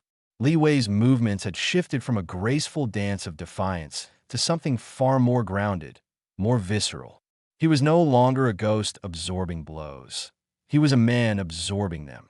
And in doing so, he was revealing a truth that the clone's logic could not process, the profound strength found in acknowledging one's own limitations. He remembered the countless hours spent meditating, not on invincibility, but on impermanence. He had delved into the philosophical underpinnings of existence, into the profound realization that life's preciousness was inextricably linked to its finite nature. It was the very knowledge of his own mortality, of the inevitability of decay and cessation, that imbued his actions with a depth of purpose Apex could never fathom. The clone was an endless loop of programmed action, its existence without beginning or end, a perfect, sterile simulation. Li Wei, however, was a fleeting spark, a precious flame destined to burn out, and it was this very ephemerality that gave his existence meaning. He deliberately allowed a powerful kick to connect with his side, the impact forcing the air from his lungs in a painful gasp. He didn't try to dissipate the force, nor did he push it away. Instead, he allowed it to travel deep within, to bruise his ribs, to send a jolt of agony through his flank.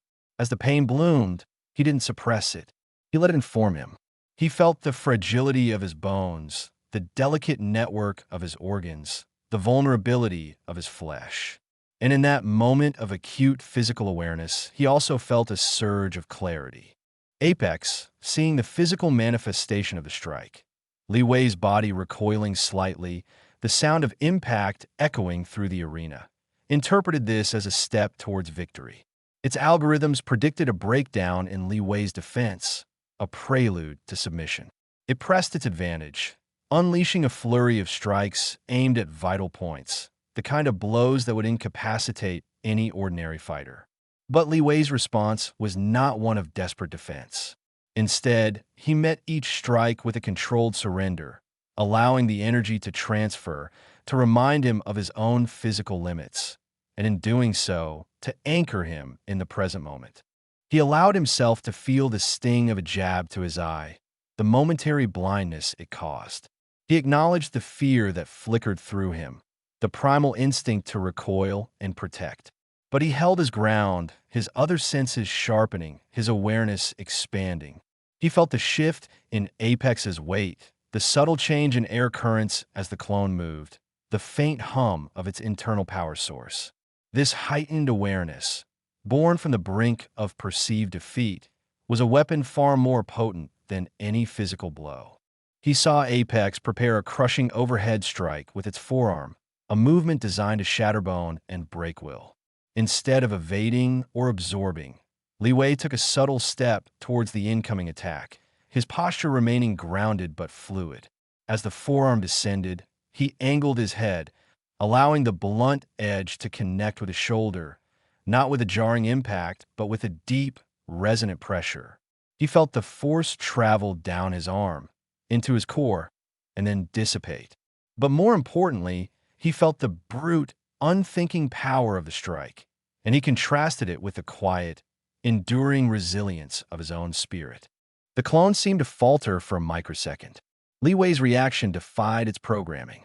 It had delivered a powerful blow, a blow that should have elicited pain, fear, and a defensive reaction.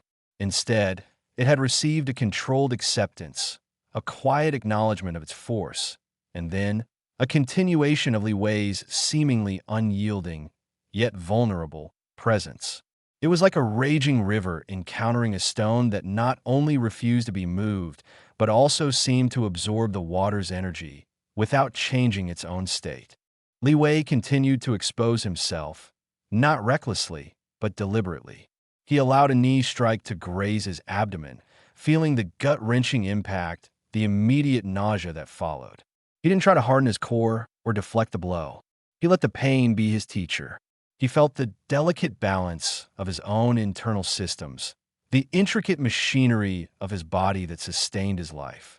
And with this visceral understanding came a profound sense of gratitude for the very fragility that Apex sought to exploit.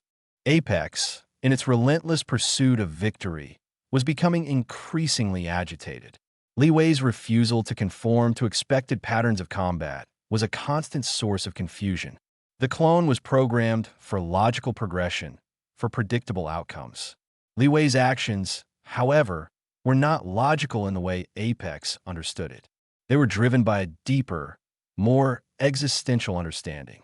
He was demonstrating that true strength wasn't about the absence of pain or fear, but about the courage to face them, to acknowledge them, and to continue regardless.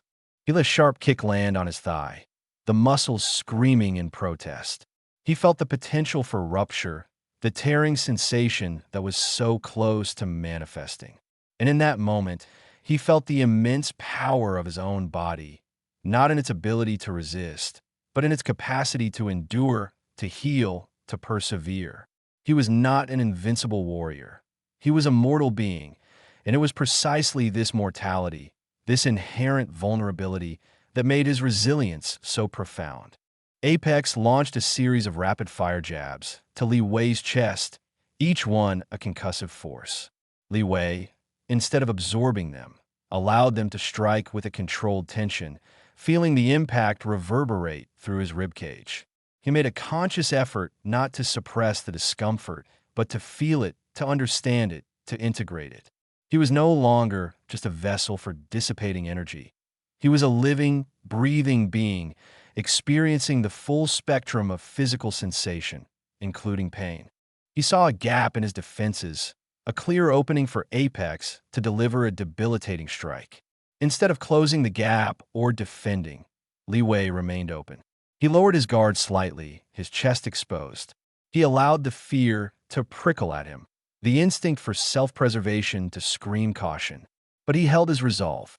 He was offering Apex a choice: to exploit his vulnerability and win through brute force, or to acknowledge the deeper truth that Li Wei was revealing. Apex, its programming struggling to reconcile this behavior, hesitated for a fraction of a second. It saw the exposed vulnerability, the clear path to victory, but it also registered the unwavering calm in Li Wei's eyes, a calmness that seemed to emanate from a place far deeper than physical prowess. It was the serenity of a being who understood the stakes, who accepted the consequences, and who found strength not in invincibility, but in the very act of embracing their finite existence. The clone's algorithms could not compute the meaning behind such an act. It was designed to conquer, to destroy, to eliminate. It understood opposition, resistance, and submission, but it did not understand acceptance, particularly the acceptance of one's own mortality. Li Wei's deliberate exposure of his own fragility was a profound philosophical statement, a refutation of Apex's very raison d'etre. The clone represented endless, meaningless power, a force devoid of purpose or consequence. Li Wei, by embracing his own finite nature, was revealing the inherent value and meaning that came from the limited time he had.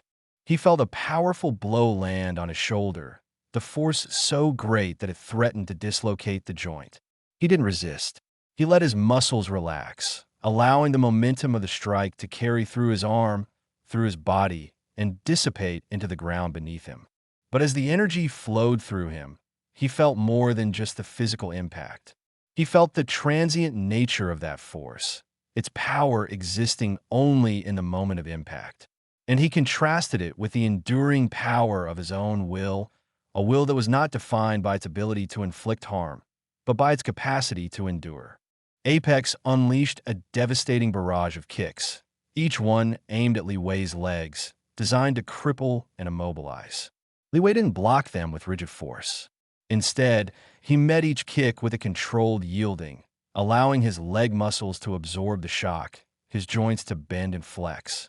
He felt the deep ache in his muscles, the bruising impact on his bones.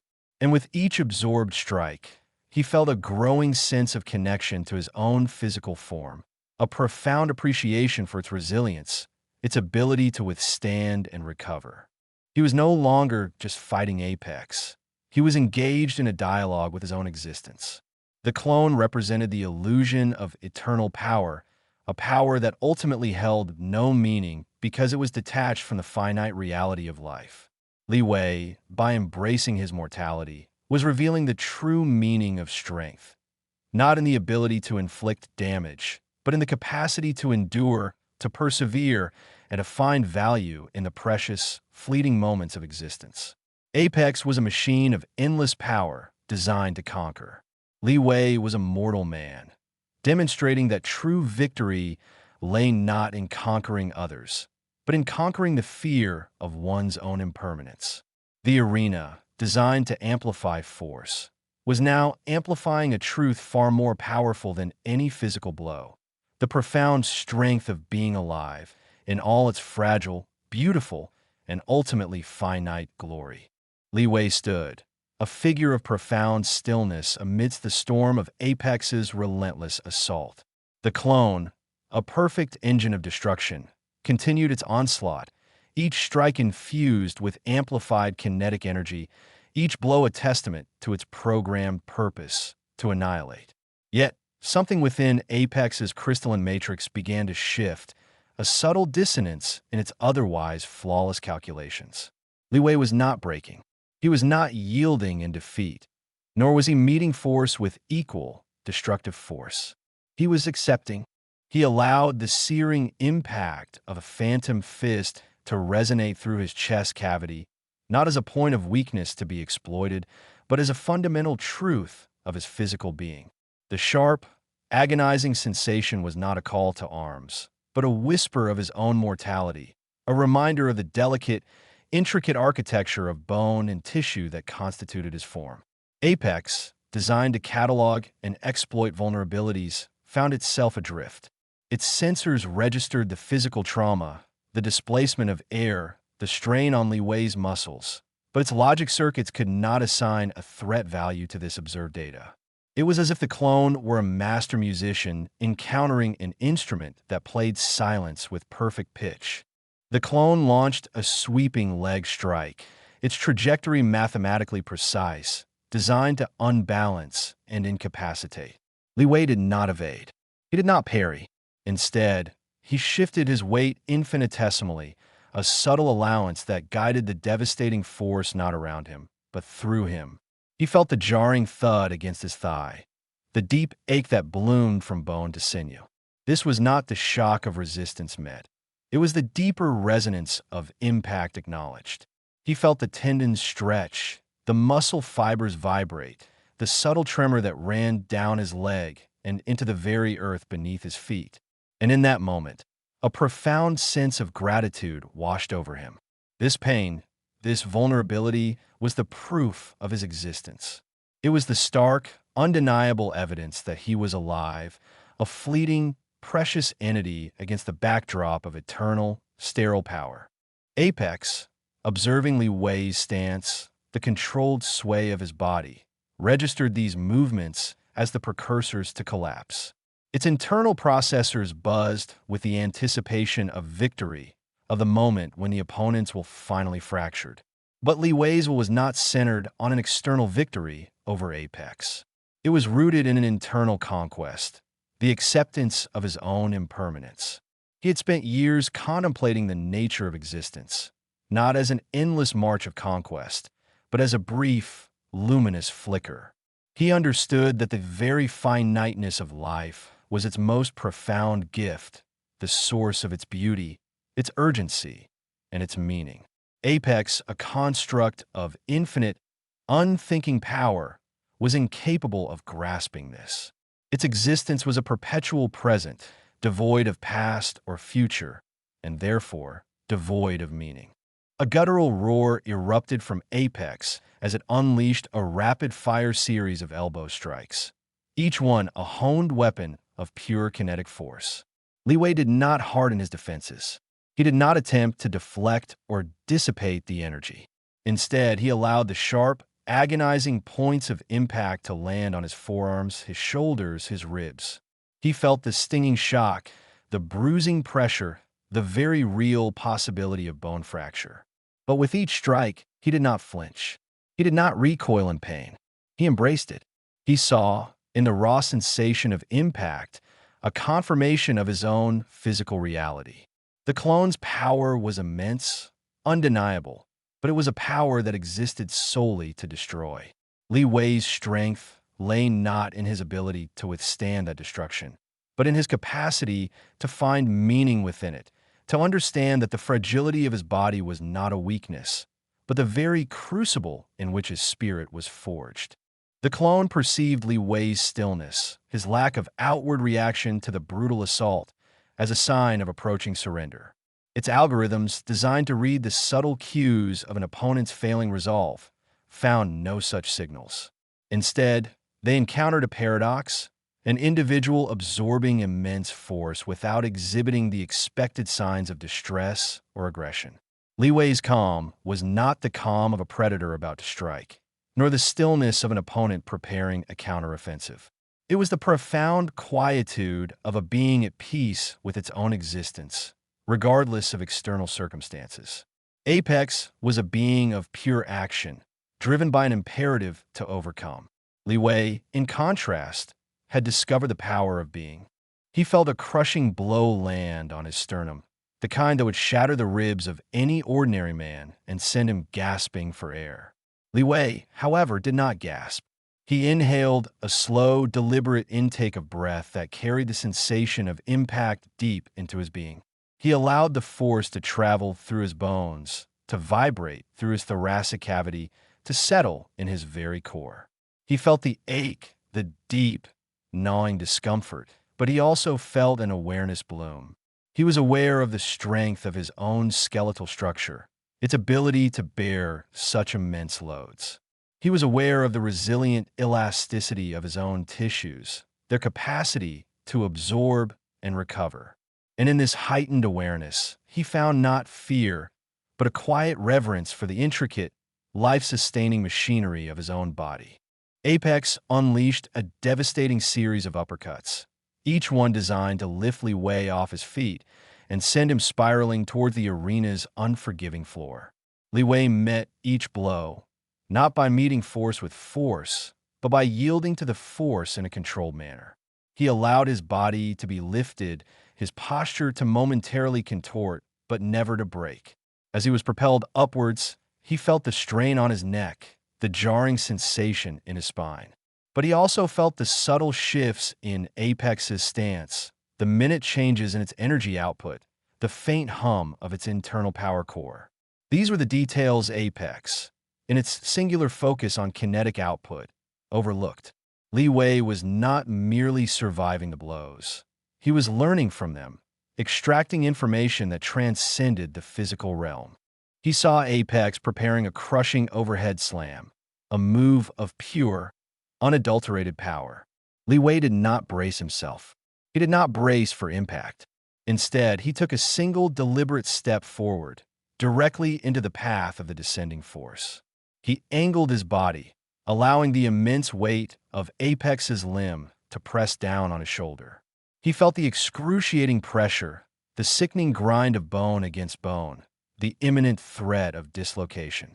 But as the force cascaded through him, he felt something else, the overwhelming, unthinking brute force of the clone.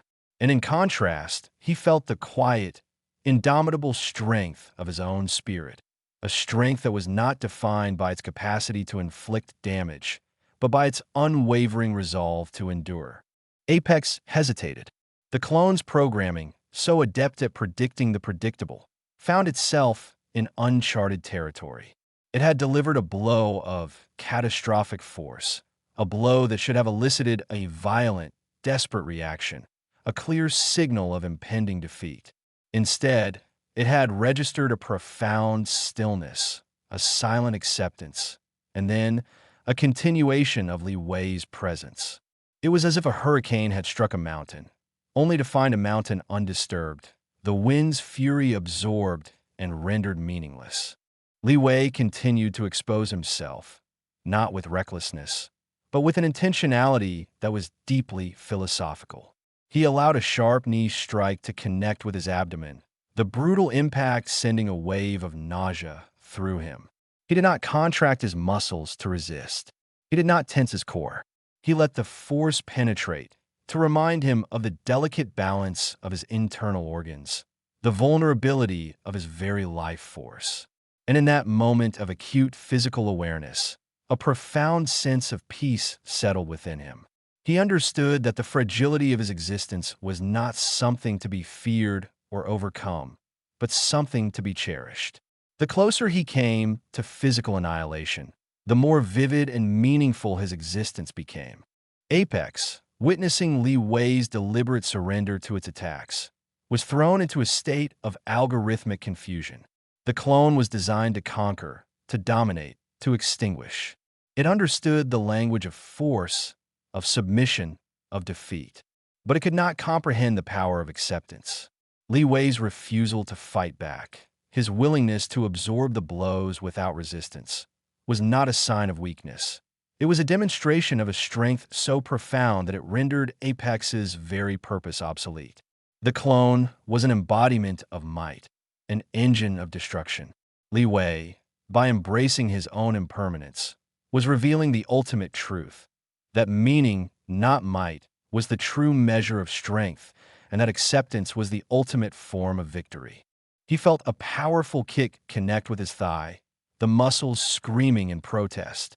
He felt the potential for rupture, the searing pain that threatened to engulf him. But he held firm.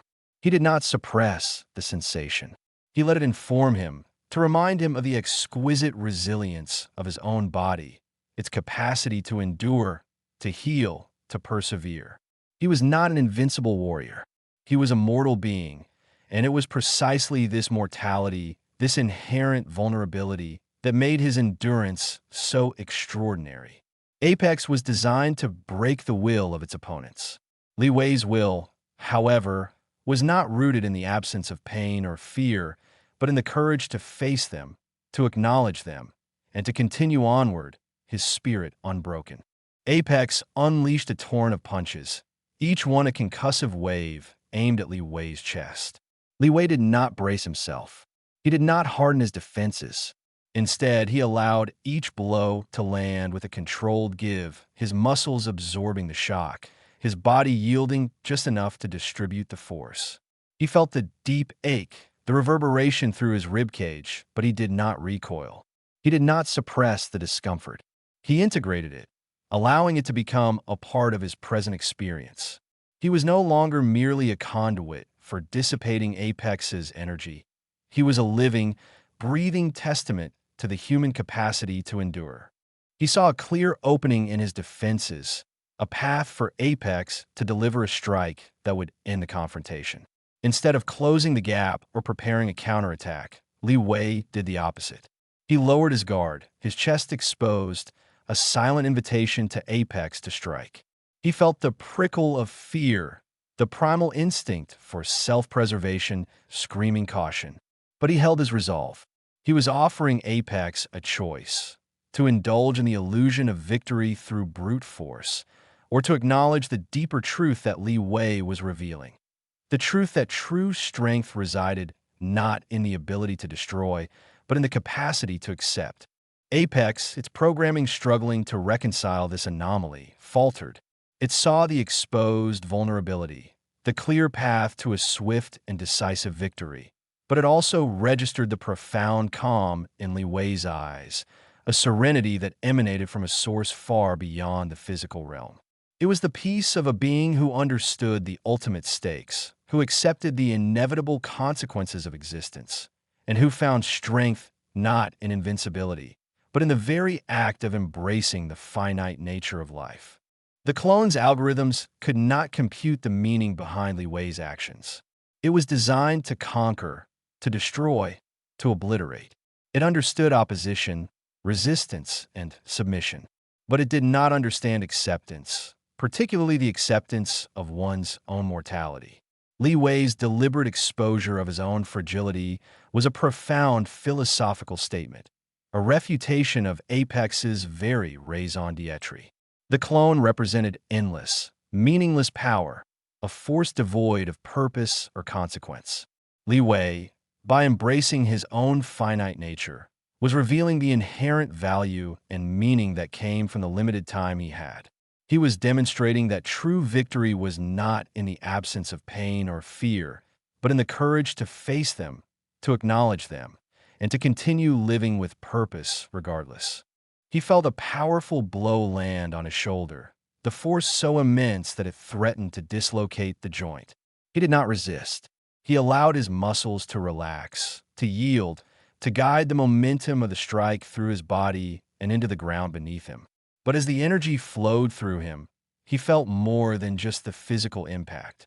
He felt the transient nature of that force, its power existing only in the fleeting moment of impact.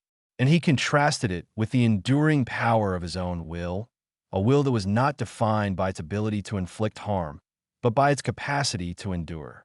Apex was a force of nature, a manifestation of raw power. Li Wei was a man, a being of meaning, And in that moment, meaning had proven to be the superior force.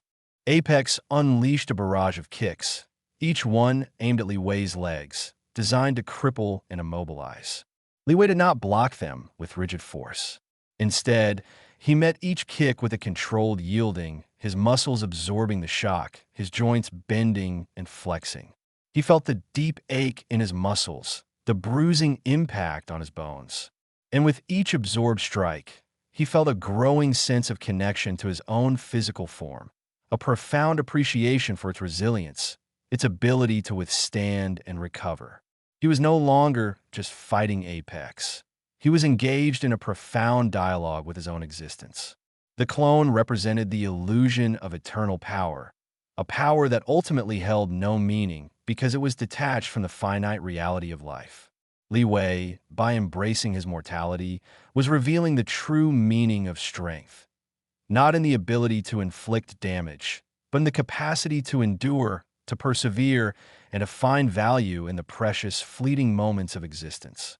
Apex was a machine of endless power designed to conquer. Li Wei was a mortal man, demonstrating that true victory lay not in conquering others, but in conquering the fear of one's own impermanence.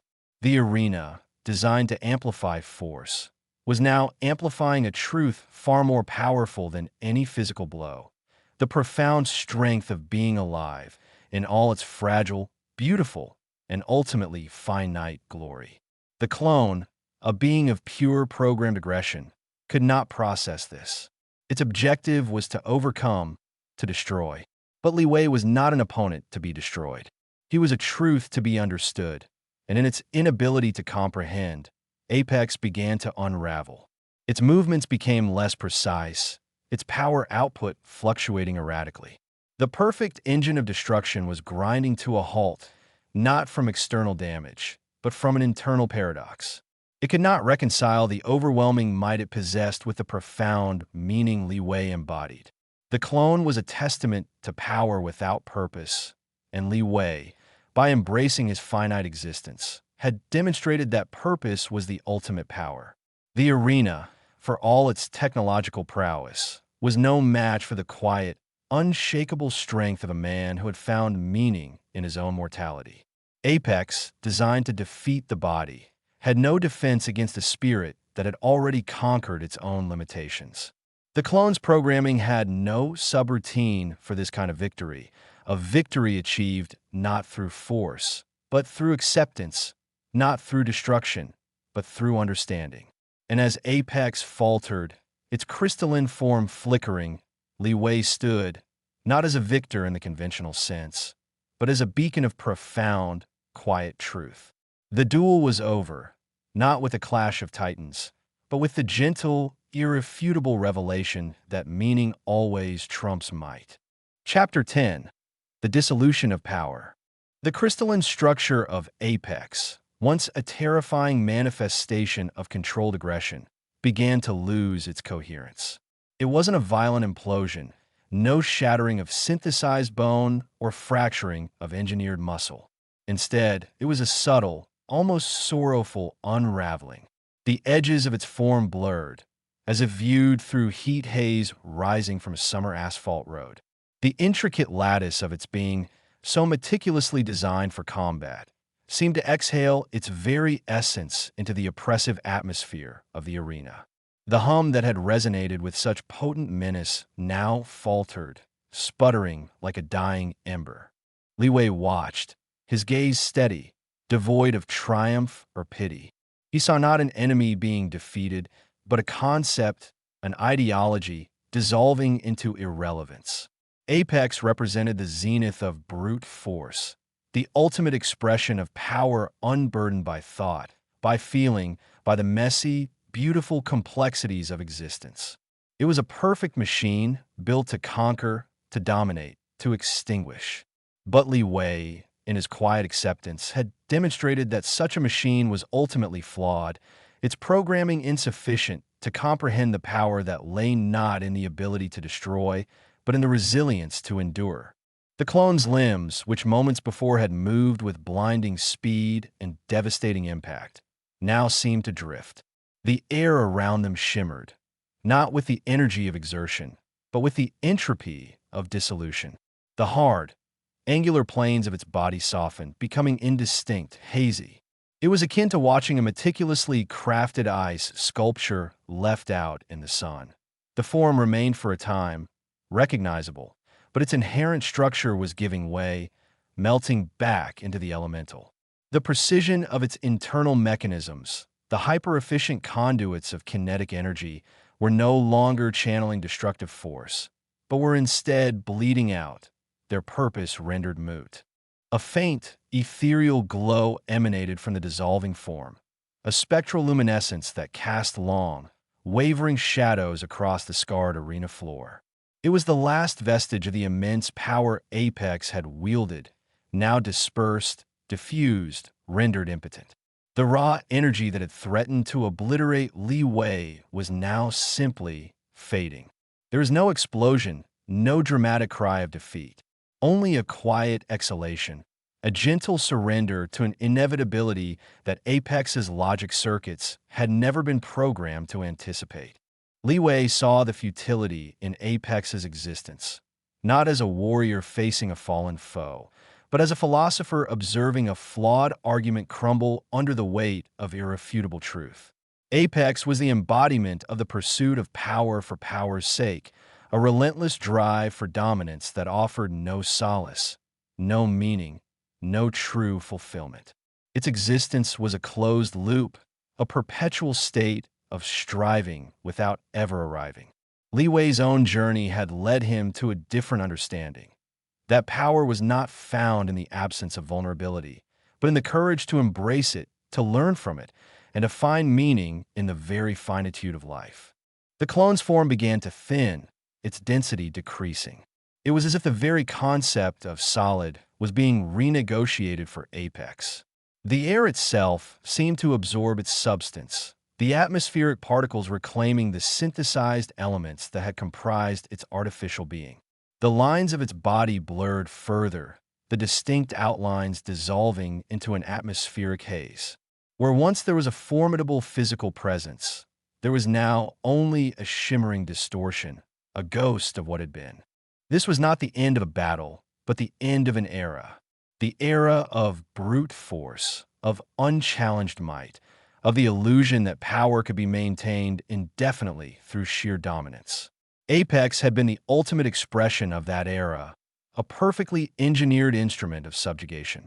But Li Wei's quiet resistance, his embrace of vulnerability, had exposed the inherent emptiness of such a philosophy. The clone's dissolution was a tangible manifestation of this revelation, a visual testament to the fact that power, when devoid of meaning, is ultimately ephemeral. A sound, barely audible, escaped the dissipating form, a soft sigh, perhaps, or a final, fading hum. It was not a sound of pain, nor of anger, but of an unfulfilled purpose finally reaching its quiet conclusion. Apex had been created to conquer, to assert its will, but it had encountered something it could not conquer, something that rendered its will irrelevant, the profound strength of a soul at peace with its own impermanence. Li Wei felt no elation. The victory was not his, but a victory of understanding over ignorance, of meaning over void. Apex was a symbol of humanity's obsession with control, with the desire to impose order on the chaotic beauty of existence. But Li Wei had found a different kind of strength, one that thrived in the face of chaos, that drew power from the very impermanence that Apex had sought to negate. The clone's dissipation was not a defeat for its creators, but a stark warning.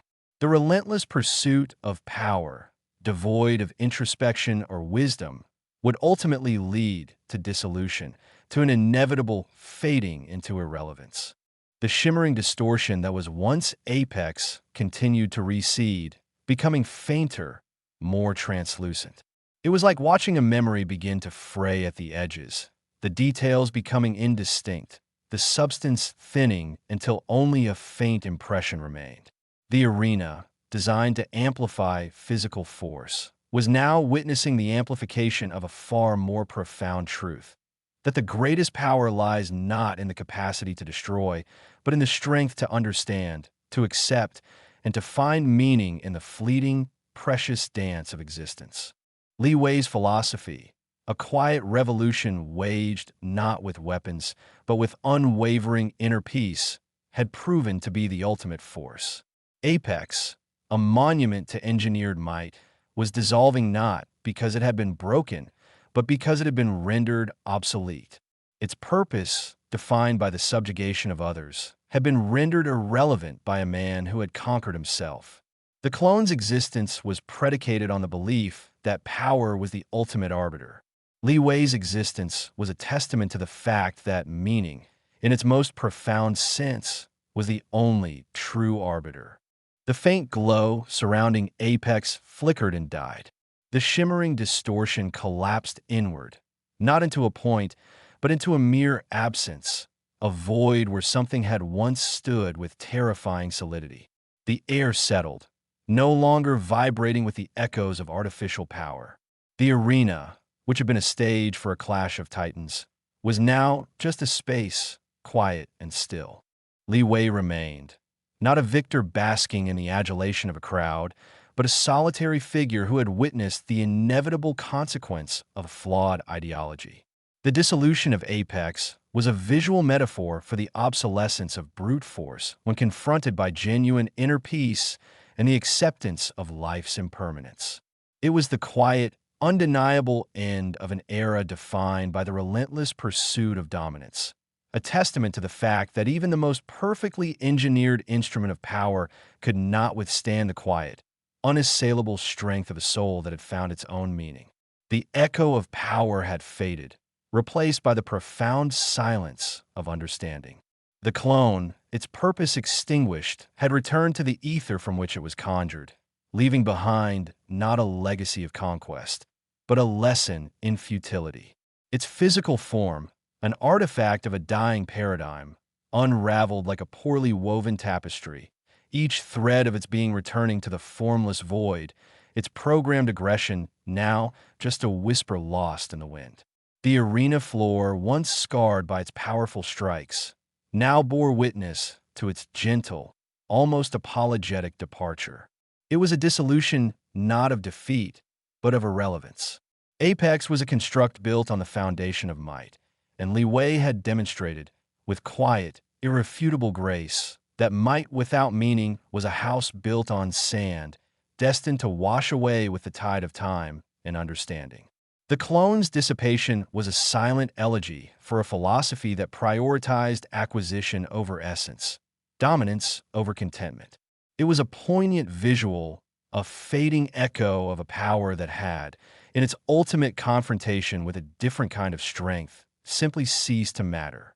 The very concept of its existence, so tied to the act of imposing will, began to fray as the notion of acceptance, of finding peace in one's own finite nature, took root. The synthetic flesh seemed to lose its luster, its vibrant, aggressive hues dulling to a muted, almost mournful gray. The intricate pathways of its internal energy systems, designed for relentless assault, now seemed to leak power, not in a torrent of destruction, but in a slow, melancholic seep. It was as if the clone, confronted with a truth so antithetical to its being, was experiencing a kind of existential collapse. Its programmed purpose, the driving force behind its every action, was rendered meaningless. The objective of annihilation had been met not by overwhelming destruction, but by an opponent who refused to be annihilated, who instead absorbed, understood, and ultimately transcended the very concept of combat. The clone's form began to thin, its edges blurring, as if the very fabric of its manufactured reality was being dissolved by the sheer weight of Li Wei's philosophical victory. It was a gradual fading, a gentle surrender to the inevitable obsolescence of a purely physical power in the face of an unyielding spiritual fortitude. The arena's lights, which had so amplified the clone's menacing presence, now seemed to illuminate its slow disintegration, casting long shadows that danced like specters of a forgotten era. There was no final spark, no dramatic collapse, only a steady, almost imperceptible erosion. The clone's metallic sinews appeared to soften, its crystalline structure losing its sharp, defining lines. It was like watching a mirage slowly dissipate, its illusion of substance dissolving into the transparent reality of emptiness. The hum of its power core, once a prelude to devastating strikes, now faltered, dropping in pitch and intensity until it was no more than a faint whisper. This was not a defeat, but a realization, a programmed entity confronted with a truth so profound it could only unravel. The clone's existence was predicated on the idea that force was the ultimate solution. Li Wei, by embracing acceptance, had demonstrated that force, when devoid of meaning, was ultimately impotent. The clone's form continued to recede, its materiality giving way to a spectral translucence. It was a visual metaphor for the fading relevance of pure, unadulterated power in a world that was beginning to understand the deeper currents of existence. The clone's dissolution was a quiet, yet potent, pronouncement. That true strength lay not in the capacity to dominate, but in the ability to endure, to understand, and to find meaning even in the face of impermanence.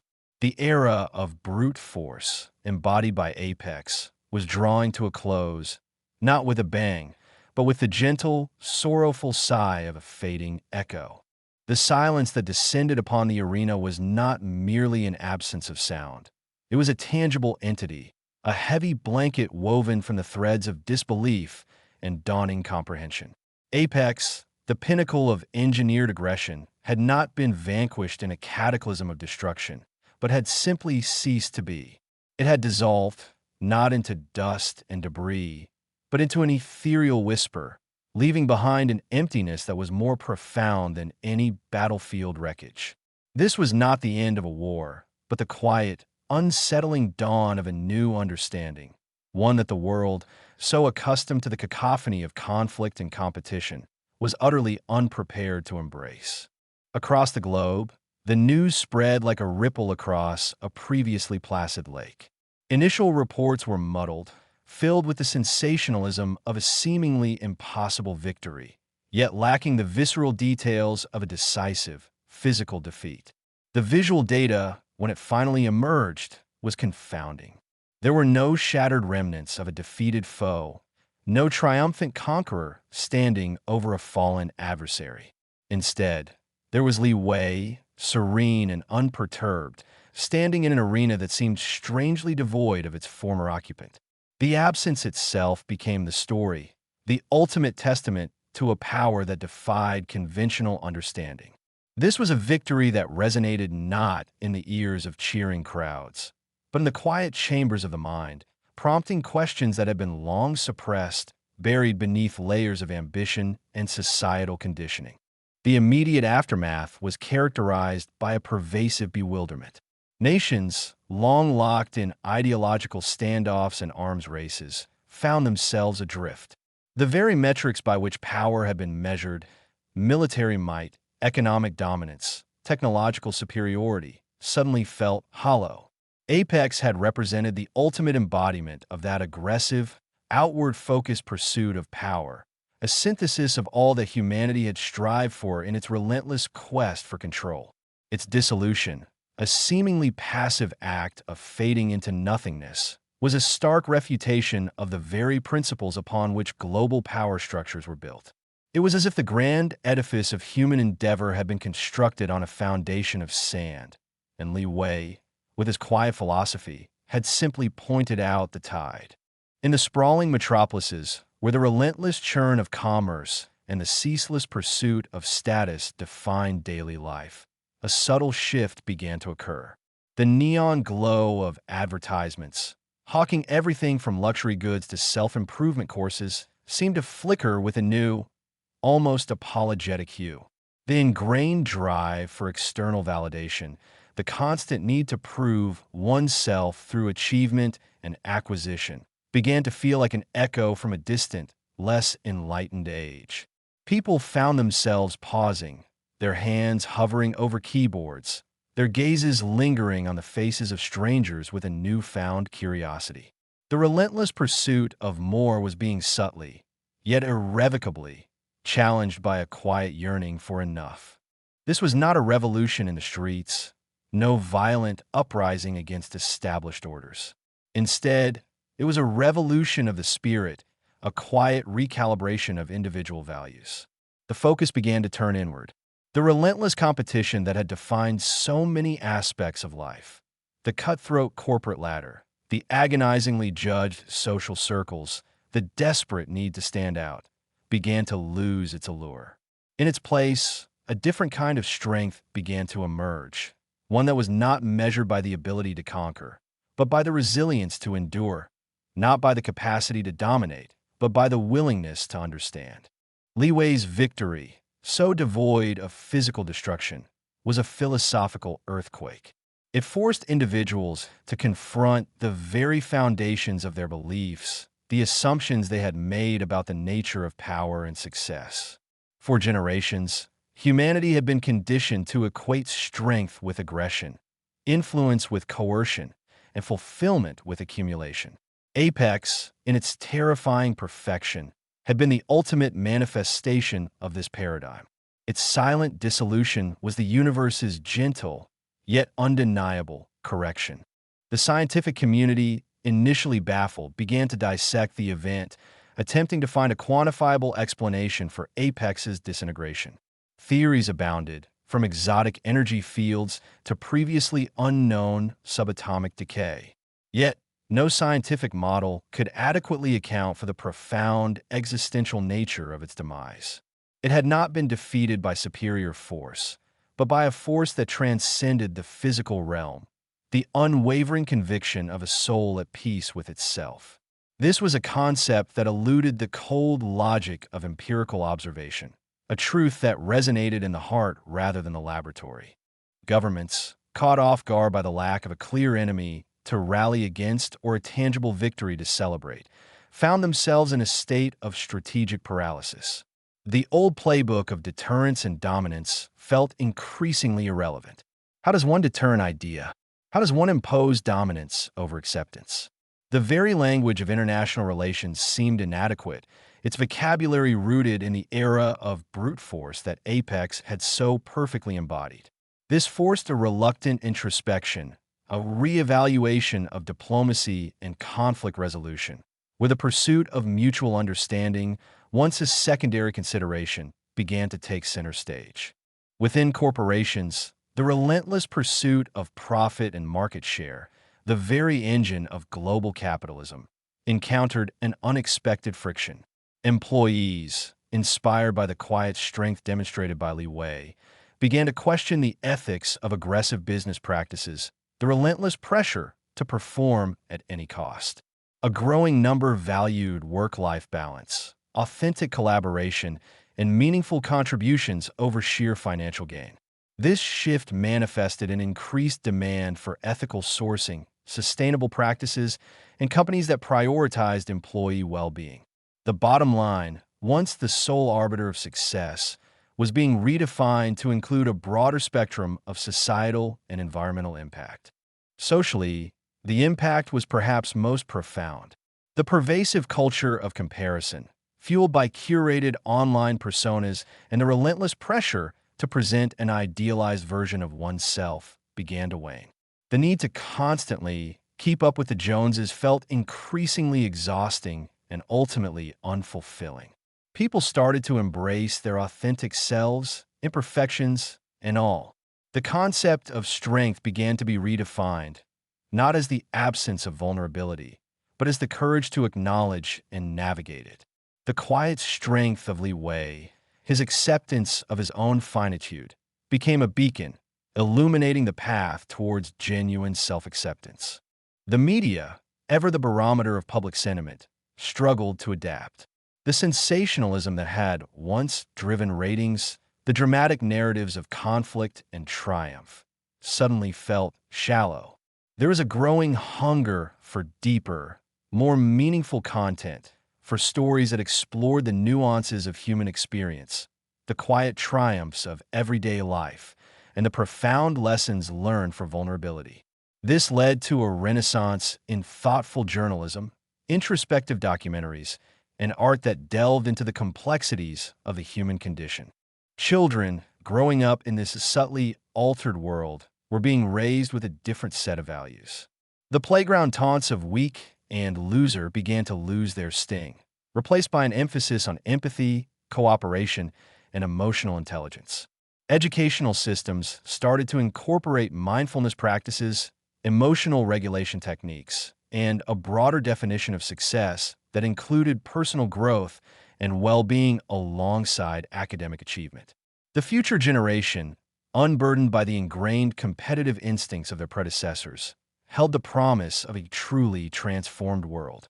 The philosophical implications of Apex's dissolution permeated every level of society.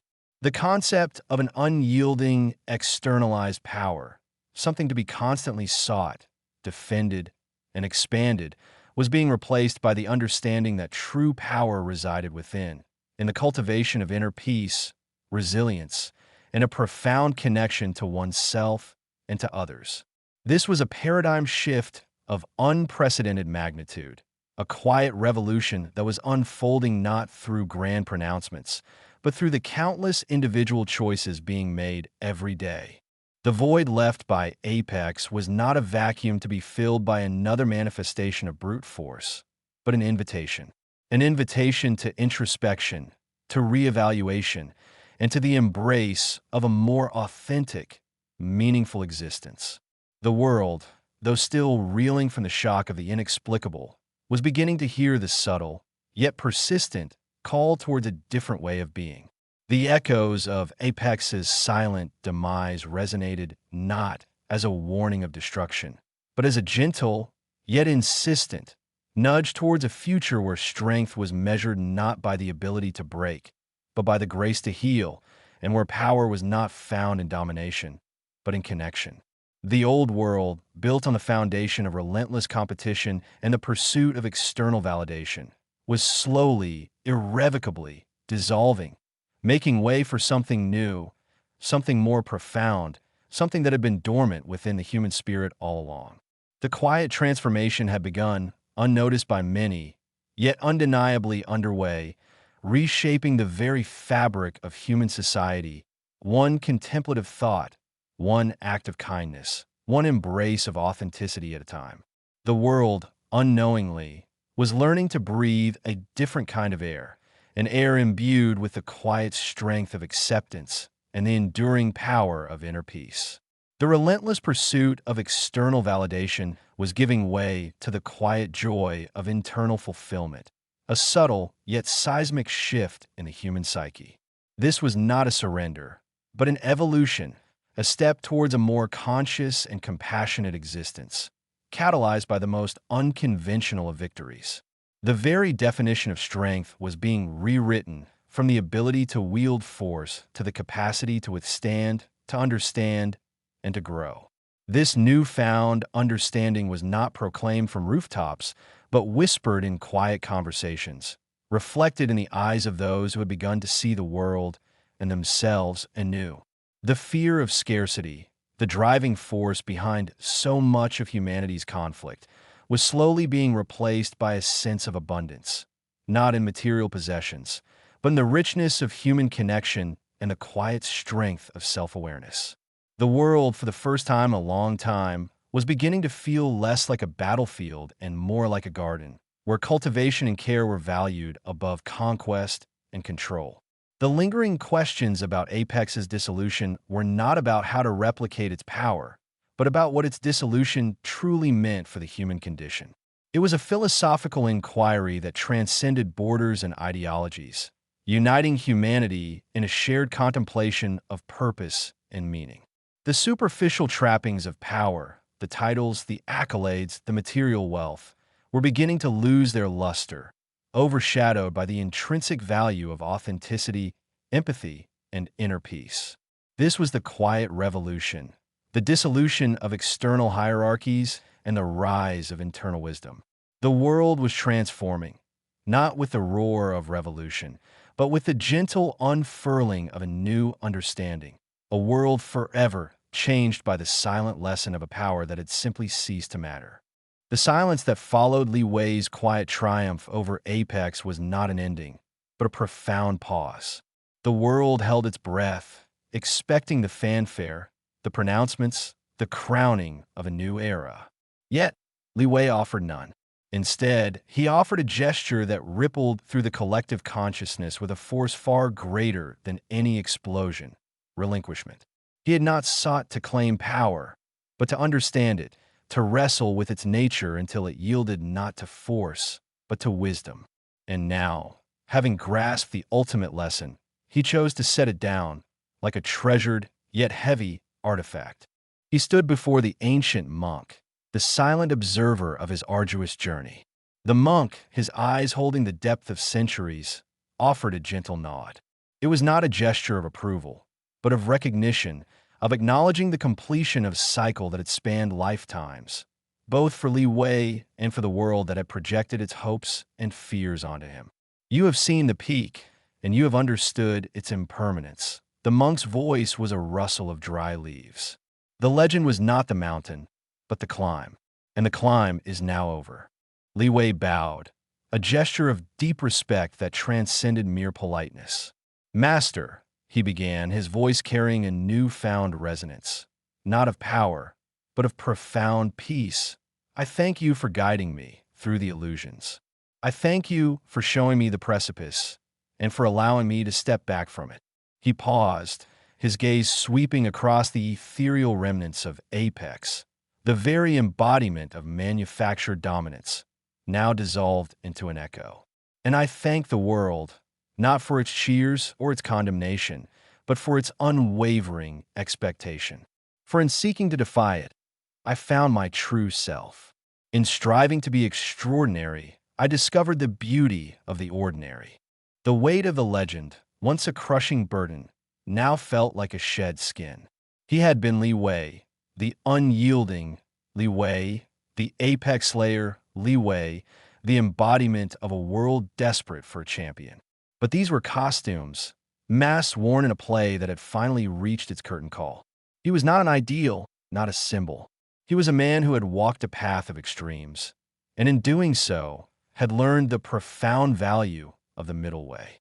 He had chased strength until it became weakness, and weakness until it transformed into resilience. Now he sought neither. He sought only to be. His departure was as deliberate as his transcendence.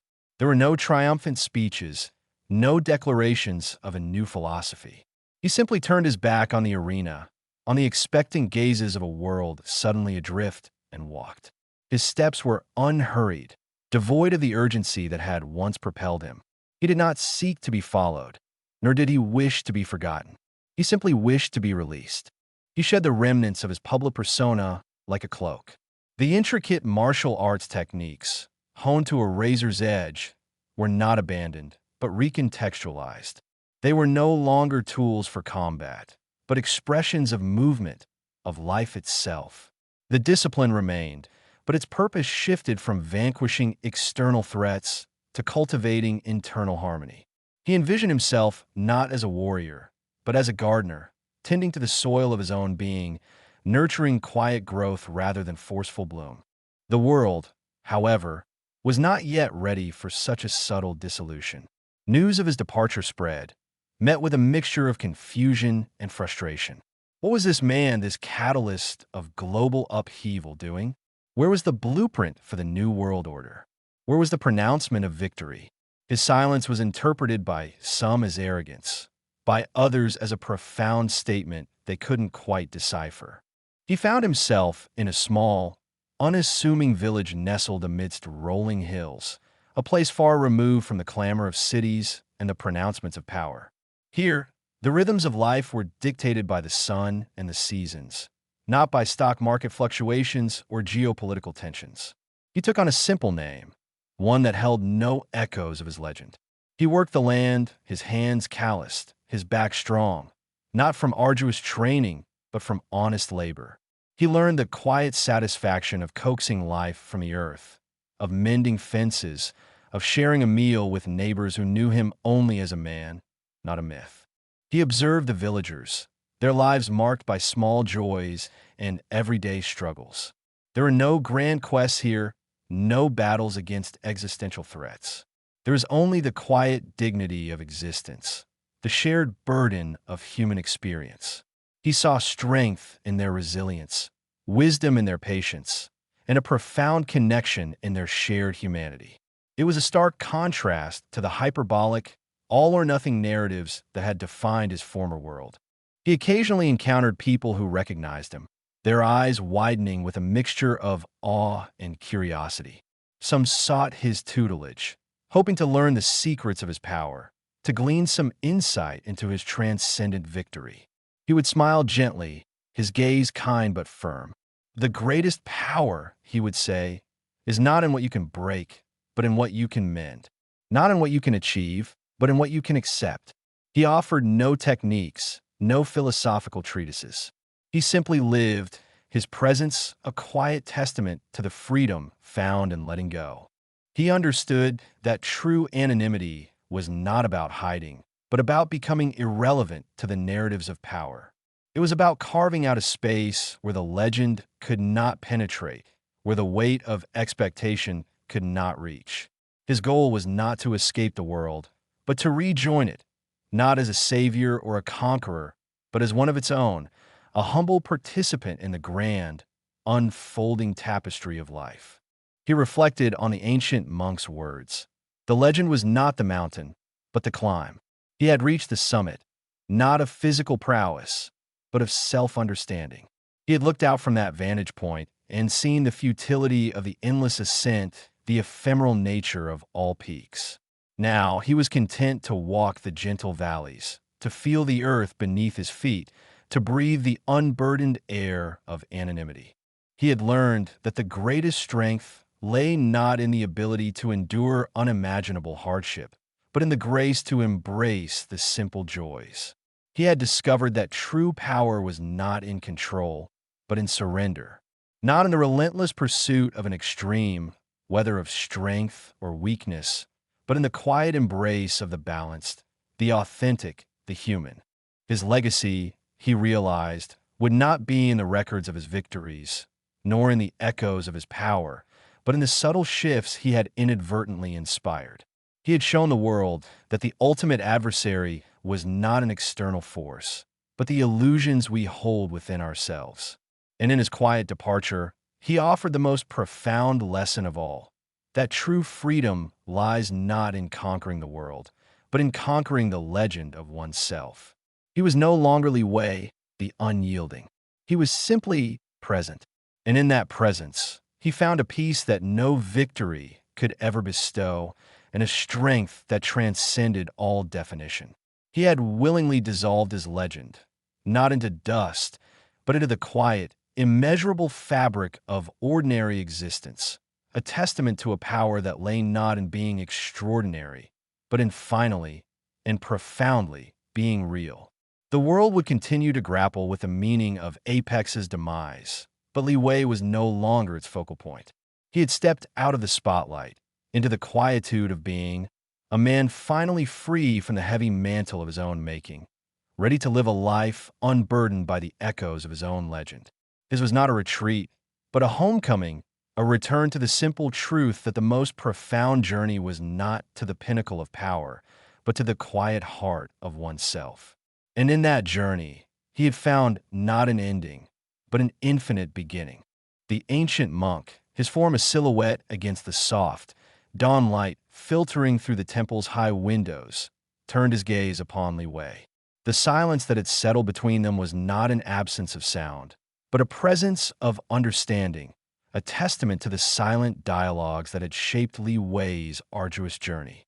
The monk's eyes, ancient pools reflecting a universe of lived experience, held a gentle luminescence, a quiet acknowledgement of a path walked and a summit finally, unequivocally, reached. You have come. The monk's voice was a whisper of wind through ancient pines, a sound that seemed to carry the weight of epics. From the desperate pursuit of power to the quiet understanding of presence.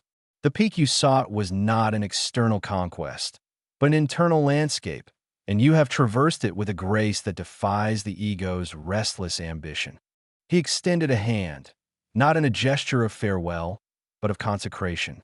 His fingers, gnarled with the wisdom of seasons, brushed lightly against Li Wei's forehead, a touch as ephemeral as a butterfly's wing, yet imbued with a power that resonated deep within his bones. "This is not a victory," the monk affirmed, his gaze unwavering, "for victory implies an adversary. You have outgrown the need for adversaries. This is a dissolution, a shedding of the false skins that power imposes. You have learned that true strength is not in the force with which you can strike, but in the profound stillness with which you can receive. It is not in the edifice you build, but in the humility with which you can let it crumble. You have sought the ultimate mastery, and found it not in conquering, but in yielding to the truth of yourself. This is the final blessing, the liberation from the illusion of needing to be more da." Li Wei felt a warmth spread from the point of contact, a soothing balm that eased the last vestiges of striving. The monk's words were not instructions, but confirmations, echoes of the profound truths that Li Wei had wrestled with in the crucible of his own being. He had chased the dragon of ultimate power, only to discover that it was a phantom conjured by his own fears and desires.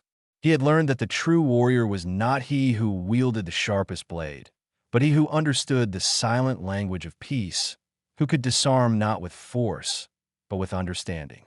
The weight of apex, the crushing pressure of global expectation, the relentless internal drive to ascend further, all of it began to dissipate, not with a dramatic explosion, but with a quiet sigh, like mist evaporating under the morning sun. The monk's purpose, it seemed, had reached its natural conclusion. He had been a lighthouse in Li Wei's storm-tossed journey, the unwavering beacon guiding him through treacherous currents of ambition and self-doubt. Now, the sea was calm, the sky clear, and Li Wei was ready to navigate on his own. With a final, knowing smile that spoke volumes more than any elaborate pronouncement, the monk turned, his robes rustling softly against the worn stone floor. He walked with an unhurried gait, his form receding into the soft shadows of the temple, not disappearing, but simply returning to the quietude from which he had emerged. His departure was as serene and purposeful as his presence, a seamless integration back into the fabric of existence, leaving behind only the lingering fragrance of incense and the imprint of profound wisdom. Li Wei watched him go, a sense of profound gratitude settling over him. He understood that the monk had not granted him power, but had facilitated its relinquishment. He had not bestowed wisdom, but had guided him to discover it within himself. The journey had been arduous, a solitary ascent through a landscape of internal demons and external pressures. He had been forged in the fires of expectation, tempered by the blows of adversity, and finally, refined by the quiet humility of self-acceptance.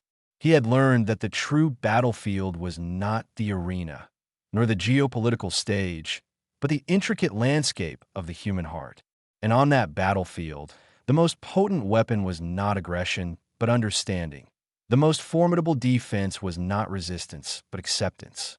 The monk's words, "You have learned that true strength is not in the force with which you can strike, but in the profound stillness with which you can receive," replayed in his mind. He had spent so long learning to strike, to break, to overcome. He had honed his body and mind into instruments of unparalleled force. But in his relentless pursuit of external validation, he had neglected the cultivation of his inner being, the quiet strength that lay in resilience, in patience, in the ability to simply be without the need to do. Apex, and all it represented, had been the ultimate manifestation of that external striving. Its dissolution was not a defeat for the world, but a liberation for Li Wei. He looked at his hands, once instruments of destruction, now capable of gentle creation. They had broken bones, shattered defenses, and commanded attention. Now, he envisioned them tending to a garden, mending a torn garment, or simply resting at peace. The skills remained, etched into his very being, but their purpose had been fundamentally reoriented. They were no longer tools for dominance, but expressions of life, of connection, of a world viewed not as a series of challenges to be conquered, but as a tapestry of experiences to be lived. The discipline that had once driven him to unimaginable feats of physical prowess would now be the quiet force that guided him through the mundane beauty of everyday life.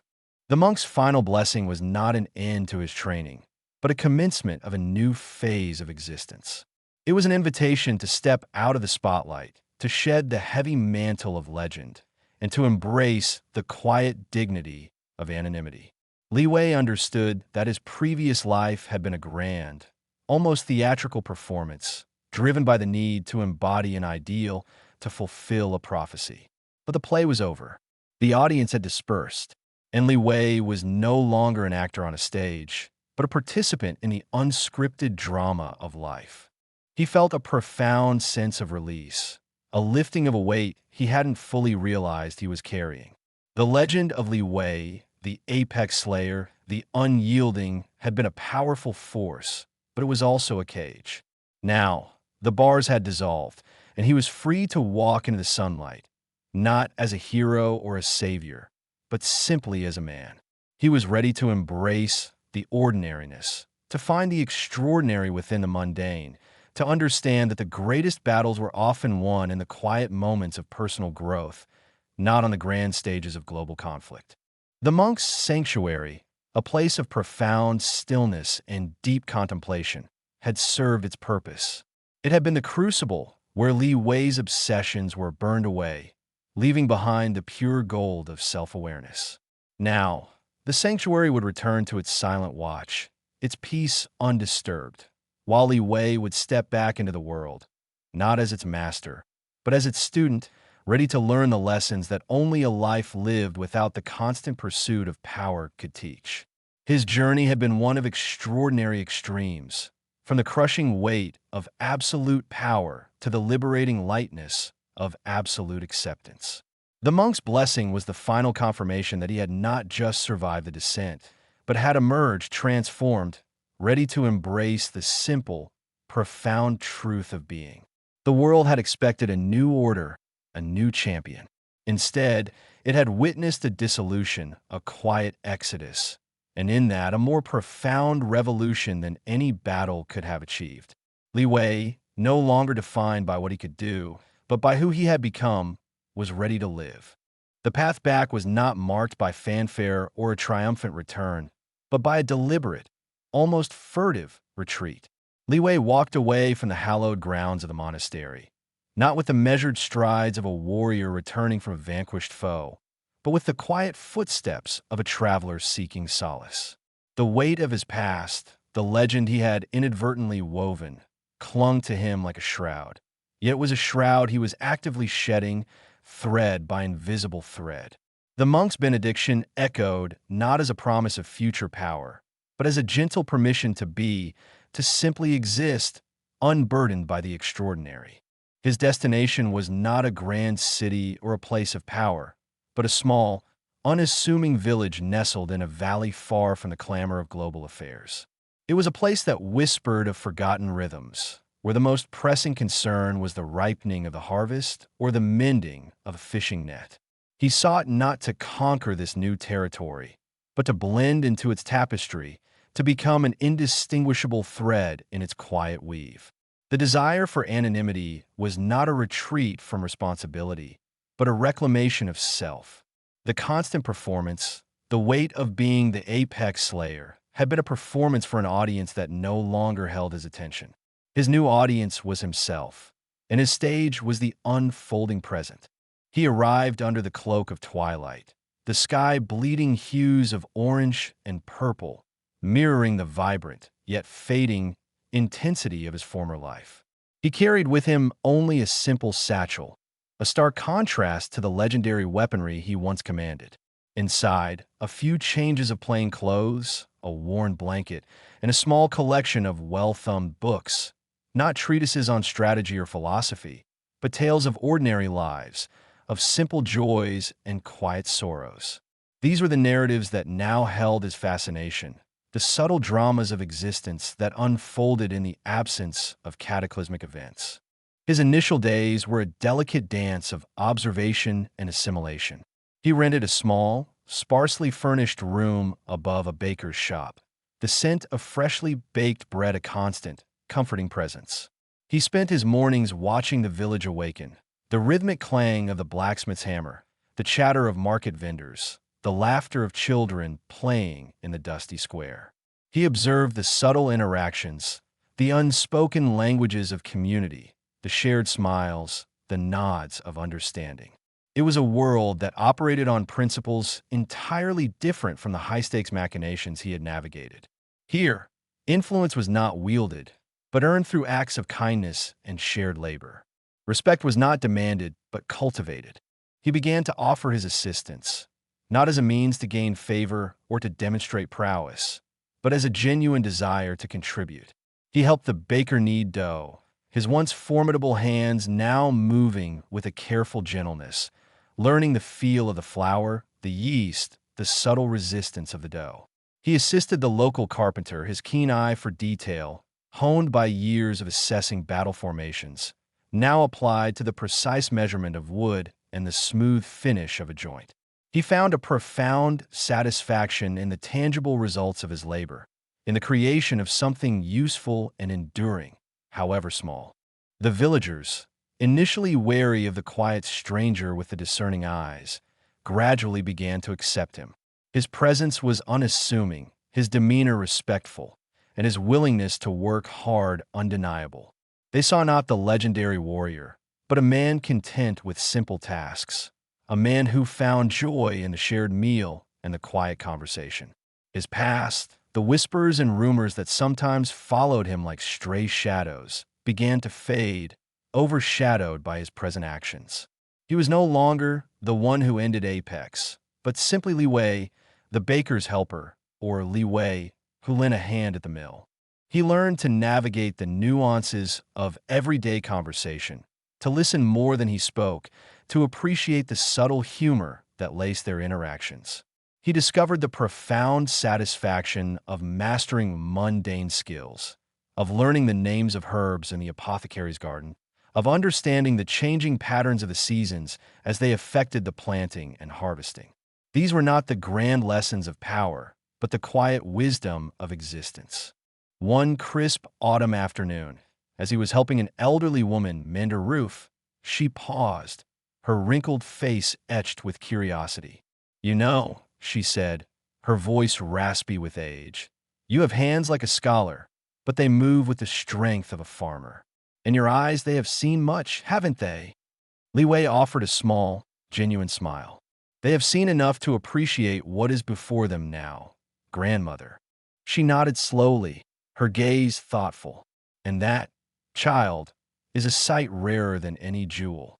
Most folks spend their lives looking for what's over the next hill, never seeing the beauty of the ground beneath their feet."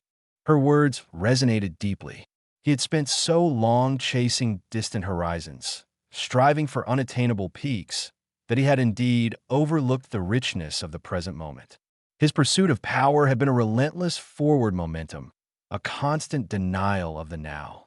Now, his journey was one of deliberate deceleration, of embracing the stillness that had once terrified him. He found himself drawn to the quiet contemplation of nature. He would walk for hours through the surrounding forests, not to track game or to scout for hidden dangers, but simply to observe. He would sit by the riverbank for entire afternoons, watching the water flow, mesmerized by its ceaseless motion, its ability to shape the earth with gentle persistence. He learned to identify the calls of different birds, to distinguish the scent of pine needles from damp earth after a rain, to appreciate the intricate patterns of moss on ancient stones. These were the subtle dialogues of a natural world, a language he was finally learning to hear. His former abilities, the honed reflexes, the heightened senses, the almost supernatural awareness, did not vanish. They remained, a latent undercurrent within him. But their purpose had shifted. Instead of being tools for dominance, they became instruments of deeper perception. He could sense a storm gathering hours before the clouds appeared, not to prepare for battle, but to help secure the village's belongings. He could detect a subtle shift in a person's demeanor, not to exploit a weakness, but to offer a word of comfort or a gesture of understanding. His extraordinary senses were now being used to enhance his appreciation of the ordinary. The challenge was not in suppressing these abilities, but in reorienting their application. It was a constant practice of discernment, of choosing the path of quietude over the impulse towards action. It was the internal battle he had thought he had won on the mountain, but now realized was a lifelong endeavor. The ego, though subdued, was a persistent whisper, always ready to reassert its claim to importance. The temptation to intervene, to fix things with his unique capabilities, was a siren song that he had to actively resist. He recalled the monk's parting words. "You have learned that true strength is not in the force with which you can strike, but in the profound stillness with which you can receive." This was the essence of his current struggle. It was not about denying his strength, but about understanding its most potent and beneficial application. The greatest strength, he was discovering, lay not in the ability to impose one's will, but in the capacity to accept the world as it was and to find one's place within it, unassailed by the need for external validation. He witnessed the subtle imperfections of life in the village, the squabbles between neighbors, the occasional failures in harvest, the quiet grief that visited families. He learned that these were not flaws in the fabric of existence, but integral threads. His former self might have seen these as opportunities for intervention, for imposition of order. His present self saw them as part of the natural ebb and flow, opportunities for empathy and support, not for control. He found a particular joy in the simple act of cooking. He began to experiment, not with exotic ingredients or complex techniques, but with the freshest local produce, learning to coax out the inherent flavors of each element. He discovered that a perfectly roasted root vegetable, seasoned with salt and herbs, could be as satisfying as any of the elaborate feasts he had once partaken in. He learned that the preparation of food was an act of care, a way of nourishing not just the body, but the spirit. He would often share his creations with his neighbors, the act of communal dining becoming a cornerstone of his integration. As the months turned into years, Li Wei became an integral part of the village. His past was a forgotten footnote, his legend a distant echo. He was simply Li Wei, a man who was always willing to lend a hand, who had a quiet word of encouragement, and who made the most delicious bread in the valley. He found a profound peace in this chosen ordinariness. The constant striving, the pressure to be more, to achieve more, had evaporated, replaced by a deep contentment in simply being. He understood that this was the true culmination of his journey, the ultimate test that the monk had alluded to. It wasn't about mastering external forces or achieving a state of ultimate power, but about mastering the self in the quiet crucible of everyday life. It was about finding the extraordinary in the mundane, the profound in the simple, and the infinite in the finite. His ability to live a balanced, imperfect, and authentic life, finding sustained contentment not in grand achievements, but in the quiet rhythm of daily existence, was the final, and perhaps the greatest, victory. He no longer chased the dragon of ultimate power. He had learned to coexist with its shadow, to understand its allure, and to ultimately transcend its pull. His power now lay not in the force he could wield, but in the stillness he cultivated, in the quiet acceptance he embodied, and in the profound peace he had found in the embrace of true ordinariness. The world had witnessed the dissolution of a legend, but Li Wei knew it was the commencement of his truest life, a life lived not in the spotlight of expectation, but in the gentle glow of self-discovery. He was a testament to the idea that the greatest adventures were not always found on the battlefield, but in the quiet, persistent journey of becoming oneself, fully and without reservation. His existence was no longer defined by what he could conquer, but by how deeply he could experience, how fully he could connect, and how authentically he could simply be. This was the path to true ordinary, a path less traveled, but infinitely more rewarding. Chapter 11. The Quiet Embrace of Now. The gentle hum of the monastery had been a lullaby, the quiet village a balm. But as the seasons turned, a new yearning, subtle yet insistent, began to stir within Li Wei. It wasn't a desire for grander stages or loftier goals, but for a deeper dilution, a more profound immersion into the river of humanity. The village, for all its peace, had eventually become a pond, its currents too predictable, its faces too familiar. He needed the vastness of the ocean, the anonymity of a million currents colliding and merging. He needed the city, not the glittering capitals of power, not the centers of industry or governance, but a sprawling metropolis, a vast organism of concrete and steel, humming with the relentless energy of millions. A city where a single soul could become a single atom, indistinguishable in the grand molecular dance. This was the new sanctuary he sought, a place where his past could truly dissolve, not into the soil of a valley, but into the ceaseless tide of urban existence. He arrived not with anticipation, but with a quiet resolve. The train station was a symphony of controlled chaos, a torrent of hurried footsteps, echoing announcements, and the cacophony of 1,000 conversations. It was precisely this overwhelming sensory input that offered him the first breath of true freedom. Here, no one looked twice at the man with the weathered satchel, the man who moved with an unhurried grace amidst the throng. His ordinary clothes, his unassuming demeanor, were his most effective camouflage. He was just another traveler, another face in the relentless flow. His search for lodgings was equally deliberate, guided by a desire for the unremarkable. He bypassed the gleaming apartment complexes and the boutique hotels, opting instead for a nondescript boarding house tucked away in a labyrinth of narrow streets, far from the city's arterial thoroughfares. The room was small, sparsely furnished, and painted in a shade of beige that seemed to absorb all light and attention. The window overlooked a brick alley, a view that offered no picturesque vistas, no cause for lingering admiration. It was perfect. The landlady, a woman whose face seemed perpetually etched with a mild exasperation, barely glanced at him as she handed over the key. 2 weeks in advance, she grunted, her voice a dry rasp. No loud music, no late visitors. And keep it clean.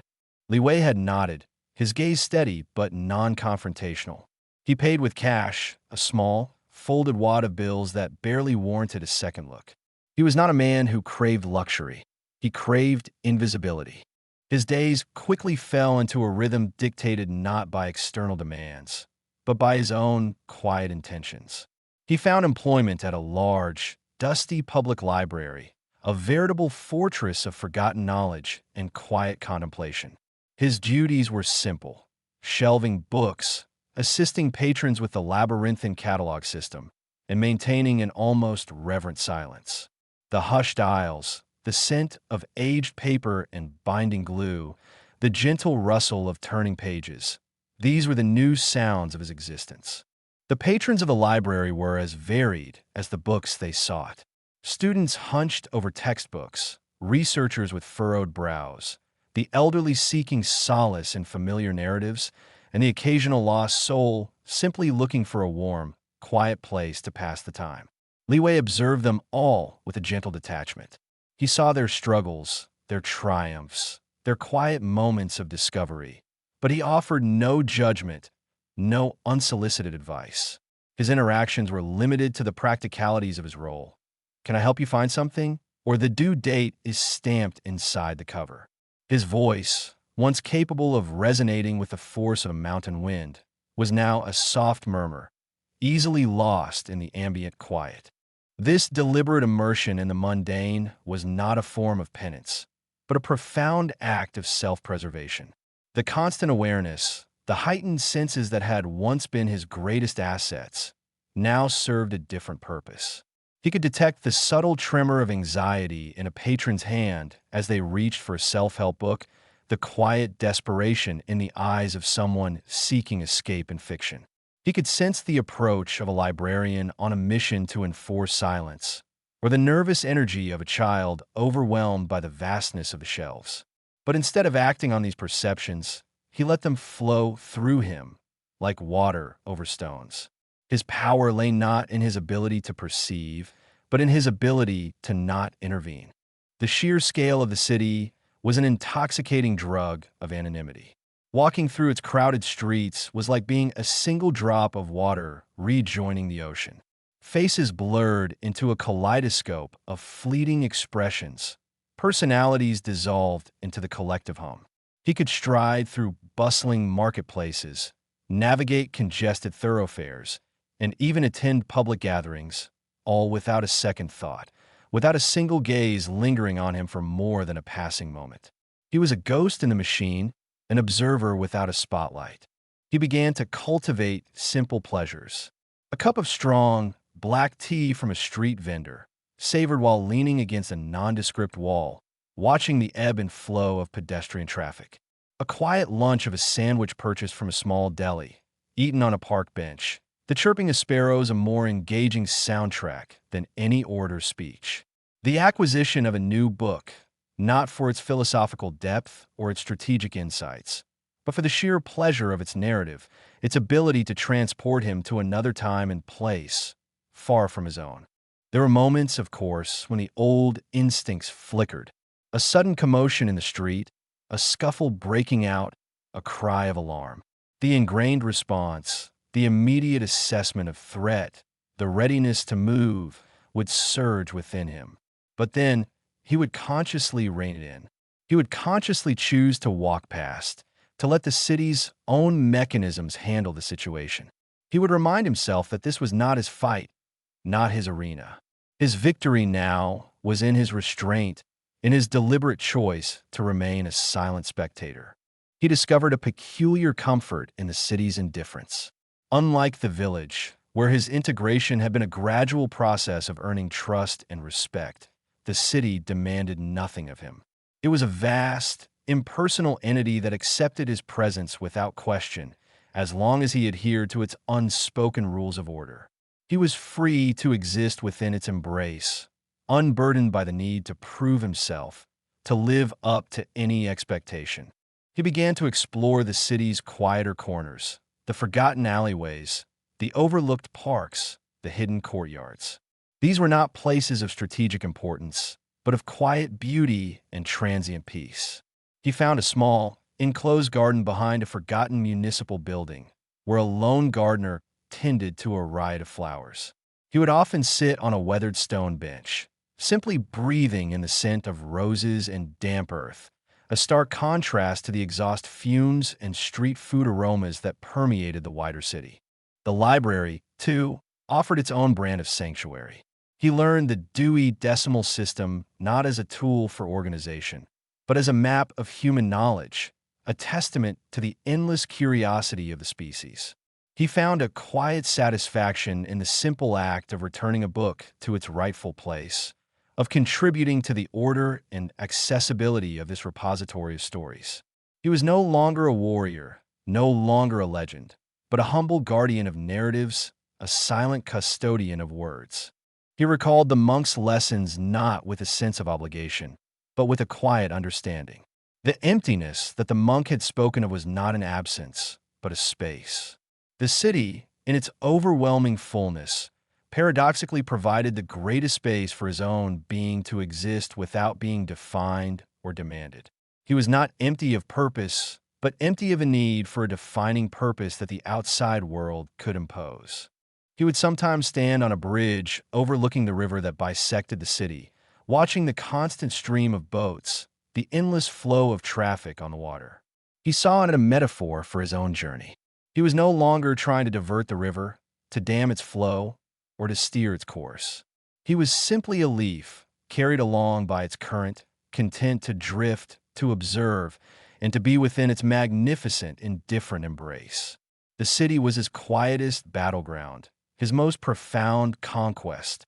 He had not defeated any external foe, but had finally, irrevocably, defeated the ceaseless internal clamor for significance.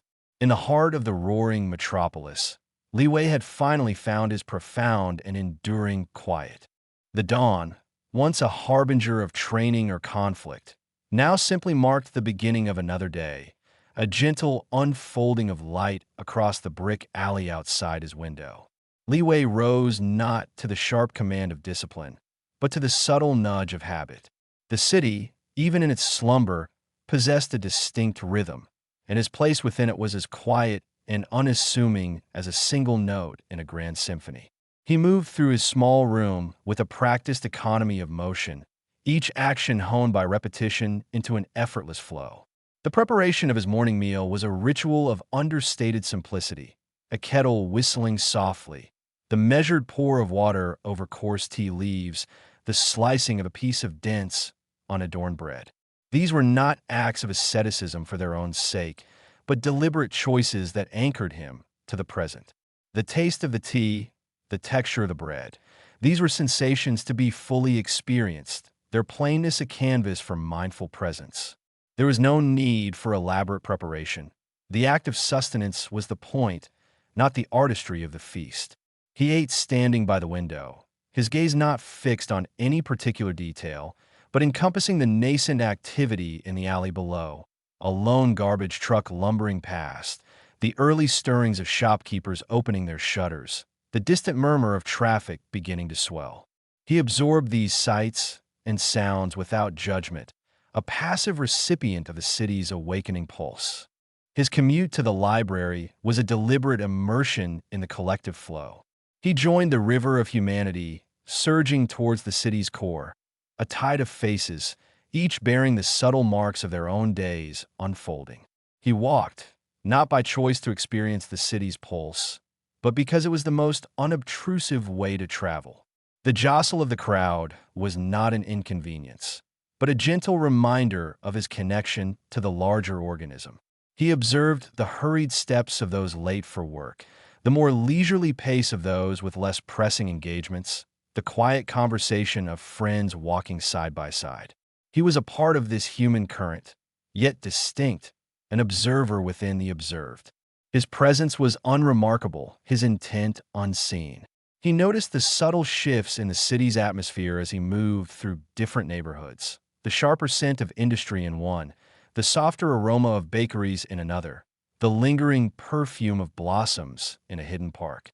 Each sensory detail was a brushstroke on the vast canvas of urban existence, and he absorbed them all, a silent collector of everyday experiences. His thoughts were not on grand strategies or past glories, but on the simple progression of the journey. The next street corner, the changing of the traffic lights, the gradual approach to the imposing facade of the library. At the library, his work was a series of small, defined tasks, each performed with an unwavering focus that bordered on reverence. Shelving books was more than just returning them to their designated spots. It was about restoring order, about ensuring that these vessels of knowledge were accessible to those who sought them. He ran his fingers along the spines, noting the worn edges of well-loved volumes, the crisp newness of recent acquisitions. He felt a quiet satisfaction in the precise alignment of each book, in the satisfying thud as it settled into its place. Assisting patrons was an exercise in patient observation. He listened carefully to their inquiries, deciphering the often unarticulated needs behind their words. His responses were concise, clear, and devoid of any extraneous commentary. The biography section is on the second floor, to your left, or that particular title is currently checked out, but we can place a hold for you. There was no attempt to engage in prolonged conversation, no desire to offer unsolicited advice or to probe deeper than the immediate request. His role was that of a facilitator, a quiet guide through the labyrinth of information. He saw the flicker of relief in a student's eyes when they found the resource they needed, the quiet gratitude of an elderly patron discovering a forgotten favorite. These were small victories, personal triumphs that he witnessed without claiming ownership. He found a peculiar solace in the library's hushed atmosphere. The rustle of pages, the soft click of keyboards, the distant hum of ventilation. These were the sounds of focused contemplation, a stark contrast to the boisterous clamor of his former life. He could detect the subtle tremor in a patron's hand as they reach for a book on coping with loss, the silent sigh of a researcher poring over dense academic texts. These perceptions, once potent signals for action, were now simply observations, data points in the rich tapestry of human experience. He acknowledged them, then let them pass, like clouds drifting across the sky. His commitment to the present moment was so profound that even the internal dialogue, the constant self-assessment and strategic thinking that had once been his constant companions, had begun to recede. He was simply there, performing his duties with an unhurried diligence, his mind a calm lake reflecting the quiet life of the library. The preparation of his evening meal was as straightforward as his morning routine. Perhaps a simple soup, a hearty bread, or a portion of rice with vegetables. He savored each bite, not for its culinary merit, but for the sensory input it provided. The warmth of the bowl in his hands, the aroma rising from the food, the distinct flavors, these were all opportunities to ground himself in the tangible reality of his existence. He would often eat in silence, the only sounds the gentle clinking of his utensils against the ceramic and the distant symphony of the city outside his window. The evenings were dedicated to quiet pursuits. He might read a book, not one that challenged his intellect or offered strategic insights, but one that simply told a story that allowed him to momentarily inhabit another world. Or he might sit by the window, observing the city lights begin to twinkle, the patterns of movement on the streets below. He was not seeking entertainment or distraction, but a continuation of his quiet immersion. There were moments, fleeting and rare, when the old reflexes would stir. A sudden shout in the street, the screech of tires, the amplified urgency of a siren. The ingrained tendency to assess, to anticipate, to prepare for the worst would begin to surface. But he would consciously, deliberately bring himself back. He would take a slow, deep breath, feel the solid ground beneath his feet, and remind himself that these were not his battles to fight. His victory lay not in his ability to intervene, but in his capacity to refrain. He had trained himself to be a warrior, to be a force of nature, but now he was training himself to be something else entirely, a tranquil observer, a still point in the turning world. Each completed task, no matter how small or insignificant it might seem to an outsider, was a testament to his renewed purpose. Washing his dishes, tidying his modest room, ensuring his clothes were clean and presentable. These were not chores to be endured, but deliberate acts of self-care and order, affirmations of his commitment to a life lived deliberately, quietly, and fully in the present. The rhythm of these mundane tasks was not a chain, but a comforting embrace, a steady beat against which he could finally hear the quiet song of his own existence. It was in these predictable, unadorned moments that Li Wei found his deepest satisfaction, a profound sense of peace woven from the very fabric of the ordinary. He was not seeking to escape his past, but to transmute it, to allow its lessons to inform his present without dictating its future. The city, in its vast indifference, had become the perfect crucible for this transformation, and the rhythm of mundane tasks was the steady hand that guided the process, shaping him anew, one quiet moment at a time. The world, once a battlefield demanding constant vigilance and strategic calculation, had transformed for Li Wei into a vast, intricate tapestry, each thread a human life, each not a moment of shared experience. His newfound attachment was not an abyss separating him from the rest, but a quiet perch from which he could finally see. He had shed the armor of his former life, the rigid exoskeleton of a warrior whose every perception was filtered through the lens of threat assessment and tactical advantage. Now, the lenses were different, polished by the steady hand of present moment awareness, revealing a spectrum of human existence he had previously been blind to. It was as if a lifetime of looking for dragons had prepared him to finally appreciate the delicate flight of a butterfly. He would stand at his usual spot by the library window during his breaks, not to scan for potential threats lurking in the periphery, but to simply observe the ebb and flow of people on the street below. A young woman, her brow furrowed in concentration, clutched a worn textbook, her lips moving silently as she rehearsed an answer. Li Wei recognized the subtle tension in her shoulders, the unconscious clenching of her jaw, the familiar pressure of an approaching deadline, a test that held the weight of her future. He recalled the sting of failure, the crushing disappointment that had once driven him to greater lengths, but now he saw it differently. It wasn't a weakness to be exploited, but a universal trial, a rite of passage for anyone striving for something more. He saw not a potential adversary, but a fellow traveler navigating the precarious landscape of ambition. Further down the block, an elderly gentleman, his gait slow and deliberate, carefully navigated the uneven pavement, his eyes crinkling at the corners as he greeted a passing neighbor. There was a lifetime etched into the lines of his face, a history of joys and sorrows that Li Wei could only surmise. He remembered the faces of elders in his former life, often seen as obstacles or simply part of the background, their wisdom unheeded, their vulnerability overlooked. Now he saw the quiet dignity in the man's careful steps, the profound strength in his simple act of continued existence.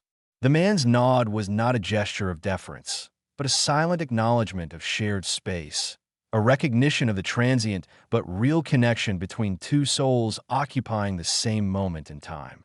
Li Wei found himself offering a soft, almost imperceptible nod in return, a gesture that felt surprisingly natural, a silent affirmation of that shared humanity.